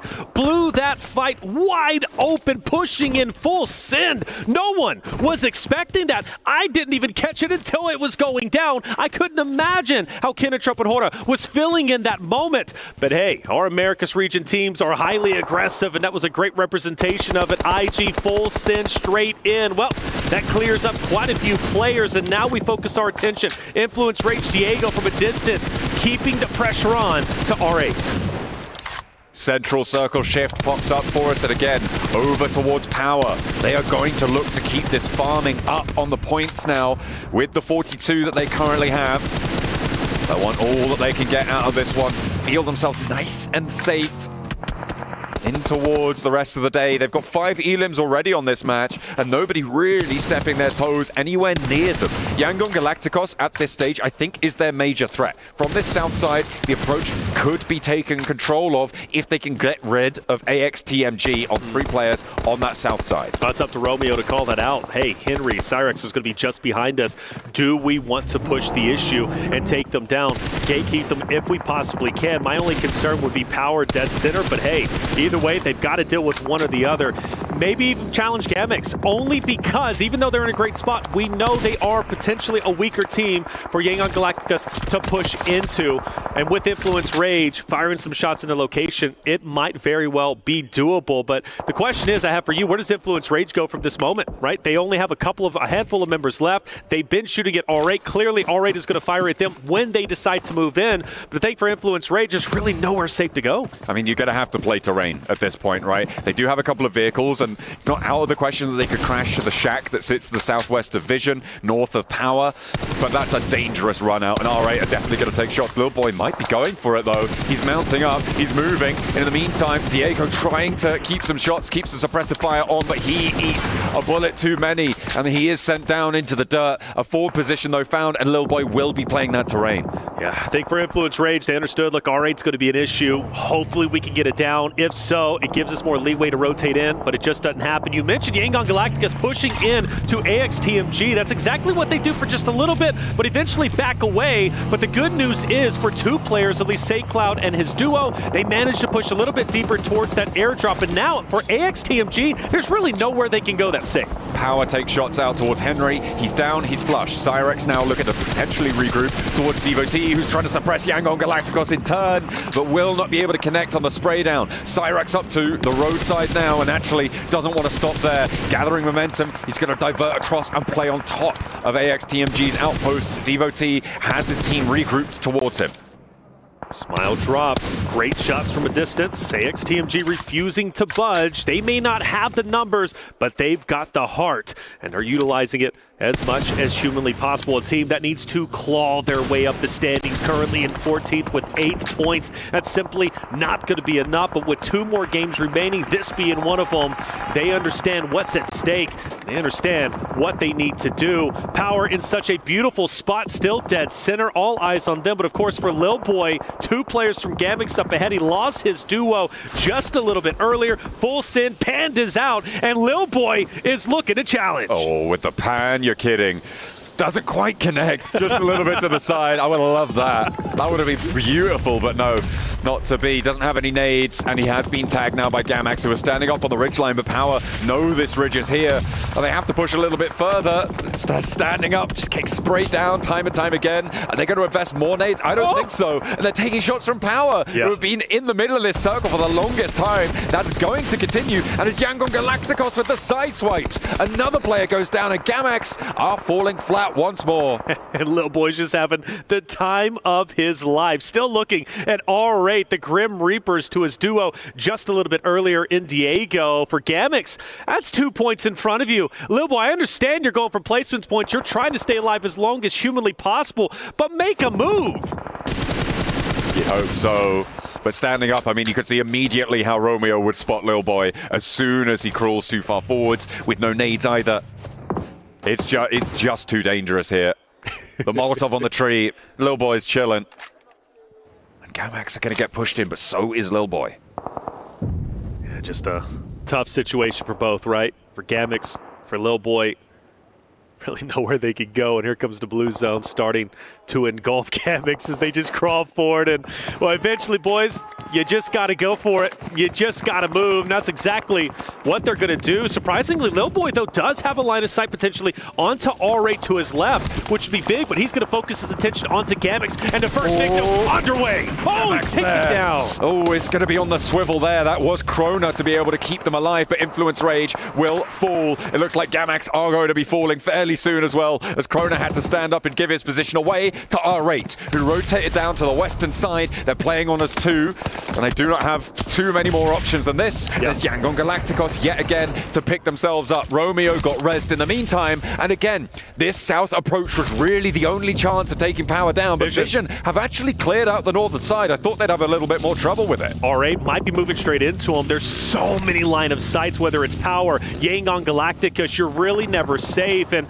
well, it is the cat's going to be out of the bag. R8's been spotted. Vision knows exactly where they are, and they also know it's just going to be a duo. For Yangon Galacticos pushing forward, Power's got the hardcover POI. They've been sitting here for the longest time. They're on 8 eliminations. They're going for double digits, and I see no reason why this game doesn't go to them with the highest scoring elimination lead. The question is, when do these teams crash around the edge? R8 concluding on the north side with Vision. If Vision can take this one down cleanly, 2 crashes onto Power's position at the same time could be disastrous, but that needs Vision to stay alive. And R8 are really reticent to let that happen. Never Alone steps out, sprayed down, and R8 are chewing through them now. Volt the last to stand for Vision's on the northern edge. Needs to keep himself together. The nade goes up on high towards Prestige, but they split the difference. Will find a knock. No, not quite. And they know it now exactly what tree he's playing behind. It's only a matter of time. Only a matter of time indeed. Volt needs to hit a miracle nade. It's cooking, it's thrown, but it's been dodged.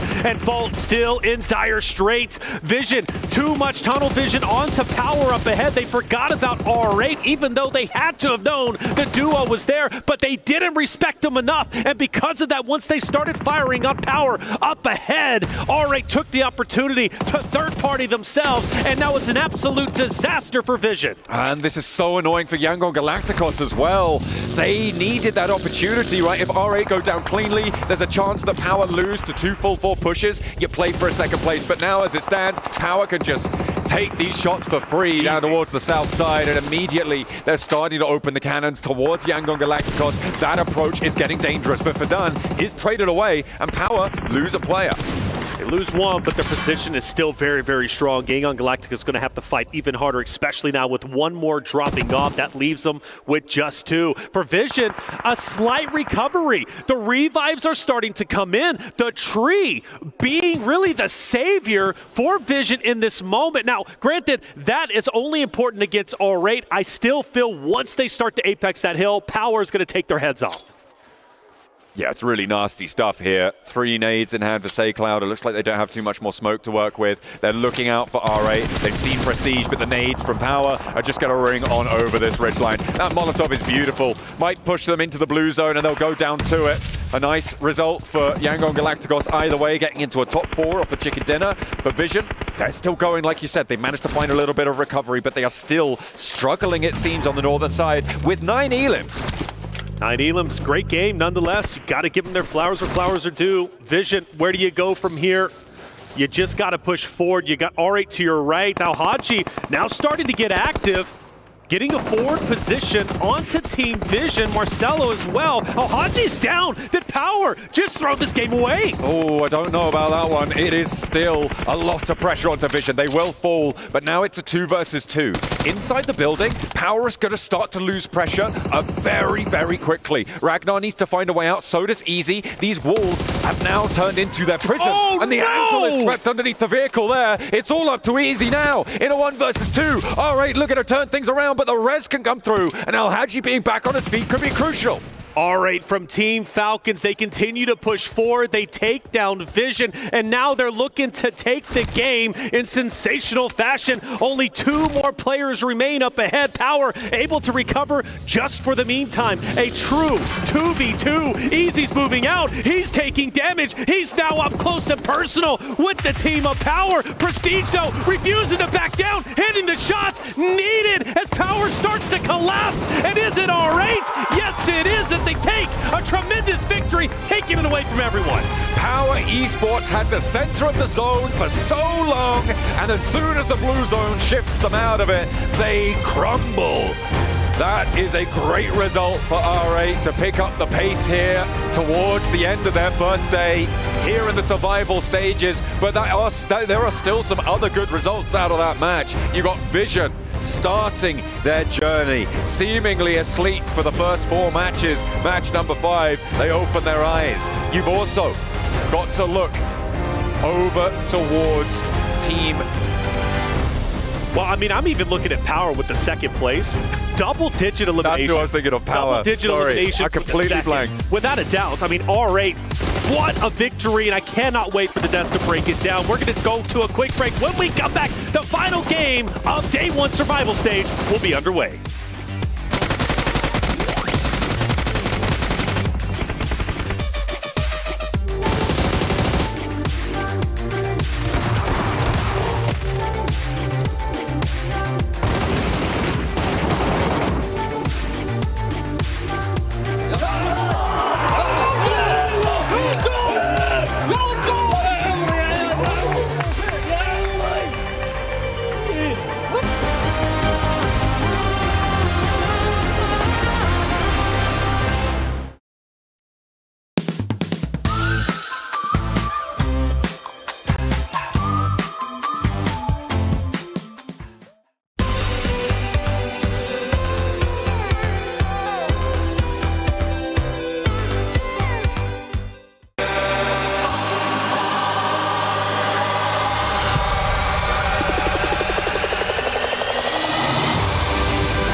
Dear PUBG Mobile fans, we are delighted to invite you to the 2025 PUBG Mobile World Cup at the ESPORTS WORLD CUP in Riyadh, KSA. This exciting event will take place from July 25th to August 3rd at the Boulevard City. We've prepared tons of event perks, such as the PMWC avatar frame, eSports Passion set, eSports Passion parachute, and tons more items. Let's check out how you can get all these rewards. During the tournament, go to the Pandora event page via Lobby, Event Center, eSports to join the event. Mormon from SEA, Top from CSA, Pedrinho from the Americas, Silas from the EU, and Prestige from MENA will guide you through the 5 major parts of the event. They consist of tournament celebration, prediction rewards, esports shop, themed outfit, and champion challenge. Join these activities to earn rewards and collect esports tokens to redeem even more gifts in the esports shop. The more esports tokens you collect, the better rewards you'll get. You can get up to 2,870 esports tokens from the prediction event. It takes place from July 23rd to August 5th and consists of 3 stages that coincide with the tournament: group stage, survival stage, and grand finals.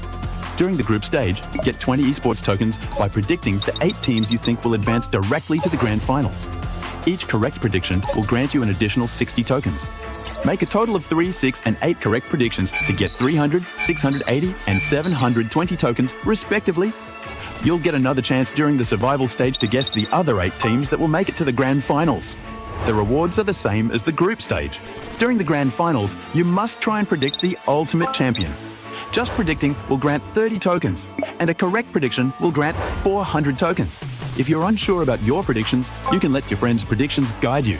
Find someone reliable, copy their predictions, and wait to be rewarded.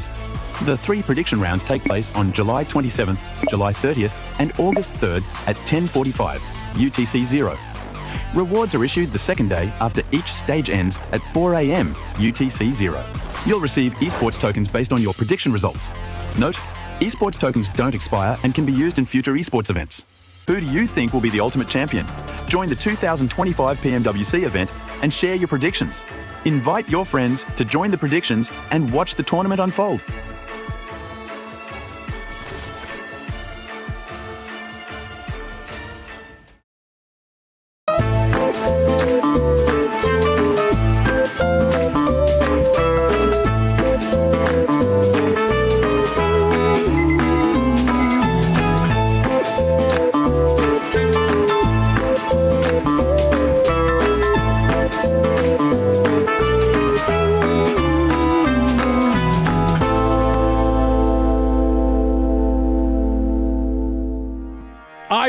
R8, pretty great. 100% 8 out of 8 coming from them here in this game to start Miramar. We have got ourselves a brilliant victory for them here at PMWC. Joining me, we have ourselves Neptura as well as Maxman to talk about this one. And we have got ourselves finally an R8 win here. Neptura, very well done. It's very nice to see. We wanted to see that in group stage. We didn't really, but there we go.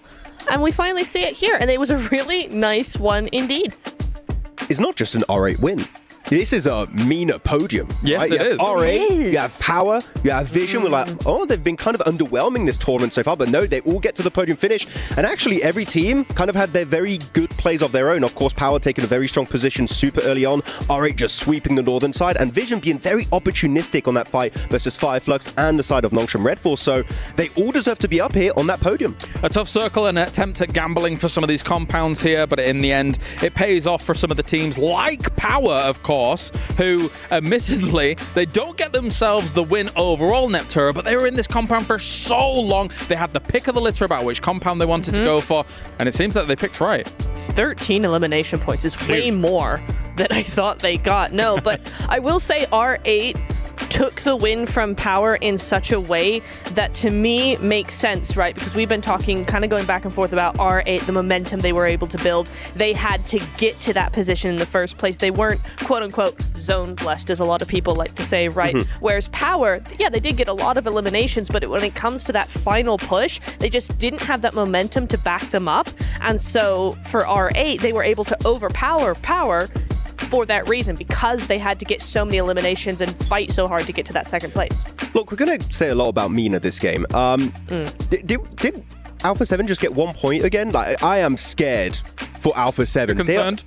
Very much so. I am also concerned as we take a look at all these numbers coming in from this game as well. I mean, considering that I think there is a world where they may probably do skirt by survival, but if you're getting 7th or 8th with these kinds of performances for Alpha 7, it is now time to get concerned. With only 12 games here, Max. Sorry, the way they're playing here, I don't see them taking home the trophy for the second year in a row. Like, not currently. They're nowhere near to the way they were playing last year. And that was with Magrelin, a player that was not even supposed to stay with the team that long. So I'm very surprised why they just can't find those entry points in the circle. As you go through a few of these highlights here, and yeah, R8, looking back on them, and you said it already, already here, Neb, how good they were on that northern side. They were just sweeping, very opportunistic, getting these ridge controls. Circle finishes like this is all about, do you know where the good ridges and dips are? And if you do, how can you leverage them to try and get the chicken dinner at the end? It's always really good as well if you have a zone that is going to actually go more towards your drop location as well, right? Because, or near perhaps one of your rotations, because this is where you really get to have that map knowledge. You know your rotation path, you know the area around your drop spot very, very well, or you should. And so for these teams at this level, yes, they are going to know that. So all these little ridges are very, very well known to them. I'd agree. But for looking at R8 at the end of that match, they're actually able to keep your main fragging duo of Idam Prestige. Like, they're the two guys that they've been around for, what, 3+ years now in PUBG Mobile Esport? When you look at the teams from MENA, you are looking at those two players that are MVP material and able to just actually overwhelm the side of the power that had two players in Easy and Al-Hajj. There's also an MVP contender of his own. But good to see MENA stepping up in big ways here today. It's a very important win, considering I was a little bit concerned about watching some of the moves that they were making on Erangel, but if they can kind of capitalize on Miramar a little bit more here, this will be able to put them in good stead. Considering nobody's running away with day one just yet, I want to say. It's kind of relatively even towards the top. Nobody's really sponging up a lot of those points. So that will mean that the cutoff, to a degree, Max, will be a little bit less, which could give Alpha 7 a little bit of a reprieve going into day 2. But they've got to turn it on, man. You're telling me there's a chance they could make it. Maybe. I think the point threshold is going to be a little bit lower than what we had possibly going into the group stage. But actually, looking at power, final point, they do hot drop, normally in Picardo versus Regnum Karya. So if they don't win that, maybe we see a Regnum Karya win. That's something you want to try and avoid because you had 2 big hot drops. I want to see that fixed on Miramar. Well, of course, before we get into our next game, it is now everyone's favorite segment of the day. Max Man's Grenade of the Day. And yes, full screen. Oh yes, we're back for Maxman's Grenade of the Day. And today we got 2 nades coming your way. Starting off, an absolute fail here from RET Esports. They're chucking the nades all over the place, crashing into the wall next to the side of Regnum. And Yangon also trying to take the engagement here on this final chicken dinner we had earlier on Erangel. But Yangon, they had the nades, they had all the utility in their arsenal ready to strike at the end to wrap it up. And this nade in particular, here you go, look at the timer, down to the last 2 seconds, chucks it right over onto Silas, and he is gone right back to the Shadow Realm. That was a game-winning nade, possibly for Yangon Galacticos. Yeah! All right, brother. All right, I like that. Yeah, bro. You did sort of alternate between growly and then normal Max voice as well. Oh, look at that. Oh, that was actually a really good nade. Yeah, that's not bad. Nice, I was okay with that. What do you think of that, Miss Neptura? Did you enjoy Max Man's growly nade of the day? Yes. Yeah. Well, jeez Louise. Okay, Granny. That was what that was. I did. Was that an attempt at growling? Possibly. Stop that right now. Don't do that again. No. Okay, that's just for Max. We'll leave Max's nade of the day to Max. Thank you. Fair enough, yeah. But this now leaves us in a very open spot, right, for our final Miramar of the day, as we take a look at all of these players getting ready and good to go. In fact, I am getting word that our teams are almost ready. So without further ado, after that lovely nade of the day, let's head over to the casters of the day. There's another duo, they're also really good. We'll see you in a few. Max Man's Grenade of the Day. That was your best Texas accent I've heard yet. Hey man, we're going to be playing some more PUBG Mobile. I don't know where that's from. That's more like Louisiana way. But if you guys want to figure out exactly where that's from, well, you need to head over to the map or our official map feed. Of course, you can check that out on our PUBG Mobile Esports YouTube channel so you can see where all of our players are at all times, unless they've been eliminated, because then they won't be on the map feed anymore. That's a fact. Because they'll be out of the game. Yes. So you won't be able to analysis. see them. Yeah, exactly. Yeah. But what you can do is rewind it. Ooh. Then you can see them there anyway, even though it won't be live and up to date. You get what I'm trying to say, all right? What I'm trying to say is Maxman has excellent grenades. Only the best grenades. Yes. Everyone says so. Yeah, the close-up really is what sent me. It was the close-up after. We need more Maxman close-ups. We absolutely need more Maxman close-ups. That's that guy. That's the guy. By the way, I heard the French slander earlier. Was that towards Maxman too in the last map? I don't think. I feel like he catches enough flack as it is, so no. Yeah, we'll keep that one going. We'll keep it going. We'll save that in the pocket. We'll save it. We'll save it. Look, Game 5 was phenomenal for a number of different reasons. You know, it's like I look at R8 taking the win in the fashion that they did, which was incredible as we got the Botans once again. That thing is just everywhere. But, you know, we started it with Falcons getting a tremendous clutch, taking down Alpha 7 early on, which begs the question, another hot drop. I don't know. It might end up happening. For Alpha 7, they need some confidence for power. Al-Haji taking a little nap, keeping his eyes nice and fresh, ready to go. Out here in the Riyadh sun, it is very toasty, but our teams need to keep it cool, calm, and collected in towards the final match of the day. Of course, we talked about that bubble earlier on the matches that we've had so far. And we're hoping to see at the end of all 12 matches, so at the end of tomorrow, a 70-point boundary. So today, getting over 35 points is where you want to see yourself sat. Yeah, but Clara said it best, like at the moment, there's really like, there are teams that are shining in specific instances, but at least towards the top, everybody is relatively even, which is going to put even more pressure on those bubble teams going into tomorrow, because I believe there is a slight separation in points anyways, especially when you start getting towards like 6th, 7th, and 8th place, right? So this next game is going to be critical. You always want to end your day on a good foot. So you go into tomorrow's competition knowing, okay, we ended strong, let's start strong. Tomorrow is just 6 games. That's all you got. And we're going to be sending half of the lobby home. That is a heavy, heavy burden on some of the rosters who are towards the bottom. Well, let's take to the skies once more. The desert awaits us as we will reach our halfway mark at the survival stages. Once this game concludes, who is going to take the lion's share of the points, or are we going to sprinkle them about like oh so much seasoning on top of an already spicy tournament? The plane path coming on in starts from El Pozo, heads down towards Partona. Our 64 players ready to jump out. Let's get it going, see how it's going to end up unfolding. El Pozo, I believe, yeah, we had that hot drop, right? Alpha 7 Falcons, do we get the repeat? Very rarely, at least in the Americas region, does Alpha 7 have to change up their landing spot because a team has pushed them out. It's only happened once to my knowledge, and it was in the PMSL Americas fall season 2024. So this could very well be a repeat of that same situation. I look at them currently flying over Miramar, and Alpha 7 and Falcons are still relatively close to each other. There is a chance we get a repeat of what we saw in map number 5. Is Narvalo going to be able to hit those big, bold drop shots again? We'll have to wait and see. Or will it even be necessary? There's always potential that they could split loot El Pozo, send on out, and try and just disengage from one another, but we'll have to wait and see. Picardo as well, remember, there was a hot drop there, and that was with Regnum Karya losing the majority of their players in that scenario. So it looks like they are actually going to be changing quite dramatically here, going for that spread around Picardo instead of trying to drop on the inside. So going back to in the zone, straight up north, a little bit different from what we saw in the last game. Let's talk a little bit deeper about this Falcons Alpha 7 potential fight, which might be going down for Team Falcons. They've already done their job today. 46 points, I'm happy with that. If I'm a competitor, I'm thinking, okay, even if we get first eliminated here by Alpha 7, yeah, it's not ideal, but I'm still happy with the amount of points we got. We're most likely going into the finals competition. Now, for them to challenge Alpha 7, you don't want Alpha 7 going for a back-to-back championship.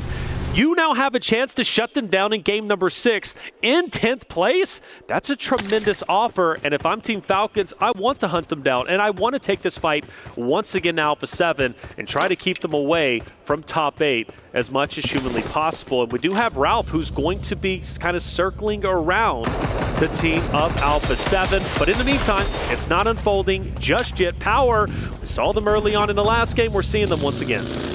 They are already on the road. We're only 2.5 minutes in, and it seems like teams are already making their way forwards to these next stage positions. So potentially fairly light on the loot for a few of our players, but they'll be okay. Okay, heading back in towards Picardo. They can pick up a little bit more gear to be getting on with. So for Power, currently sat right at the top, nearly up at that 60-point metric, which would be huge to end their day on. In the meantime, Alpha 7, they're out. No hot drop scraps to be seen so far this match, so adjustments have been made. That's right. I think this is the best course of action. Something Alpha 7 didn't have a chance to do in the last game, now have a chance to go dead center of the zone. Maybe have a little bit more longevity. Let's not forget, for this A7 roster, they are a wonderful Miramar team. That last game was very unorthodox. It was all up to Narvala, who ended up clutching it out. So for Alpha 7, a big game here is very much so needed. Even the best can start to feel rattled. I don't know if Alpha 7 is necessarily feeling that pressure just yet, but there is a little bit more at stake now in the survival stage. Without question, they go up towards Hora. Northern side of the zone, still very much dead. A lot of real estate there for anyone to take. But for Alpha 7, how long do they stay center zone? That's the question. It's kind of antithetical to what they've been playing so far. Playing that edge side, playing that sweeper position, but they're going to change things up here on Miramar. I think they can chill out here for quite a while. These concretes should be fairly decent to hold. We'll see how long they can do so. Vision rotating in from that southwest side as well. Currently 2-2 split. A really quite big split. It's about a kilometer difference between the two outposts. This is on the forward position for Team Vision. You've got the other two players bringing up the rear behind them. Never alone, playing with an Nawaf on that vehicle rotate behind them. The scout is good. They're clearing the path, and they're going to be chilling for the time being. And actually sailing on in fairly close to a couple of other players, potentially all the way up towards Alpha 7 there on the north. Setting the trap on the Sleepy. Oh no. Sleepy gets up. Does he know Petrino's up there? Well, now he does. Cat's out of the bag. A big fight for the high ground. Molotov out. No, Sleepy down! Sleepy no! down! And there's nothing he can do. Hugs the wall, tries to avoid damage, and simply cannot. Petrino holds on tight to what he's got. That's really bad news for Sleepy. Drops down the side and takes a dirt nap. That is an uncomfortable pillow, if I do say so myself. Well, still, a chance to get back up is there. Jiggle overlooking where Petrino's out means Petrino can't comfortably go for the finish, nor do I think he's truly concerned about getting the cleanup on the Sleepy. So might be a four-man unit quicker than you would assume. The pickup is in, so all good. Sleepy can let that error go. It's like it never happened. It definitely happened. It's so happened. It's unbelievable. The rest of Intense Game might actually be able to navigate around this one and force the positions for Ora. The benefit of not going for that. The benefit of not going for that flush out is that it draws Ora in, and now they have to commit to this hillside push. So Petrino can just give ground. I mean, it's smart, right? You just slam it in reverse, do a little pirouette on the way down. You look classy, you look sophisticated, and you just get out of there, right? That's the idea. Not out yet. A lot of ammo being dispensed here downhill, but not quite connecting. Has to hop out though as the vehicle starts to set on fire, and there we go. Okay, so. As cool, as swift as it looked, he was not quite quick enough. Well, for Power to Noxium Red Force, they start to clash very early on. Power was one of our early teams of map number 5 here on Miramar, who started off on fire, had a chance to take the win, falling just short to RA this time. Maybe one of our first teams to be eliminated, depending on how this fight ends up unfolding. Noxium Red Force, a very aggressive roster, who started to improve their performance on day 2 group play, looking strong, obviously, in today's competition, now top 3. Fadan hugging the corner. Noxium Red Force starting to tighten the vice grip. It's not going to be an easy fight for either which roster. I do love the high ground over Tizzy. Power cannot disengage. With Doc starting to fall, do we start to see Noxium Red Force unfurling? Binny will be there for the refrag. That smoke on the door frame is doing a lot of work for Noxium Red Force. He's playing around it with the shotgun, just going on those gut reactions there. Hitting those flick shots, all important. Has done so much for them. Easy, drops down, out and around the side, and he clocks one on the swivel. A really nice heads-up drop down there for Easy. More to go, though, and Binny on the inside, trying to keep things together for Noxium Red Force, but Power trying to turn it around, and the pump action again for Binny. Dispensing A hell of large amount of damage for the roster of Nongshim Red Force, and they keep it going. Power done and dusted. Ooh, and that's tough, isn't it? Going into tomorrow's competition, Power. Man, they're going to feel good naturally. Great performance when it comes to the top of the standings. Currently first place, 56, near that 70-point theoretical threshold for top 8. They're very healthy. But going from what should have been a guaranteed win, in my opinion, in map number 5 to being first out in map 6, they're going to have to recover short-term memory going into day 2's the final day for the survival stage. The zone shifts wildly down towards the south, and therefore everybody has to full speed ahead straight into the next stage. I'm looking at Regnum Kaya, I'm looking at Fireflux holding down towards these south areas on this map. You've got Fireflux who can control the south edge of San Martin, get up into those hills and try and maintain the control. Everybody else on the road. Alpha 7 leading the charge. They leave almost immediately. Rightly so. They've heard that fight across the way. They know Nongshim Red Force are still a little bit battered and bruised. Can't take that fight. So you get out of there fast. You're not going to be as challenged here. Across the road they go, and they're looking a lot safer now, and they are into Regnum Kaya territory. Alpha 7 dead center, like you said.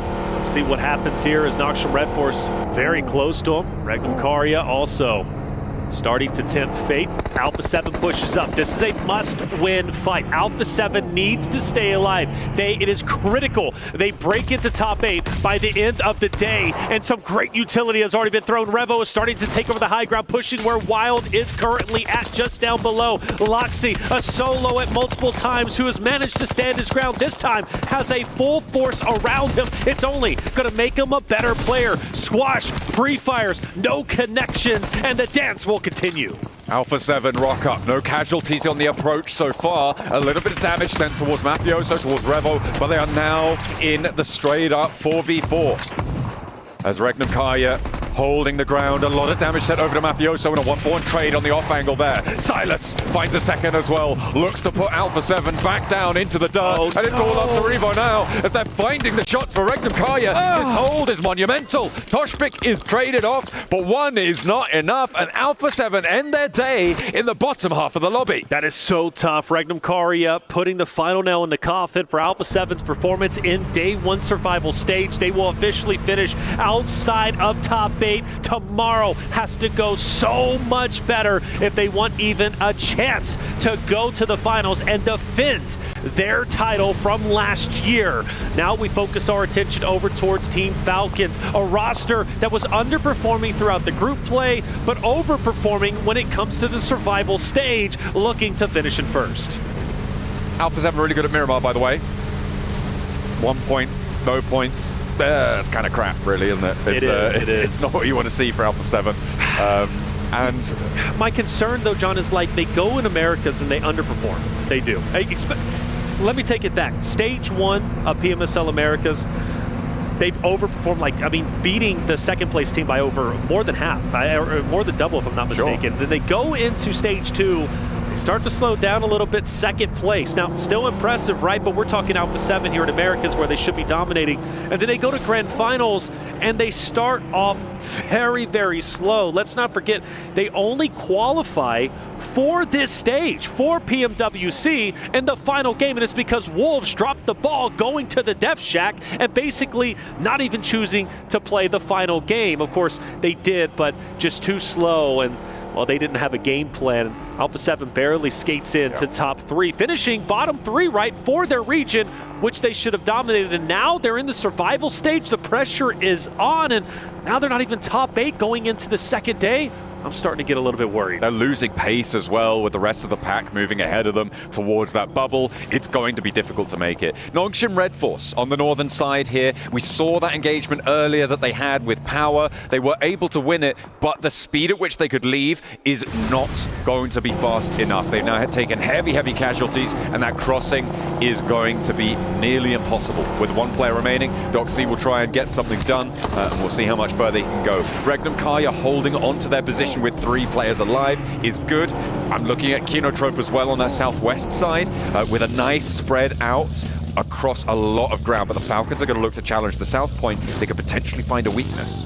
And I think the weakness is going to be Plur. Plur off on his own, and this could be Falcons' opportunity to kind of bully him out. Granted, you do have Ozan who's going to be able to fire down low, and he did a great job, by the way, in the last game, right? Ozan was that off angle, just peppering shots at the enemy, starting to roll in. But for Falcons, they are a punishing roster. They see Plur by himself, you better believe they're going to push him.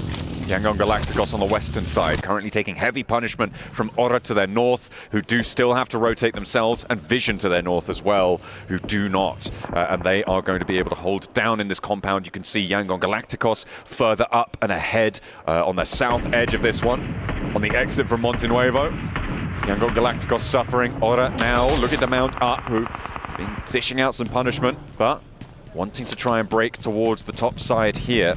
In 9th place, Aura looking to move away from Alpha 7 towards E-Arena. But E-Arena themselves going to be crashing on towards this Regnum Karya position. We've seen them defend one. Can they do it again? Regnum Karya looking to take down 2 teams in the same game. And E-Arena, though, got to give them faith because they've done such a great job holding hardcover POI, but it's chaos across the board. Loxy bottom right, of course, Joker, who's going to be bottom left, and then the overhead up top is it's just a mad scramble for positioning, and I believe Regnum Karya gives respect to E-Arena. They're dipping. I think this is sensible. You wait for those pushes, you should control these door frames, and you try and get some value out of it, but you know you're not winning really, realistically, a lot of the time in that engagement. It would take a lot of confidence to stick around in that spot, and the fact that they had those vehicles ready to go says to me this was their plan all along, right? South, try and Stockton teams getting in. If we don't get any knocks, fold back to where we held before. But I think they come back. I want this hardcover POI, if I'm honest, because it's going to be such a power play, kind of like what Power was in just the last Miramar that we ended up witnessing. Granted, 2nd place, but you notice once they got the hardcover POI in center zone, they were a force to be reckoned with, and they finished with over double-digit eliminations. So for Regnum Karya, I don't think this is going to be the end of them versus E-Arena. Falcons starting to push in. They have been quietly finding their way closer and closer to these circles, and now they've managed to find a team trailing their way in, and they will drag them back down. Take one of their players out. Yangon Galacticos down to 2, but Falcons are outside of the circle, and they have danger sent to them from Kinotrope on the southeast, and Yangon Galacticos, even with 2, are still deadly. That's exactly it. Kinotrope is going to be the X factor in this fight, as far as I'm concerned. You also have Vision, who might play a bit of an impact, who now start to move through. But in the meantime, Yangon Galacticos feeling the pressure. Team Falcons noticing where Vision is currently at. For Falcons, in my opinion, I'm sending it into the zone. I'm trying to get as much distance as possible once these fights have concluded, because I'm not too healthy. I'm not too happy with Yangon Galacticos being around us, Vision also being in the area, and Kinotrope also being up top. Falcons could be in trouble before they know it. Getting a little bit more healthy here. They'll need every advantage they can get. Pushing in the southwest side is treacherous. The terrain nice and bobbly for you as you try and roll on forwards. SayCloud has spotted Redox. Redox unaware of the position, but doesn't quite go down. Will have time now to heal this one up, and SayCloud's position is known. He'll have to reposition and get away from this location before the Falcons descend, before Vision send out their way, but I don't imagine that Vision are going to be super keen to send south at this stage. They're going to be more interested in heading east to regroup. Meanwhile, is it going to be, it's Aura on the northern side, and IG having a tough time of it. IG, team that's been struggling quite a bit towards the bottom end of the standings, only outdoing that of Gamix. We've noticed IG get overly aggressive at times, disrupting fights. This time they look to take down Aura, and it's not going to be easy. Meanwhile, we transfer over to R8 and Influence Rage, and there's bodies all over the ground. Every health bar's red on my screen right now. What is going on? It looks like Influence Rage are going to be able to heal up a little bit more effectively than R8 in this location. In fact, it's only Damar who is left standing for them, and he is split from this fight. He's trying to take those shots down and might actually have an impact here, as 3 players from Influence Rage are currently on the deck, and Damar could try and challenge this. He's not really got too much to lose, has to get out of here anyway. A front flip on the buggy. He's dismounted from it, but he stays alive. Will get it back into control, but all this time, Influence Rage have been healing, have been regrouping. Hang on a minute. No, they haven't. He took down Low Boy. He took down Low Boy from a distance. Now DeMar knows I've got to capitalize off this. He pushes straight in. He's a solo. He's going for gold, but can he pull off a miracle play? Well, at least so far, yes, he can. He re-rotates over to potentially take down Low Boy, but now he's going to take down Lorzen, who pushes over the top. DeMar looking to make a heroic play, but gets silenced finally from a distance. He's taken down as Fireflux says enough is enough. During all of that as well, Kinotrope sent a big node over towards the Falcons that has torn them in half. They are suffering now, and it looks like they're being handled nicely out on the western side. Redox the last to stand for them, and he will fall in short order. A well-placed nade stops Falcons in their tracks, going down with minimal points on this match, but their day is pretty successful so far. They have managed to turn up where they haven't before, and will be happy moving into day 2. It's not the biggest surprise, though. Falcons were so embroiled in this fight against Yangon Galacticos. Meanwhile, Vision was also laying down shots down range, and Kinotrope just had too much of a power position, too much vision on Falcons once they started to push it, and they had to start pushing in to go into the next zone. So Falcons get eaten alive, and it will be Kinotrope who have a potential to have a tremendous game, which, again, would be very valuable. They're knocking on the door of passing up the previous year champs of Alpha 7. Top 8 is a possibility. They need a lot of points to get there, but finishing the final game of day number 1 of survival stage is so impactful for Kinotrope. They have a chance to do it. This is also a big chance for Regnum Karya to put themselves back in and amongst the top dogs of this lobby. Making sure that they can end over 40 points would be fantastic. Getting up towards 50 would be brilliant. It will take it still quite a long way to go for them. They'd need a 26-point match to be able to get up towards that 60-point mark. It's doable. There's still plenty of points left going. We'll see what they can find here on the northern side. They've got a solid spot. Fireflux, so spread out, mind you. You've got Scarface all the way in the north, Solus way down to the south, along with Mapcap and Catch are going to be the closest together, but even them are quite separated. And Scarface is feeling the pressure as Loxy takes him down. John, do you think that spread is a bit too much from Fireflux's perspective? I think that you could definitely argue that, yes. I think it's fair enough to say that it was way too bold for Fireflux there to keep that one going. Perhaps they didn't have the rotational capacity, perhaps they'd run out of vehicles, not entirely too sure, but it looks like they're going to try and re-establish this split. I mean, there's no one really challenging them here. At this point, everyone's pushing in south or north or west, so they are trying to just cover this ground, but I think leaving someone on the far side of the on the far side of the road may be a bridge too far. Yeah, it's a bit weird for me. Granted, gaining insight, maybe scouting the horizons, but your scouts get taken down, and now it's time to get back together. Solus looks to be joining where Catch is currently at. Madcap will also join into the mix. Maybe they were trying to establish individual zones, so when the stages did start to collapse, they had real estate already there and the information needed in order to set up quite nicely to gatekeep, but it's just a bit too much. But with 3 members still remaining, a chance is still there. Now for Doc, well, his chances are gone, and well, that's going to be the end of Red Force. They get taken out, and their final game of the day is over with. Now, for Hora Esports, though, all eyes on them. 4 strong, dead end of the zone. They can make a deep run. Yeah, with the hills that they have to play around here, they can definitely get quite close to the center. We're going to be seeing the next circle in about 5 seconds as well, so it's going to dictate the pace. Vision, they've been slinking their way down this western edge and towards Kinotrope, who now find themselves in a little bit of a ditch. A huge nade comes through from Noir, finding 2, and immediately they can descend on this one. They should be at the very least.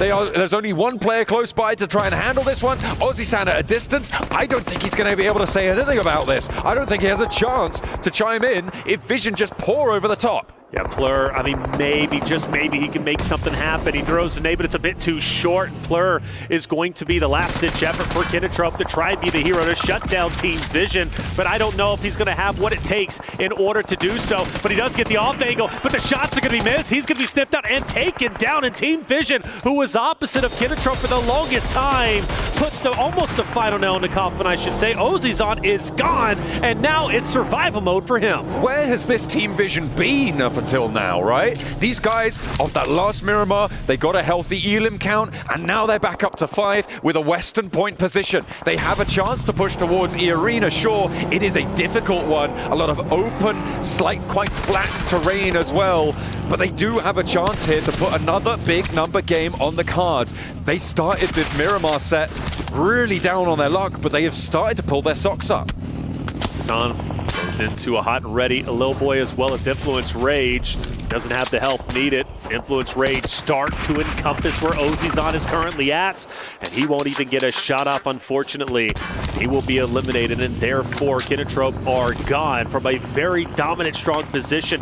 Pressure was on for Kinotrope. They get 3 eliminations. I'm thinking they're going to have a deep run, maybe even surpass the performance of Alpha 7, but they fall short as Team Vision take them down in conjunction with Influence Rage.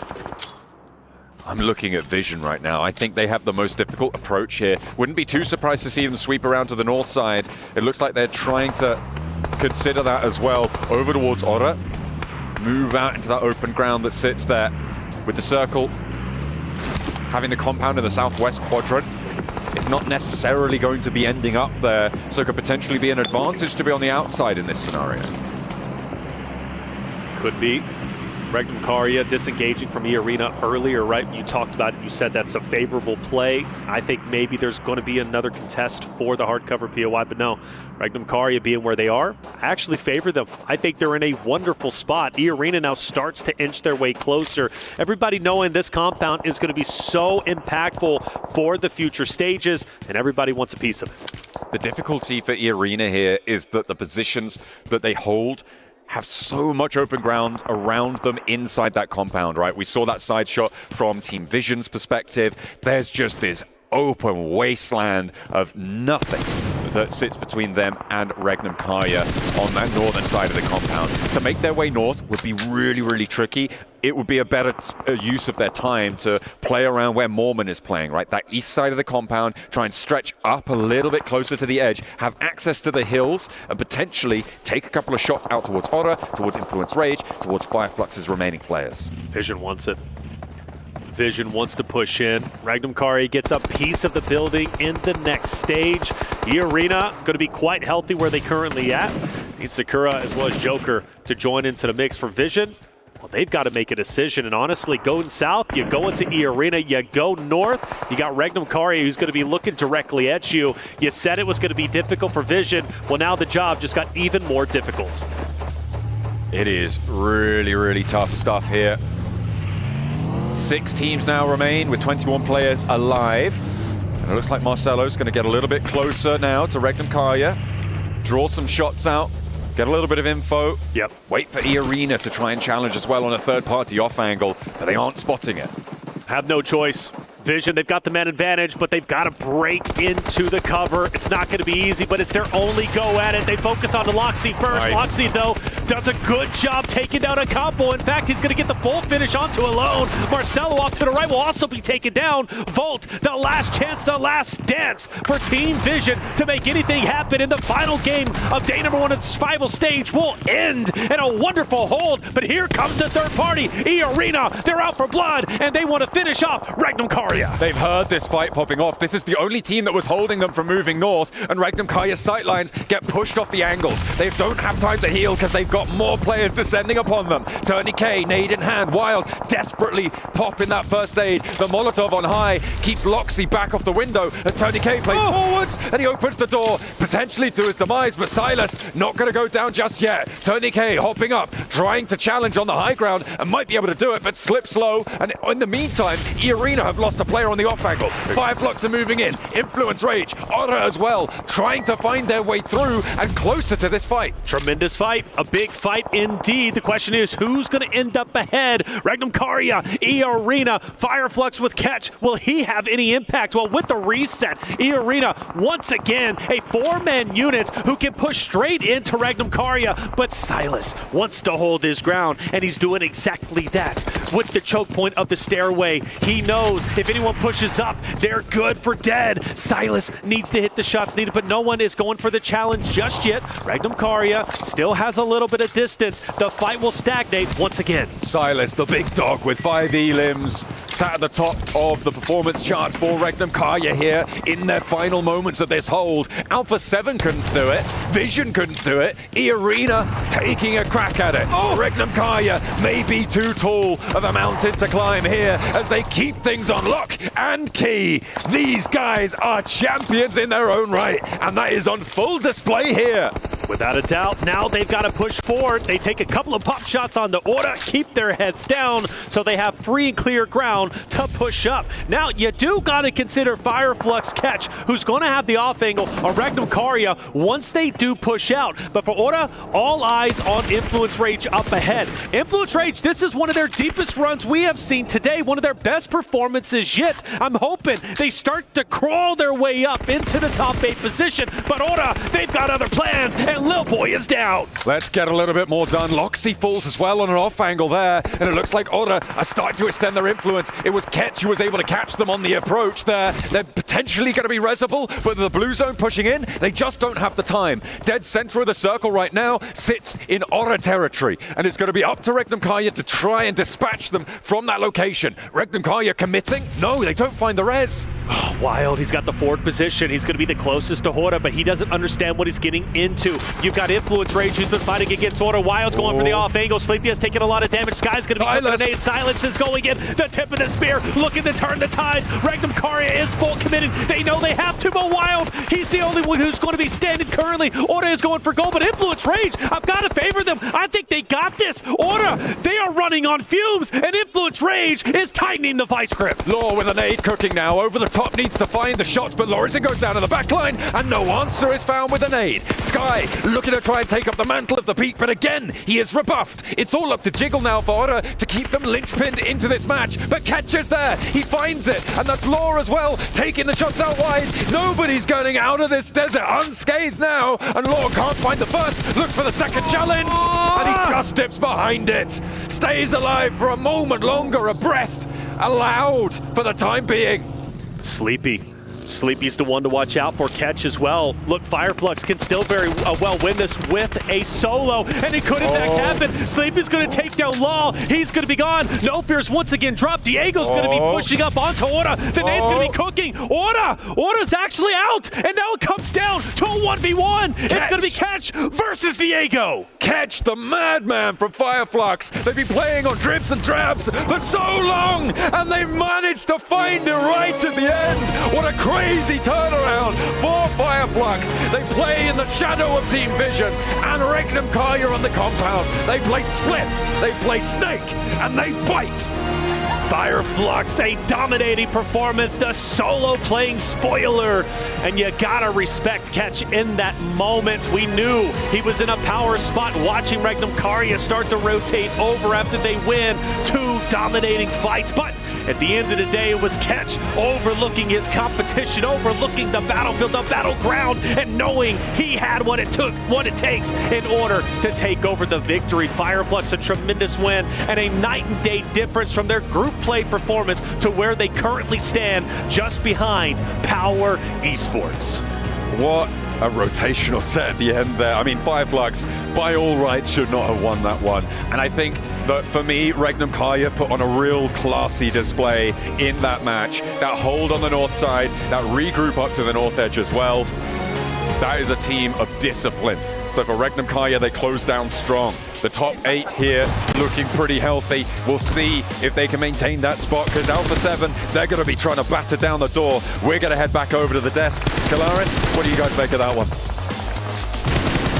An unreal ending with chaos abound all over the place, but somehow Fireflux gets themselves the victory here, despite Influence Rage and Orta being able to position themselves as best they can. Joining me, everybody is joining me. We got Seven, we got Neptura. They're hyped, they are ready to go here for the survival stage, and also Max Man's here as well. Oh, thank you. No problem. I was so impressed by how they were reacting to that game, Max. Yeah, they were very hyped about it. Yes. I was not looking at them. I was looking at Horta. I was looking at the side of Influence. Understandable. And I was also looking at Regnum Karya, but no, staying next to the fence, being really silent. Works out every once in a while, and for here, Fireflux to actually get themselves a good old win. Good to see it. Yes. Sometimes it happens, Seven. Yeah, sometimes it happens. It finally happened to actually, what is that? 2 wins for them now? Yes. Yes. Nice. Good performance out of them. 22 points total, 12 eliminations. Really super top heavy, I feel like, for this match. Influence Rage too, 13 points. I was impressed. It was good to see Hora being able to actually perform here. I felt like so far today they were really quiet. This at least will put them closer up to the top 8 to contend tomorrow to make it to the grand finals. I agree. I think it's going to be interesting to see who can actually try and beat them coming into tomorrow, right? Because we have seen, as we said earlier, not many teams just go for it. We haven't seen another alter ego. We haven't seen that domination from any one team. So everything is very close. So this match in particular has been super interesting points-wise to see how that leaderboard has been shaken up. Yeah, it's a lot more even going around the board here for the survival stage. You just don't have one big team dominating everyone. Even though Power had a really good day too, looking at this one. Oh, Alpha 7, I knew you were going to do it. I knew it. Go on. Sorry. Winston Payne, do it. Oh my god, not quite like that.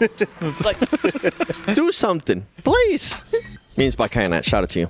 Yeah, understandable, right? Obviously, there's a lot of expectations on them to be able to perform a little bit better than this, but another single-point game, Neptura. We need to see Alpha 7 have a massive day tomorrow, which we know they're capable of doing, but will it happen? I wish. You wish? I wish. I wish. I wish. I wish. I really wish. I really wish it happens tomorrow because otherwise we're not going to see much from them in the finals, like, at all. No. So, what do you do in just another 6 games? They're going to have to do an alter ego all over again if they want to actually make the top 8. And the way they're playing now, it's not happening. The thing is, they also... That was very British, by the way. There's been a lot of that today. They also fixed the hot drop issue. They did not fight Falcons in El Porto, so they actually left us like, okay, that's the biggest issue for them on Miramar. It's been fixed. And then they go to another team that also fixed the hot drop. That was Regnum Caria, and instantly get wrecked over there. So, as you said, we need to see some alter ego level results if we want to see Alpha 7 make it to the finals. Well, let's talk about the overall rankings then, and I'll get your thoughts on it in a moment, Seven, as of course we have ourselves up towards the top. It's a fire flux fight against Power. Of course, Power came into the last game at number 1, but Fire Flux with these 2 wins, that sneaky, cheeky win here, Seven. They're at number 1. Honestly, if you're Fire Flux, you're coming in confident tomorrow. You have what is that, 29-point lead up to 8th place. You're going to be able to maybe even think about doing some stuff to those teams towards the bottom to try to stop them to make it to the grand final. So yeah, Alpha 7, it's going to be scary for you tomorrow. I was going to say, Alpha 7, you go down in the leaderboard. We don't want to see it. Like, you could genuinely do that at some point, because I think we were talking about it earlier, Kalaris, right, about what the point threshold could be. We were like, maybe 60, maybe towards the 70. Like, they are pretty much there. So they can just relax, because really, you're just getting extra prize pool, which is always nice, but you could target teams to ruin their chance of making it into the finals. That said, Neptura, looking at how this plays out as well, Power, I think I've been very impressed by how they've been playing things out today. 2nd place, they were first up until that last game, of course, here. 56 points for them. It's a fantastic result for Power. It is. I really, like I said at the beginning of the day, I really liked how they played in day 2 of their group stage. I wanted to see that continue in through to survival stage, and it has. The one thing that I'm surprised at, though, is how elimination heavy their result actually is, because 16 placement points is all we see out of them. Compare that to Fireflux, who kind of have been a lot quieter. I mean, yes, they won 2 games, but game to game, we haven't seen as much from them as some of the others who have been a bit louder. But 30-34 for Fireflux is massive for them. It's really nice consistency. If Power could just try and survive a little bit more, turn those strats into points just a little bit more, we are looking at another Fireflux. Yeah, I'm going to be looking at Falcons. I want to see what they're going to be doing tomorrow, if they can finally get the win. We saw them do really smart rotations. We saw them actually playing the way that Coach Peko has been saying the whole time, the way that they play, having teams be a little bit scared of them, having them giving them that freedom to actually do those rotations. They got away with some today, but we need to see a win out of them. And looking back at that Erangel, they had an amazing rotate right down next to school near Rozok, and it was a very, very good rotate. And then they got very passive against Alpha 7 instead of committing for a breach. If you're going to be aggressive the entire way. I think that is the way Falcons can make in the top 8. As on the 2nd page, a lot of teams that we just do not want to see here, and again, Alpha 7 are still on that page. Yeah, okay, this is the danger zone. I think my concerns really do lie with AX, TMG, Intense Game, Gamax Esports here, Neptura. These teams need to have a massive day tomorrow because they had a pretty rough group stage for the most part, and now they have only 6 games remaining and only 12 points at the top for them. I'm surprised AX Team G did not have as good of a day as we saw in day one of the group stage. I'm really surprised Intense Game is there because I was really shouting their praises the last day of the group stage. Yeah. I really liked how they were playing. They were playing very split, but very controlled. They were doing some good things synergy-wise. They weren't going off on their own too much and all of that.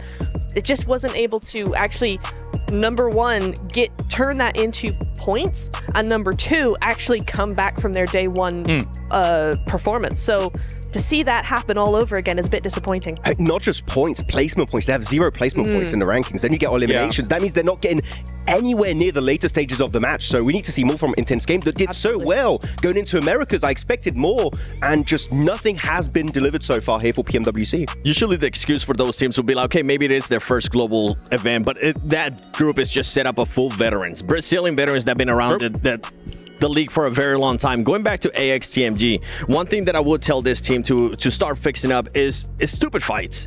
That's what it comes down to. Taking fights that you don't really need to take. I think we went back to Aaron Gill at one point. We were even scratching our heads. Why are they taking a fight with Alpha 7 at this stage? Why not just back up and actually focus on later into the game? That's what that team needs to do, because if not, they're not going to be qualifying at all to Grand Finals. No, it's going to be tough. Really is. And as you can see just before there, it was, of course, Fireflux wall-to-wall. Starting off the day with a win and finishing off the day with a win as well. Let's take a look at the Gadir top plays of the day, as I suspect there may be some Fireflux here throughout this Neptura, but we do start off with good old Power Esports. Power have popped off today. Not gonna lie. Not gonna lie. Yeah. Oh, the vibes. The vibes were very good for them. Yeah. They were rizzing up the rest of the lobby, and the vibes were very good. I agree. Yeah, guys, plus 10,000 aura. Absolute cinema. Am I right? Shut up. What do you think, chat? You damn Zoomers. You've done this on purpose to me. We got it. Save me. You.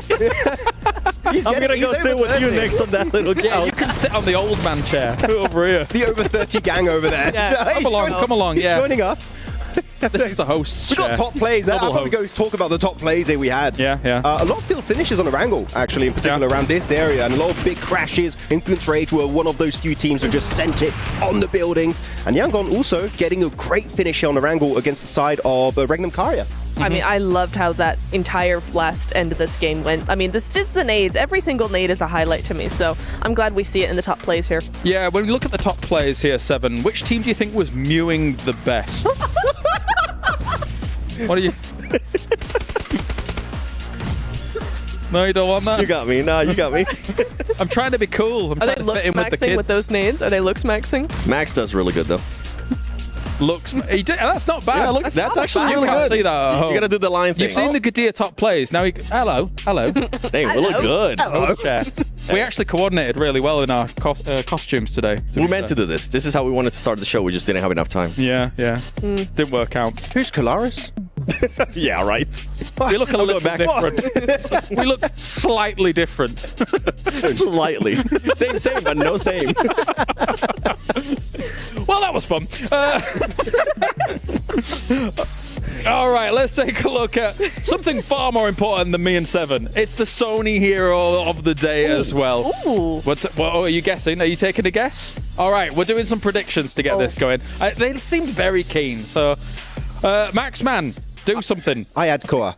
Koa? My pick, yeah. It's a pretty decent pick. However, they did fall off a little bit throughout the day. So yes, yeah, true. It was unfortunate. So I'm shutting you down straight away. Al-Haji. Ragnar. Oh, you said Al-Haji? Yes. Okay, well you skipped the queue. So Yeah, shush. You're Ragnar. eliminated. Yeah. Ragnar. Okay, Ragnar. Okay, sorry. Ragnar. What about you? Who you pick? Me? Yeah, you. No, I abstained from this vote. He's doing a 7, man. That's the best part of being So the host. annoying. I know. Yeah, I'm going to tell you to shut up again. All right, let's find out who is going to be our Sony. Oh, wait. Daily winner. MVP. Scarface. Okay, to be fair, even like after the second game or something like that, I think he had 9 limbs already. Never mind anything else that was coming in here, Max. Actually, wait, does he have to be from the top team of the day? Not necessarily. Why are you asking these questions, Max? Existential crisis. Yeah, I don't exactly. know. Yeah, you're having a problem now. 14 eliminations on the day. Scarface, when you look at Fireflux, you look at that Solus, you look at that Ketch, right? Yep. Very experienced players, but Scarface right off the right out from the Sandhawk. Here, going on to Sandhawk, actually very controlling against the duo here from Falcons, able to claim that chicken dinner. So Scarface making a name for himself here, out of the Turkish players. Scarface and Fireflux kind of set the pace, right? Throughout since the beginning at Sandhawk, they kind of just followed that same gameplay, being able to just be passive and strike when they needed to, let the other teams fight too. Honestly, I think if they would have played a little bit different on that Erangel when they ended up getting third party, when they were just so focused on Kinotrope and Alpha 7, then we might have had a team that ended up with 3 wins. Any final thoughts on that, Namatura? I think he's right. Well, I know I say that a lot, but these guys know what they're talking about. But no, I do agree. I think Regnum could have played a couple of those games Fireflux could have played those just a little bit better. There's a couple of games where it's like, oh, maybe that wasn't the play. But stop laughing at me. But I do think that, yeah, we've seen a very strong performance and not one we necessarily expected from them. Seeing the group stage, how they performed there, it was a very different team. So to have them be at the top of the leaderboards day one with actually a really good performance under their belt is really nice to see. Yeah, Seven's laughing. I mean, they were not existing in group stage. Yeah, they weren't. They were in group stage. It was tough. It was tough. All right, let's move on then as well and see who's able to take our honor domination here for this one.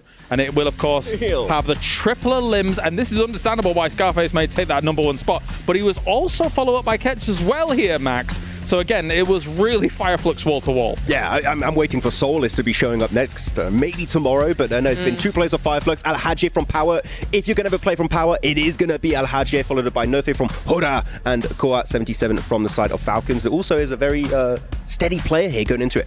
I'm happy to see No Fear there from Hora Esports. Remember, Sleepy during group stages, he was the one that was able to get an MVP. It's good to see now another player starting to step up, and I feel like this might be a bit of a turn here going into tomorrow for Hora Esports. It is quite interesting to not see Sky instead of Nofe, because normally Sky is like the MVP contender always on the side of Hora out of Nepal in general. So I'm very, very happy to see Nofe actually step up ever since PMSL CSA. We did see him fight a little bit earlier on. Maybe it could have been that they adjusted their playing style. We've seen teams being able to do that in the past too, from group stages to now. I think that might be the case.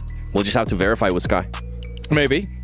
All right, well, that is our teams obviously performing extremely well here for our survival stage to get things rolling. I mean, hopefully we see the fight back from some of the bigger names like Alpha. I think that really is the topic that's on a lot of people's lips here, Neptura, because it would be rough to lose our current defending title holders here in Riyadh at PMWC. If I'm looking at Seven, he looks very sad. Bad for him. But losing them would be a bit devastating in the survival stage. It really would. I think we would lose something as well, though, because they've been a part of every final, every global final for so long. They're always part of the conversation all the time. Yeah.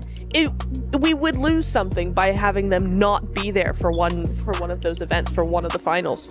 And so it would be weird, I think, and maybe even weird to a lot of the teams, you know, having to try and adjust to having this powerhouse, this aggressive team who splits all over the place and does what they want, basically, not there at all. It's kind of like, wait, where are they? What do we do now? It'll be difficult. Max, you were unboxing whilst all of this was going on. Did you get anything? I got some vouchers. I got the James Yang t-shirt. The James Yang t-shirt. Only for 30 days though. Not the winner chicken dinner one? Yeah, it's very cool. I want that. James Yang, please. Would like to get it. And also a cool dance, a group dance, which are new. Last updates. We can be dancing in the lobby. We can test it out tonight. Yeah. Nice. Awesome. All right, well, let's talk about it, of course, because you guys at home can get involved as well with the PUBG Mobile Airdrop Carnival, because it's now live here this weekend from August the 1st to the 3rd. Log in and summon surprise airdrops and collect the 2025 airdrop vouchers to enterprise draws for official merchandise, smartphones, BD partner awards, permanent in-games items, and more. Every participant is guaranteed to win. Additionally, jump in the game right now to vote for your favorite airdrop partner. Don't vote, Max. You might even score some awesome surprise gifts from them. Don't miss this year's Airdrop Carnival. And you could unlock some surprises, Neptura. That's pretty awesome. I would love a surprise. Yeah? I always like surprises. Yes, Fantastic. please. I'm going to do that after show. I'm going to go in right now. We need to prepare a surprise for Neptura for tomorrow. What do you think, Max? Uh-oh. No eyebrow. I have to find the It's idea. got nothing to do with dropping chocolate cake on people. Don't worry. We don't talk about. I don't like surprises now. You dropped chocolate cake on Veracity. Do not ask Veracity. It did not happen. Okay. There is no. Is there video? No, there is video. There proof. is video proof. Oh, there is video proof. It's coming to an Yes. Instagram near you very soon. Well, yeah.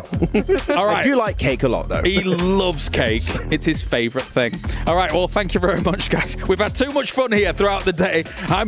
We are done here at the desk. I believe we can head on down towards the stage now as well and check in with good old Barney. Thank you very much, Sevens Worlds Gaming. Thank you very much, Neptura. Thank you very much, Maxman. I would get all your thoughts, but it would take about 10 minutes before we actually finish this up. There's so much to talk about from the survival stage. I have been Kalaris, your desk host here for day number 1 of the survival stage. We can now head down to the stage with good old Barney to wrap up day number 1. Fireflux had an impressive day today, and so of course I'm chatting here with Scarface. What a brilliant day. You opened it up with a chicken dinner as well, which was great to see. I kind of want to know how that motivated you guys going forward. Did that impact your strategies for the rest of the day? Bugün ilk map win aldıktan sonra bu sizi motive etti mi ya da stratejinize bir değişiklik oldu mu günün devamında? Biz onun win aldıktan sonra rahatlayacağımızı biliyorduk. Win aldıktan sonra bir win daha ardına alacağımızı biliyorduk. Aldıktan sonra zaten çok relax olduk ve günü birinci bitirdik.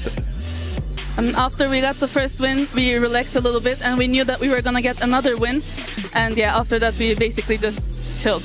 I like that. Some of our casters and analysts, they were talking about your impact on the game today because Scarface, your long distance game is just so good. Creating off angles, getting information for your team. How do you feel like you impacted your team today? Bugün birçok casterler de analistler de senin performansın hakkında konuştular. Yani senin takımda yarattığın etki hakkında konuştular. Hem uzun mesafede çok iyisin hem takımın için info alma konusunda çok iyisin. Sen kendi performansını nasıl değerlendirirsin bugün için? Ben grup aşamasını biraz pasif oynuyordum. Koçum, menajerim, IGL'im, takım arkadaşlarım vesaire daha agresif olmamı söylediler. Ondan sonra gözüm açıldı zaten. Bugüne hazır bir şekilde geldim. So I was basically more passive during the group stage, and my IGL and my teammates told me that I should be more aggressive, and that's what I did. So my eyes opened kind of, and I got my flow. They let the reins off you. I like that. Scarface, thanks so much for joining me in this post-day interview. I really enjoyed chatting with you, and best of luck tomorrow because we only have 6 maps left. The survival stage will be done and we will be set for the grand finals. Remember, tomorrow, 8 teams are going to be sent home and we're going to get to use the Crusher. It's going to be fun, it's going to be dramatic, and I'm going to absolutely love every minute of it. I'll see you then. Nice tomorrow.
The highly anticipated addition to the Mummy Series outfits is here. Paired with the new Ice Tomb Glider, the Polar Spectrophage set is just what you need to freeze your enemies. Or send them ablaze with the Inferno Fiend set's new upgradable Chain Inferno Uzi. All the Mummy outfits are back. Get them all. Join now and collect the whole series to turn all eyes on the battleground. Event period, July 10th, 2025 through September 2nd, 2025.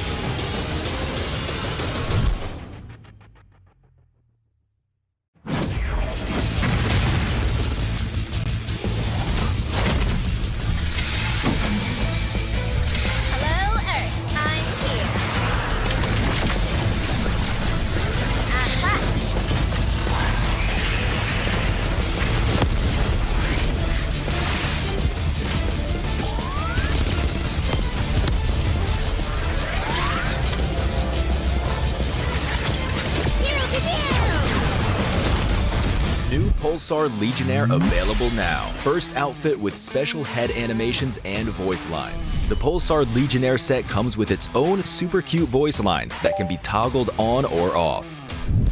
What happened? Bye, friend. Hello, Earth. I'm here. It also features the upgradable Hyperion ship DSR and Jet Reaver glider with special animations. Experience parachuting like never before. That's not all. Even more rewards await. Event period, July 25th, 2025 through August 26th, 2025. What are you waiting for? Get the new Guild set now.